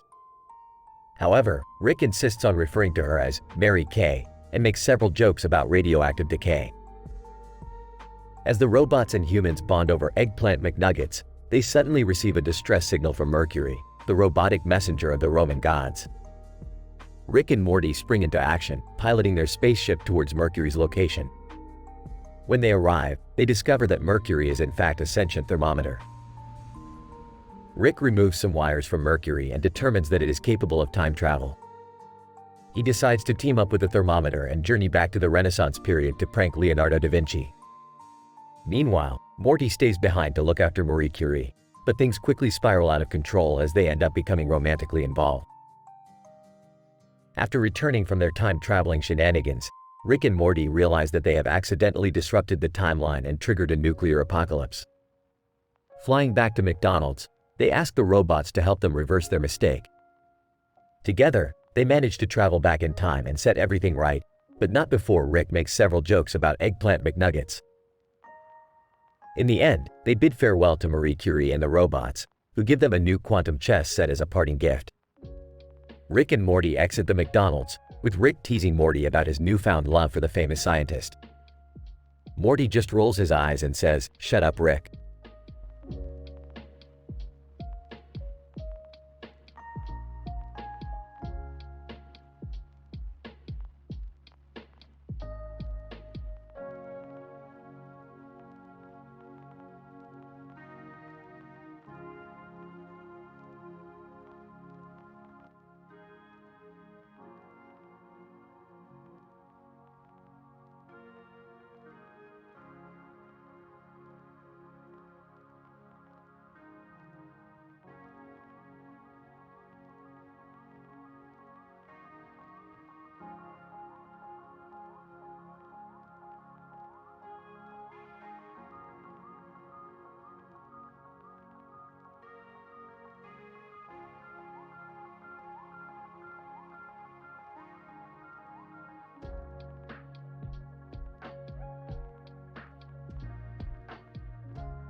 Title: The Sanguinary Siege.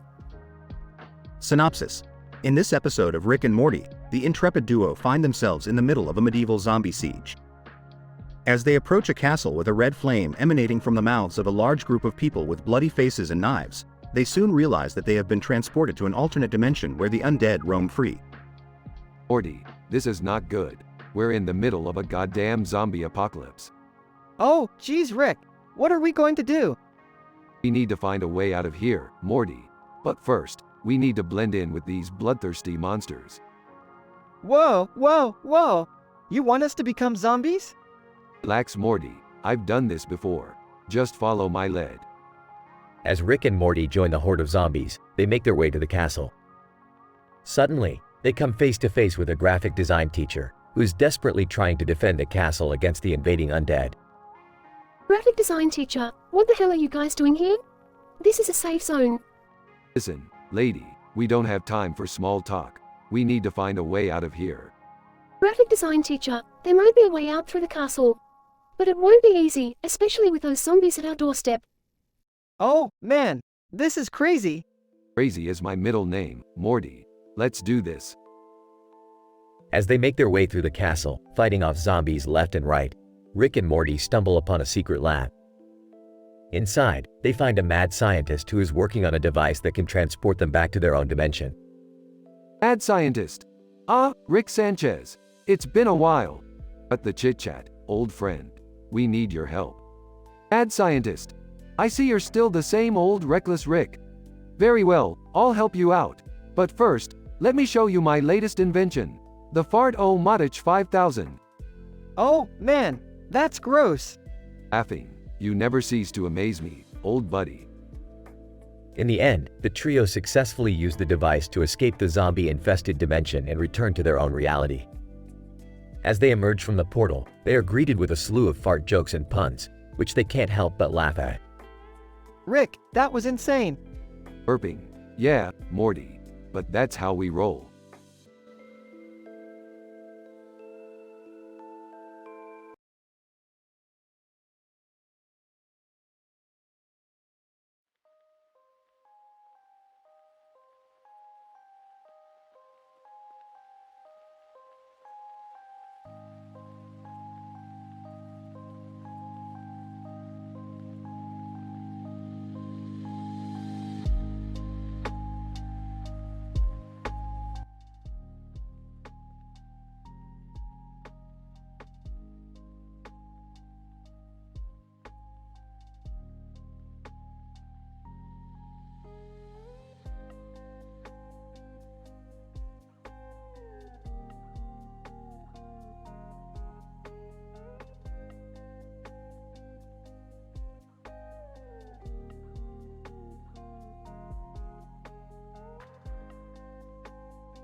Title: The Thermodynamics of Pie Making and Geared Mechanisms in Bike Design, a study on humorous children's books. Act 1. Scene 1. 3 children, named Paul, Sarah, and Alex, have assembled to collectively bake a pie. All. The primary ingredients to generate the desired sugar crystallization are the white granulated sugar, lemon juice, cinnamon, and nutmeg. The base of the pie requires flour, salt, and butter to achieve a firm yet flaky crust. Scene 2. The trio successfully bakes the pie and decide to sell it to fundraise for Bake's bike. The bike's objective is to lower the carbon footprint by implementing a pedal-powered mechanism. Sarah, we can address the economics behind the bike industry and society by promoting environmentally friendly and human-powered transportation. Act 2. Scene 1. They make a sign that reads, Bake Bake's Bike, Pies for a Greener Future. Alex, to achieve optimal sales and publicity, we need to assertively advertise the pie as a scrumptious product that also supports sustainability. Scene 2. They set up the pie stand in a high-traffic area with an abundant amount of foot traffic, applying the fundamentals of market research. All. We need to use cost-benefit analysis to determine the appropriate price point to maximize revenue while still having competitive prices. Act 3. Scene 1. The pie stand has been successful, with the pie selling out, and the objective of raising funds for Bake's bike has been met.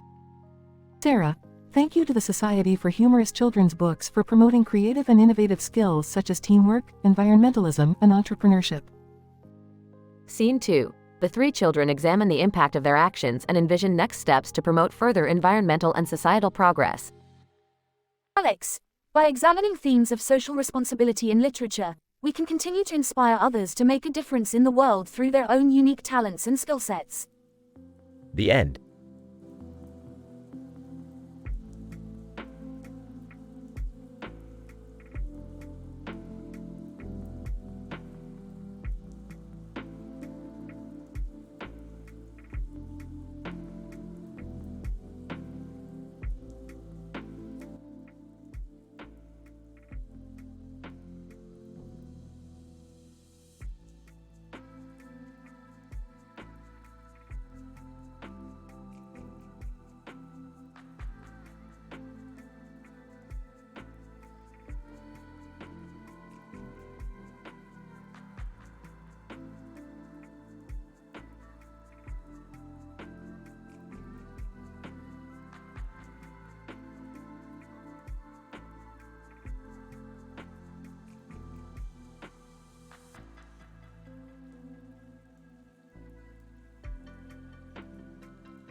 Title: The Robot-Human Love Story.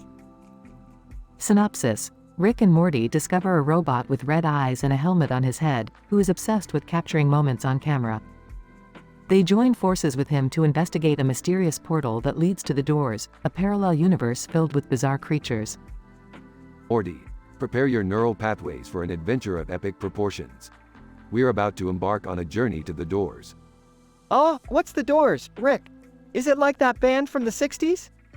Robot, the Doors is a transdimensional nexus that serves as a gateway to alternate realities.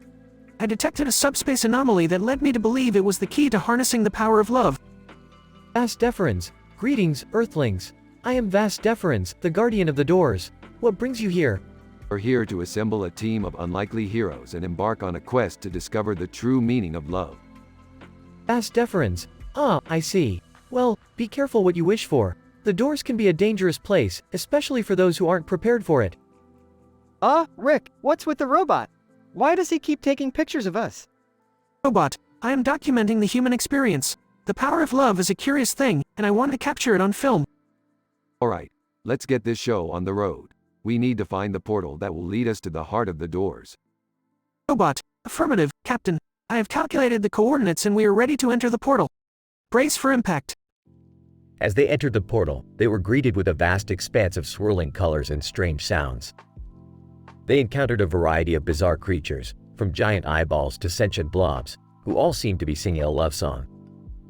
I don't think I can take much more of this, Rick. It's like my brain is melting. Robot, do not be afraid, Morty. The power of love will see us through. Eventually, they stumbled upon a robot-human love story, where a robot fell in love with a human. They decided to help the couple be together, and in the end, the power of love prevailed. Well, that was a wild ride. I don't think my liver can handle any more of this. Yeah, I think I need to lie down for a bit. But hey, we helped two star-crossed lovers be together forever. That's got to count for something, right? Robot, indeed it does, Morty. Love always finds a way.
Title: Examining the Comical Culinary and Fashionistic Phenomena of Tomato-Capped Adolescents.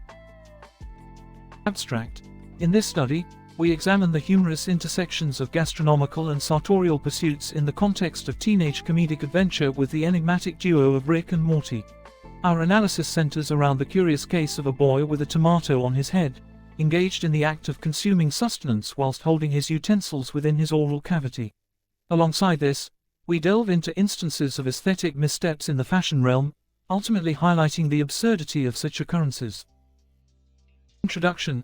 Upon embarking on another interdimensional escapade, Rick and Morty stumble upon a suburban utopia where every citizen has a tomato precariously perched atop their craniums. As they investigate this phenomenon, they come across the aforementioned adolescent boy, who is nonchalantly indulging in a meal of spaghetti and meatballs whilst gripping his cutlery with his teeth. Morty, this is the weirdest shit I've ever seen. How is this even possible? I dunno, Rick, but it's kinda making me hungry. Methodology. Our study focuses on observing the behavior and reactions of the tomato top teen, as well as analyzing the social attitudes towards such a bizarre occurrence. In addition, we document instances of fashion fails in this world, particularly those which result in unintentional comedic value. Results. As the episode progresses, the duo encounters a series of increasingly ridiculous characters, including a fashion guru who insists that tomatoes are the new black, and a group of teenagers who have taken to wearing top hats made entirely of macaroni and cheese.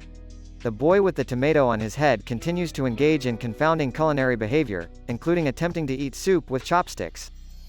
Morty, this is like watching a train wreck. I can't look away. I know, Rick.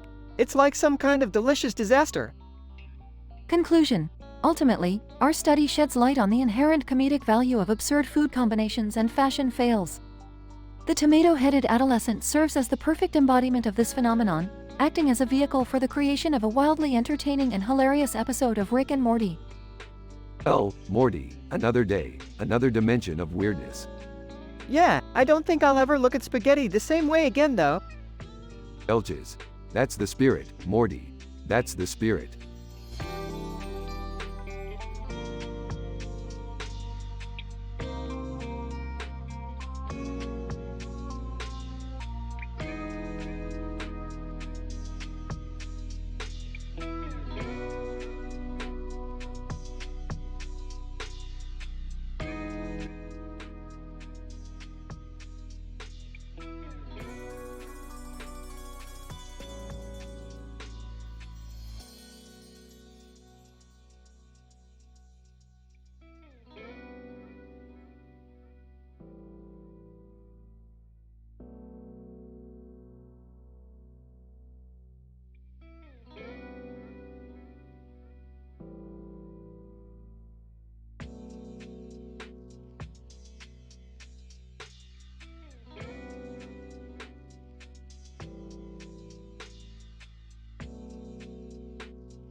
Title: The Occult Detective Nightmare. Scene. Rick and Morty are in their garage when a mysterious figure appears. Who the hell are you? Mysterious figure. My name is Sergey Brin, co-founder of Google. I've come seeking your help. What kind of help? Sergey Brin, I've been having nightmares. Nightmares about the dark web. I think there's something lurking in there, something evil. Evil? You mean like demonic or something? Sergey Brin, I don't know, but I need someone to investigate and put a stop to it. And I've heard you're the best in the business. What business? The business of kicking demon butt. Let's do this. Scene. Rick and Morty are transported to a dark room with a red light on the ceiling. They see a person standing in the doorway. Who goes there? Person in doorway. I am the Occult Detective Nightmare. You have trespassed into my domain. What the hell is going on? Occult Detective Nightmare, you have been summoned to face the most dangerous demon of them all. The one that lurks in the depths of the dark web. Well, we're not afraid of any demon. Occult Detective Nightmare, you should be. This demon is unlike any other. It feeds on human fear and will stop at nothing to destroy you. We can handle it. You heard the kid. Let's kick some demon butt. Scene. Rick and Morty engage in a wild battle with the demon, using all of their gadgets and technological weapons to subdue it. Ah, take that, demon. We did it. Occult Detective Nightmare, impressive. You have defeated the demon. Sergey Brin, thank you so much. You've saved the internet from certain doom. No problem. Just another day in the life of a demon hunter. Can we go watch TV now? End scene. Rick and Morty return to their garage, satisfied with their victory over the demon, and settle in to watch some TV.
Title: The Ferris Wheel Conundrum.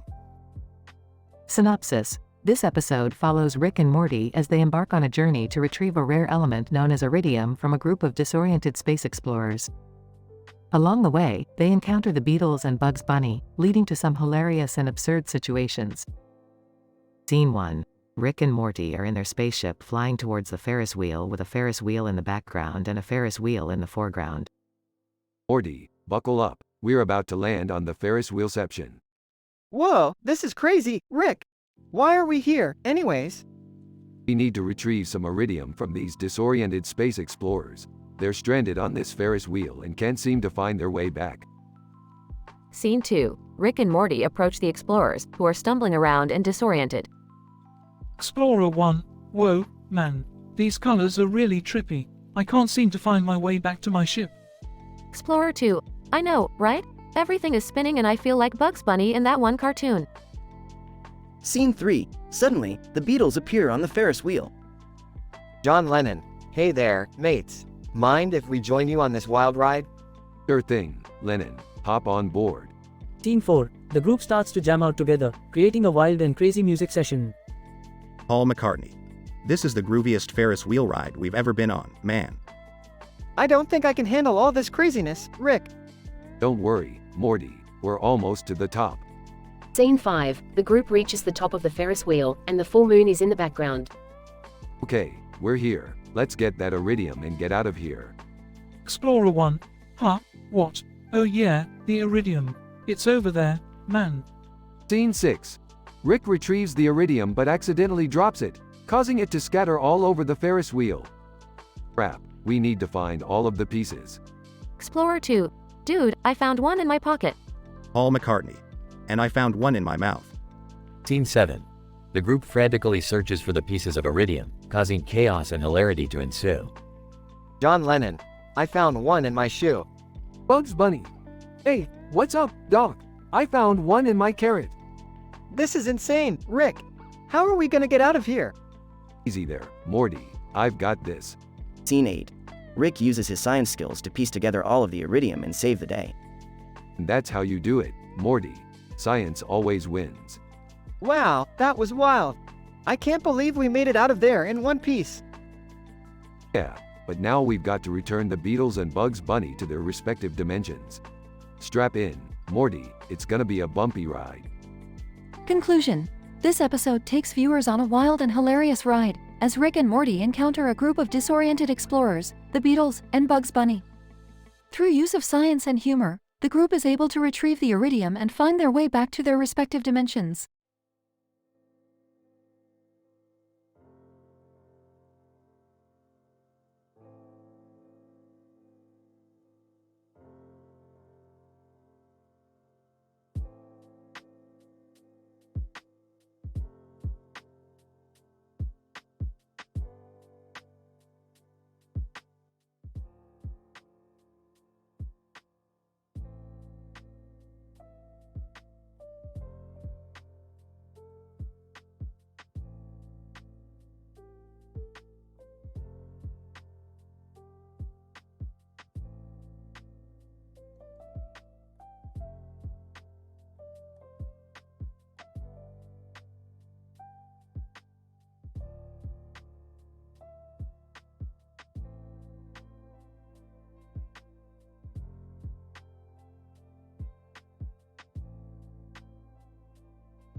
Title: Genetic Memory Exploration and Unicorn Cowboy Rodeo. The episode starts with Rick noticing a series of 3 images of a man riding a horse in a field with mountains in the background and a sunset in the background. Using his advanced technology, he discovers that the man in the image has a genetic memory of being a cowboy in the Wild West. Rick decides to explore this genetic memory with Morty, Beth, and Jerry accompanying him. They end up in an old western town where they encounter a group of rodeo cowboys led by none other than Chris Hemsworth. Morty is starstruck and can't stop staring at Hemsworth's abs, which leads to Rick making multiple jokes at Morty's expense. The group decides to participate in a unicorn cowboy rodeo, an event where cowboys ride unicorns instead of horses. Morty protests that unicorns are mythical creatures, but Rick explains that he recently discovered a portal to a parallel universe where unicorns exist. During the rodeo, Jerry suffers from an umbilical hernia and has to be rushed to a veterinarian for repair. The veterinarian turns out to be none other than Shaggy Rogers from Scooby-Doo, who now specializes in hernia repairs for animals. Amidst all the chaos, they discover that the rodeo is a scheme to exploit the genetic memory of the cowboys, and they must fight to escape. In the end, they manage to escape, but not before Morty confesses his love for Hemsworth. Genetic memory exploration, now with unicorns and awesomeness. Oh man, not another one of your crazy adventures, Rick. I just hope we don't get hurt. Last time we did, you turned us into Cronenbergs. I'm not sure about this rodeo, guys. I don't think my hernia can handle it. Chris Hemsworth. G'day mates. I'm here to lead this rodeo to success. Shaggy. Don't worry, Jerry. I'll fix you up in no time. Oh geez, Chris Hemsworth. I can't believe it's really him. Yeah, Morty, and I can't believe you're still a virgin. Oh no, I don't want to be exploited for my genetic memory, guys. Let's get out of here before they turn us into cowboys for life. I just want to ride a unicorn again.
Title: The Red Light Adventure in the Futuristic Room. Synopsis. Rick, Morty, Jerry, Beth, and Summer get teleported into a futuristic room with a red light in the center of it and a black floor with a white and blue pattern. They soon realize that they are trapped in a virtual reality game and have to find a way to escape before the game overpowers them. Morty, this doesn't look good. We're trapped in some sort of virtual reality game. Someone must have hacked into the system. Oh geez, Rick, what are we gonna do? I don't want to be trapped in here forever. Oh great, just what we needed. Another pointless adventure with Rick. Stop complaining, Jerry. We have to analyze our surroundings and find a way out of here. I'm freaking out, you guys. I hope we don't die in here. Relax, Summer. I'll figure out a way to hack into the system and shut it down. Wait, what if this is all just a dream and we're not even really here? Oh come on, Morty. That's just ridiculous. Well, I hope whoever put us in here has a sense of humor because this is quite the humorous science fiction situation we're in. Can someone please explain why there's a red light in the middle of the room? Ah, good question, Summer. That's the portal to the next level. We have to reach it before time runs out or the game will be over. Sounds easy enough. Let's go. They all run towards the center of the room, dodging obstacles and fighting off virtual monsters. The red light flashes brighter and brighter as they get closer, signaling their imminent escape from the game. I can see the portal. Hurry. Everyone hold hands and jump through on 3. 1, 2, THR. Suddenly, the game glitches and they are set back to reality. They all look at each other, slightly disappointed but relieved to be back in the real world. Well, that was a wild ride. Who's up for another adventure? Oh geez, Rick, I need a break after that one. Yeah, I think we all need a break from your crazy antics, Rick. Can we please just go back to normal family activities for once? Let's just all take a deep breath and enjoy the fact that we made it out of that virtual reality game in one piece.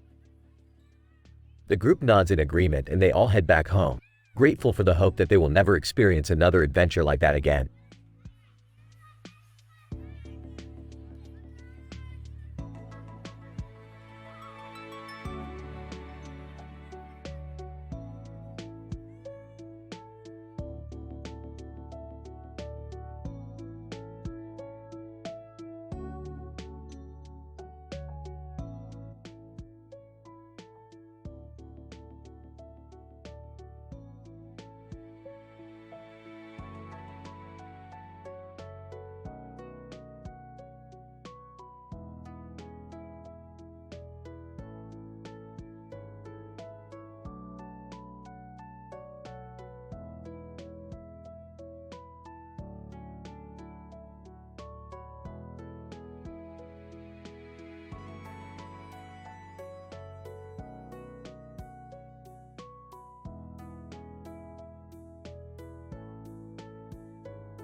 Title: Quantum Hilarity in a Haunted Amusement Park.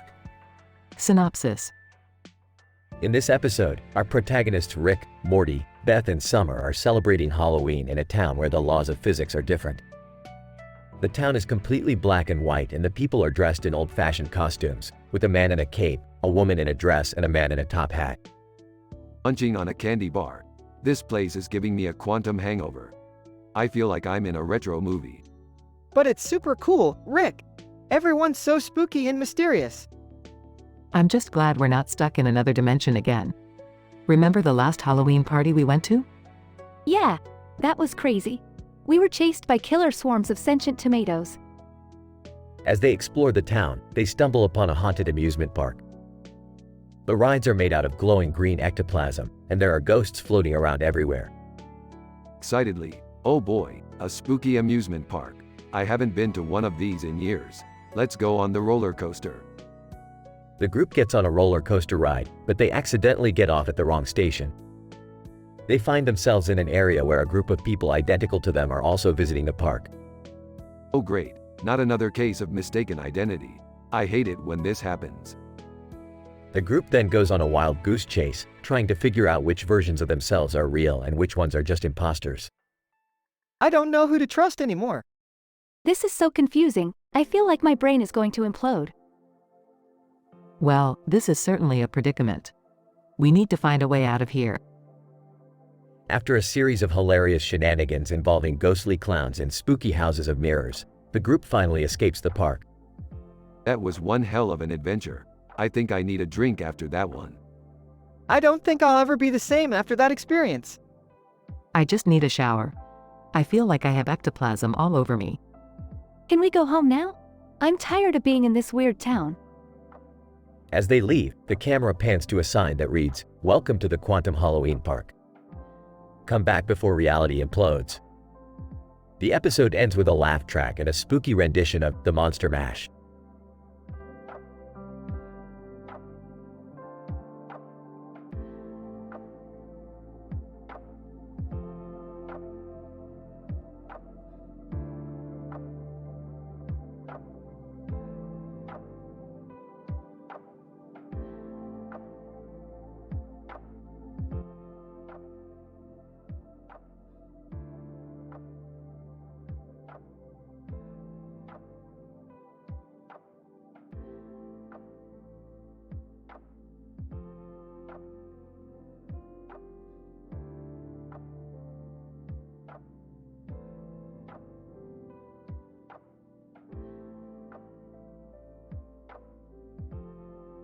Title of episode: The Terbium Rumors of Bouillabaisse, comedy radio shows in a post-apocalyptic raider war. The episode begins with Dr. Smith introducing the listeners to the poster he received for a new show featuring a man holding two swords with a giant object in the background. Dr. Smith immediately recognizes the object as terbium, a rare earth metal, and discusses its significance in modern technology. As the show progresses, the hosts delve into the rumors surrounding the use of terbium in bouillabaisse, a traditional French seafood stew. They discuss the potential health benefits and drawbacks of consuming terbium and its long-term effects on the human body. The conversation shifts to the importance of comedy radio shows in a post-apocalyptic raider war. The hosts analyze the psychological impacts of humor in times of crisis and the potential implications for maintaining social cohesion during an apocalypse. The discussion concludes with a roundtable on the ethics of using terbium in food products and the potential long-term consequences of its consumption. The show ends with Dr. Smith reminding listeners to stay safe and stay informed in these uncertain times. Dr. Smith. In conclusion, the use of terbium in bouillabaisse presents both potential benefits and risks for human health. Additionally, the role of comedy radio shows in post-apocalyptic scenarios highlights the importance of maintaining social connections and a sense of humor in times of crisis. As always, stay informed and stay safe.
Title: The Adventures of Rick, Morty, and the Yorkie Centauri.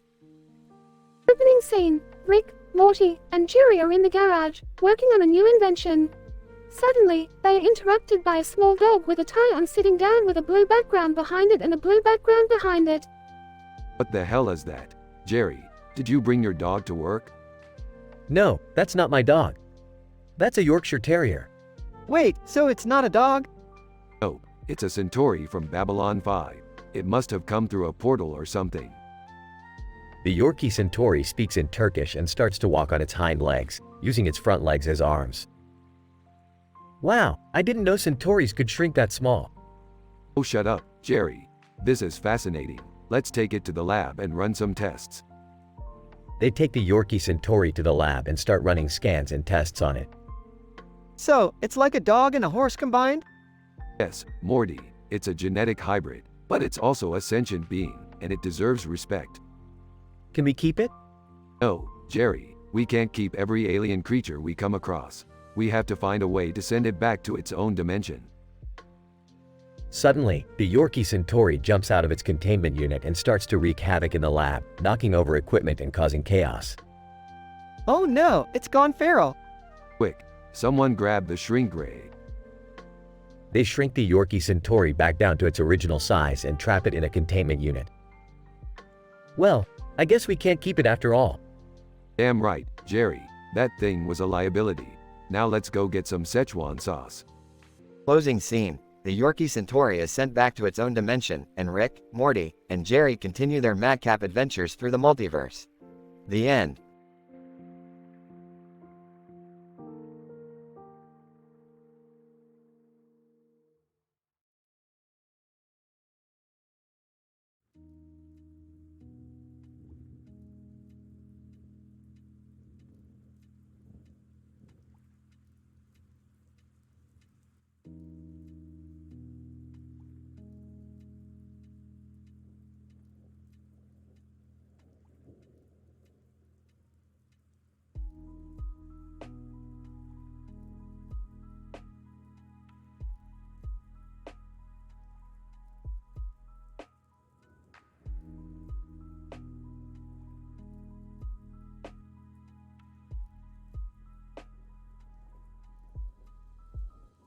Title: Neuropsychological Effects of Drive in Theater Viewing on Reflexology. Introduction.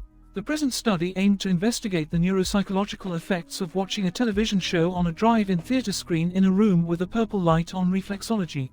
This was done by having a man and a woman sit in chairs and watch a TV show at a drive-in theater while their reflexology was monitored. Methods. The participants were a man and a woman, both of whom had experience with reflexology. They were seated in chairs while watching a TV show on a large screen at a drive-in theater. The room was illuminated with a purple light to evaluate the effect of color on the participants' reflexology. The participants' reflexology was monitored before, during, and after the television show. Reflexology was measured using a standardized rating scale based on the participants' response to pressure applied to specific points on their feet. Results. The results showed that watching a TV show on a drive-in theater screen in a room with a purple light led to significant changes in the participants' reflexology. During the television show, the participants' reflexology scores increased significantly compared to the baseline score. However, the scores returned to baseline levels following the conclusion of the show. Discussion. These findings suggest that drive-in theater viewing in a room with a purple light may have a positive impact on reflexology. Further research is needed to determine the extent of this effect and whether it can be replicated in other settings. In addition, this study supports the importance of considering the perceptual effects of color on reflexology. Conclusion. In conclusion, the present study suggests that viewing a TV show on a drive-in theater screen in a room with a purple light has a positive impact on reflexology. This finding highlights the importance of exploring different environmental factors that may influence reflexology and their implications for well-being.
Title: An exploration of human and alien integration in the Caribbean while playing poker and eating ice cream.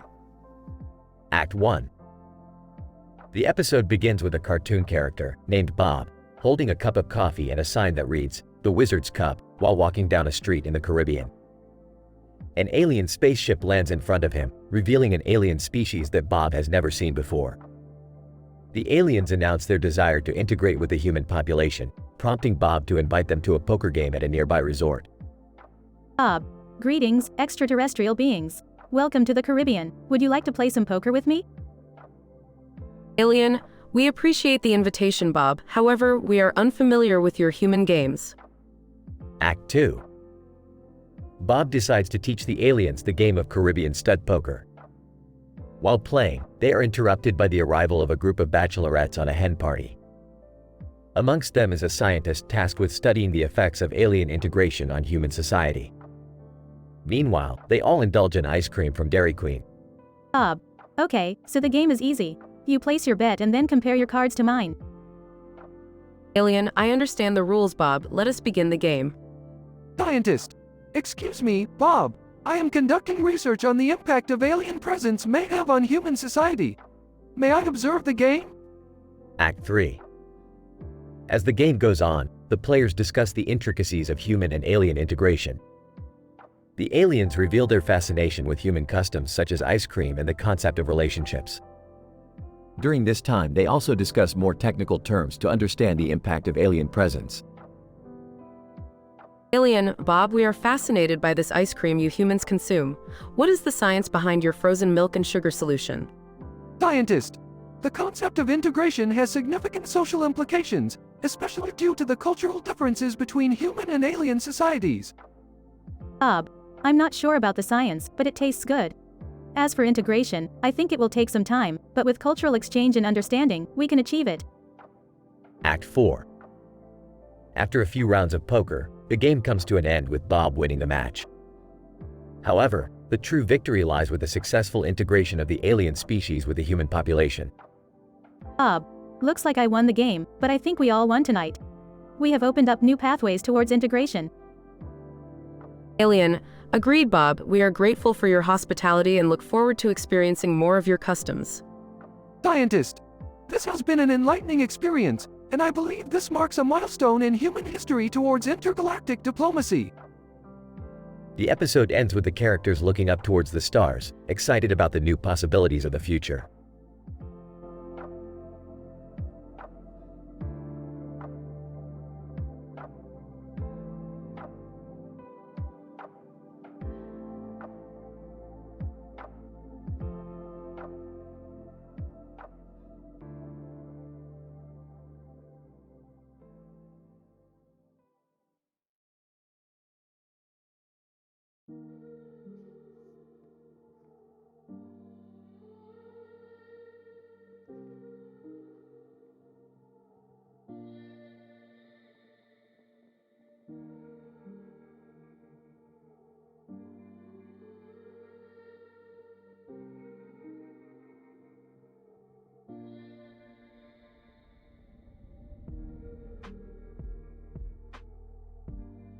Title: The Effect of Zombie Talent Contest and Monster Invasion on Humorous T-Shirt Sales. Introduction. In this episode, we explore the effects of the zombie talent contest and eerie monster invasion on the sales of comedy t-shirts. Our subjects of study are a man and a boy with red makeup, devilish hair and makeup on their faces and hands, and wearing black shirts, who are participating in the contest. Methodology. We conducted a field study at a local zombie talent contest and monster invasion in a suburban town. The study involved the observation of the man and boy, as well as the monitoring of sales of comedy t-shirts at a nearby kiosk. Results. The man and the boy, who were dressed in ominous attire, performed a mesmerizing dance with impressive makeup work, leaving the audience in awe. Sales of comedy t-shirts increased by 25% during the event, indicating that the unusual nature of the performance intended to scare yet entertain, were positively received by the audience. Conclusion. Our findings suggest that the unusual and eccentric nature of events such as a zombie talent contest and eerie monster invasion can have a significant effect on t-shirt sales. These events can provide opportunities for creative expression and unique forms of entertainment that can attract a diverse range of audiences. Man, the experience was exhilarating. We love expressing ourselves using makeup and performance art. Boy, I agree, it was super fun. I loved it when I saw people wearing our t-shirts while we performed. Host. It's interesting that the performance not only attracted applause but also positively influenced the sales of comedy t-shirts. Researcher. Our study indicates that there is potential for unusual events like these to have a positive impact on small businesses such as that of t-shirt vendors. Viewers, we definitely enjoyed the unique experience and appreciated the creativity involved.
Title: The Great Dino Debate.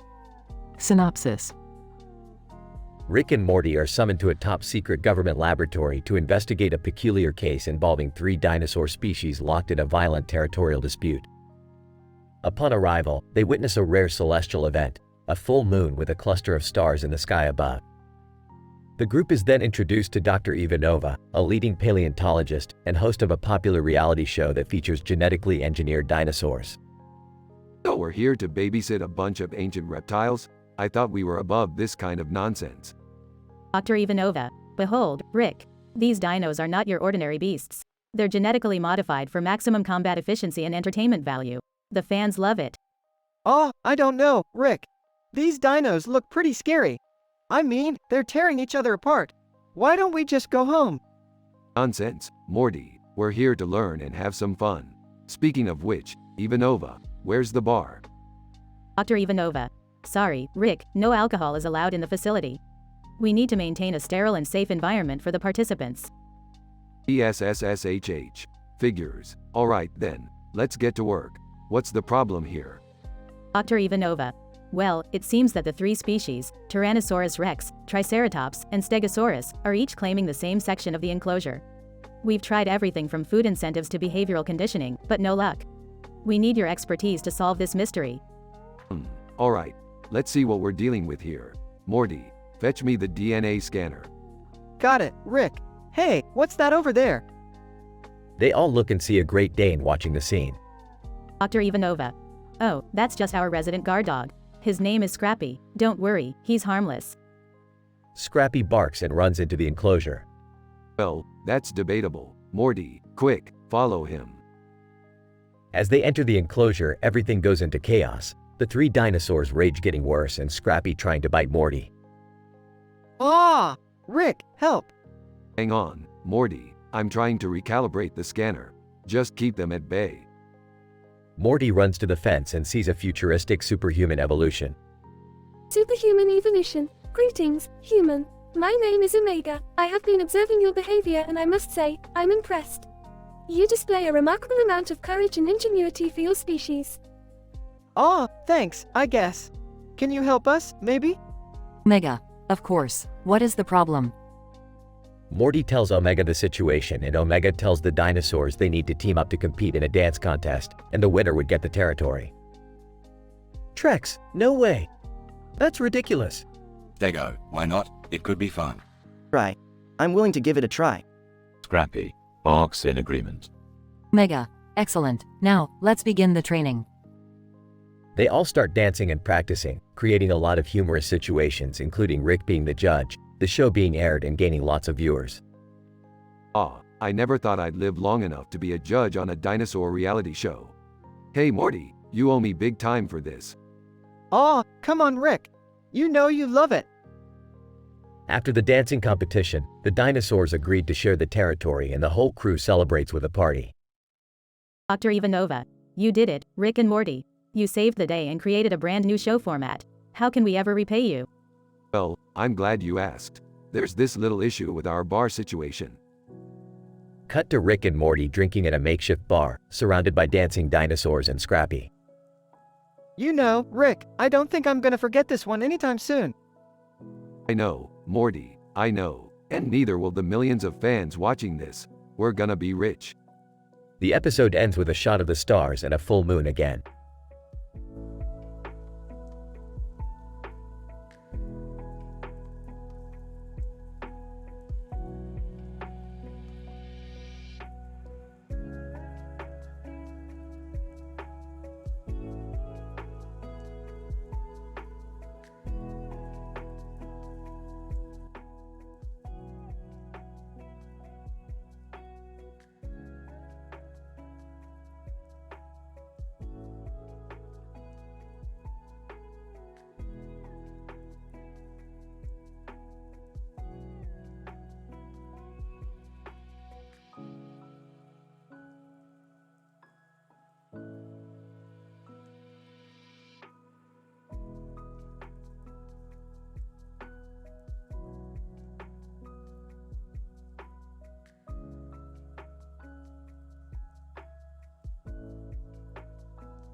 Episode title: Dimensional Portal Exploration and Futuristic Espionage Thriller with a touch of Neo and funny fitness classes.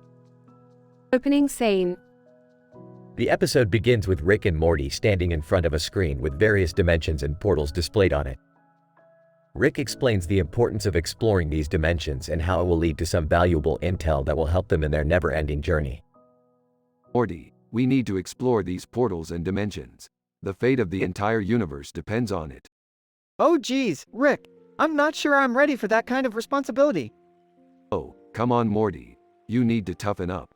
We're not in funny fitness class anymore. Cut to Jerry and Beth participating in a funny fitness class taught by an alien instructor named Zork. I can't believe I let you talk me into this, Jerry. This is ridiculous. Come on, Beth. It's a great way to stay in shape and have fun at the same time. Zork, welcome, Earthlings. Let's get started with some high-intensity interval training. Cut back to Rick and Morty exploring a new dimension using their portal gun.